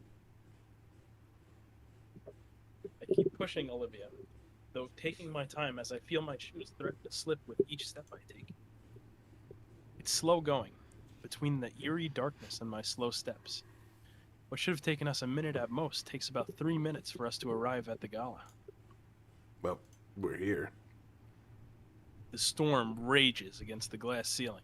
What's normally the source of the hall's natural lighting is completely obscured by the typhoon. And there's still no sign of Otacon. I withdraw my phone and turn its flashlight on too, in the hopes to improve the situation. I can hear something else, aside from us in the rain. Something getting closer. Tiny red light in the distance, there with the sound. The tiny ember bounces and sways in rhythm with the odd tapping. Until... Uh, Move your mouse. slowest zoom ever. Here it is. Yeah. I'm frozen for a second. The thought forces its way through me. He would never hurt us. Yatakan, what are you doing? Something is kicked aside. It's Olivia's painting from the art contest a few weeks back.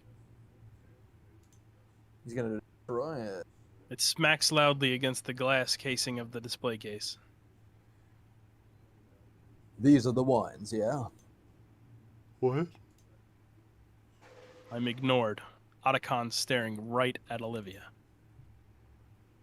She's also struck fearful, but she nods. Otacon takes a deep breath and faces the display. What are you gonna do? I can't wait. This is a bit extreme, isn't it?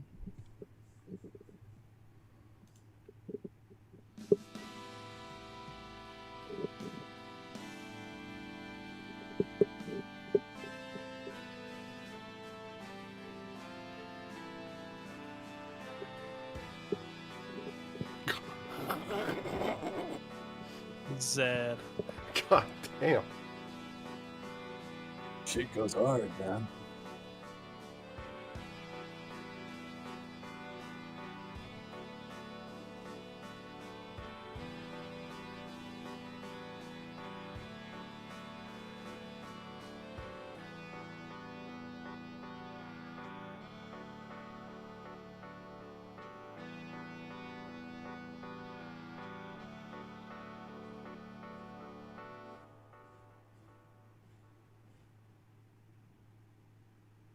That was pretty buggers.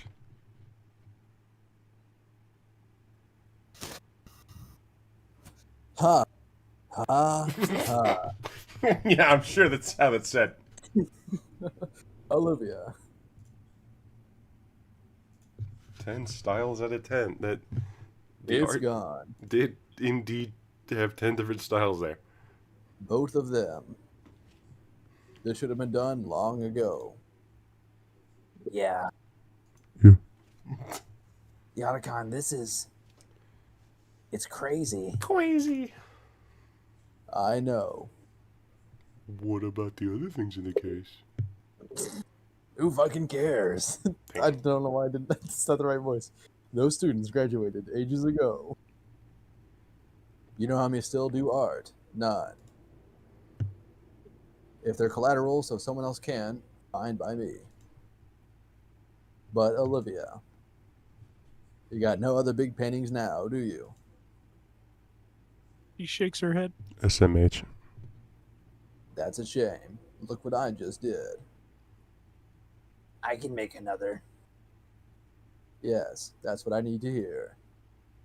You make me so proud to hear that. Do you remember in sophomore year when you challenged me to think of something I wanted to do and set a goal to do it? Of course. I couldn't think of anything back then. But there has been one thing I've been wanting to do for a while now. And like you said, some company could really help. Olivia grips my hand just a little tighter. Promise not to laugh. Never. Would you mind asking me again, Yatakan? Sure. I believe it was.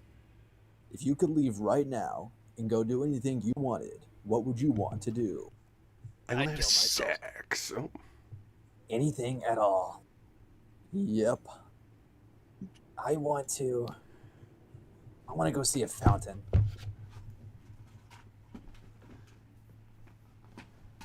My headset died. Give me a minute.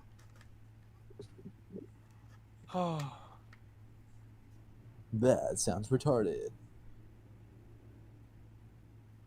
Okay, I'm back. And paint it for you. Fucking brilliant. That fucking sucked. There's a fountain here? There's a park not too far from here, and you can barely see a fountain in the center of it from the window. You can't see it right now in the storm, but I want to go there. I think I know of it. The one in Stick Equestrian Park. That's wonderful, Olivia. Otacon stumbles a bit. I rush to give him a shoulder, some shards of glass crunching under my feet. Ah, good thing the power's out. No cameras up or anything. Did you get in trouble for this? I'm always in trouble for something. And ordinarily, I'd just take the hit. Especially for something like this. That Mia chick can take the fall. To hell with her. Damn. Olivia manages another small smile. I'm looking forward to that painting. You better get it to me. I understand. This is like nice and all, but I totally thought he was a murderer. Yeah, especially because he's Otacon. I will. And you better help. No. Otacon motions for us to wait by the Moses. school's entrance. Shut the fuck up. For a while, we sit there.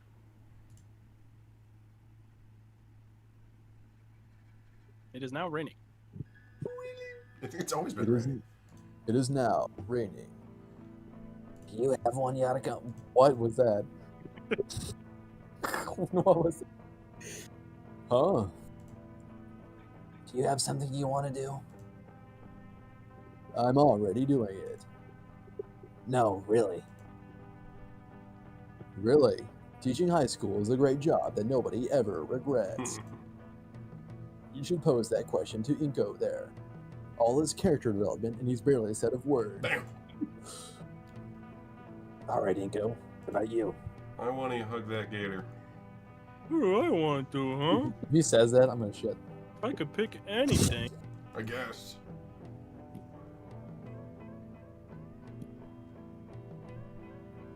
Wow. You're on your own, Doe. Hey, chat. No, chat. No, this is all you, bro. No, chat is always Nope. my scapegoat. Nope. Quickly, deed awesome. What? This is yours, though. Which one? Take the stream down. Which one, man? You pick. Well, chat's saying 3, so. I would have chosen that anyway. A more ambitious dream. I can get behind it. I put piss again. I've been drinking too much. It's a bit unimaginative. That's just hater talk. You should probably start looking more into the how and not the what. Like you would now, I can totally do it. Sure thing, Mr. Successful. Your blog doesn't even have 10 followers. You look me up. Yeah, I got bored. You can at least follow me if you're gonna cyber stalk me. I'll follow you when you make good content. Damn! Real.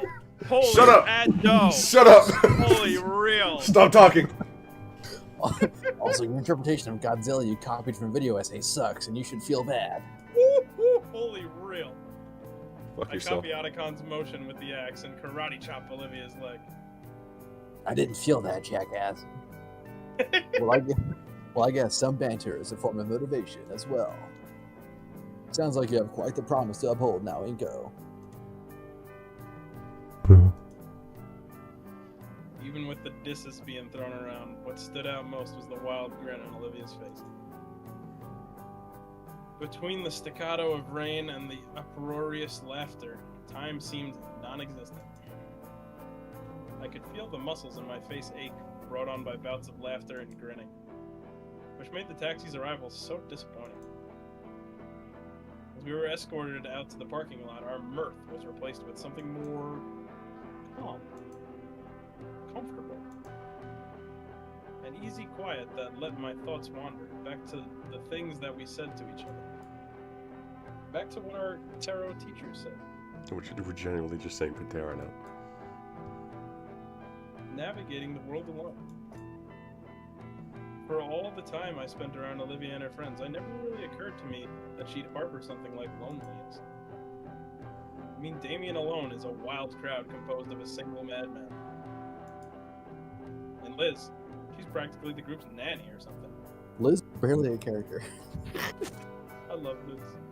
Oh. The driver of the yellow van leans into his horn, and I could feel a baleful leer on me even through the gaze of fog and raindrops. Haze. Olivia draws her hood up, and I hold my jacket above my head. With a final look to Mr. Otacon, we thank him. Need for thanks. Seeing my students grow and prosper into adulthood is all the reward this old fossil needs. With a wave, he sends us off into the rain, the irate taxi man's van that yells at us about burning his gas. While Olivia works to get herself situated in the cab, I turn back. Mr. Otacon is sagging, meandering back into the building. Oh wait, hurry up. Right. It's been about a week since the typhoon, and we don't get to see the taxi driver. Damn. The days after were surreal, with how things just realigned with the old schedule. Otacon was serious when he told Olivia to keep off that wrist. He effectively banned her from painting until it got better. Meaning all week I've been doing our work as a group. It was exhausting.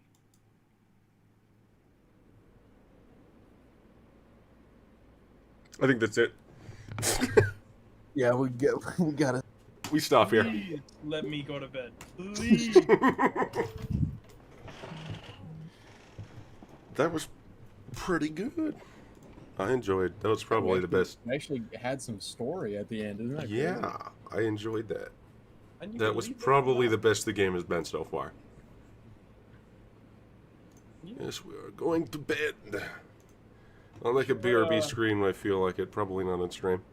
You're welcome part for the 2 stream. in the description, and well, whatever part 3, whatever the last part was.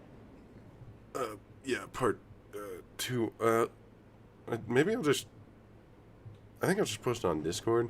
I mean, Did do you you want me to just keep link the part 2 up? Dropbox? Yeah, just link the Dropbox in the description. Okay, yeah, I'll do that. Alright. If you want to see the other things, part 2 is in the description because we said some naughty We said words some in it that could get naughty my words. channel in trouble.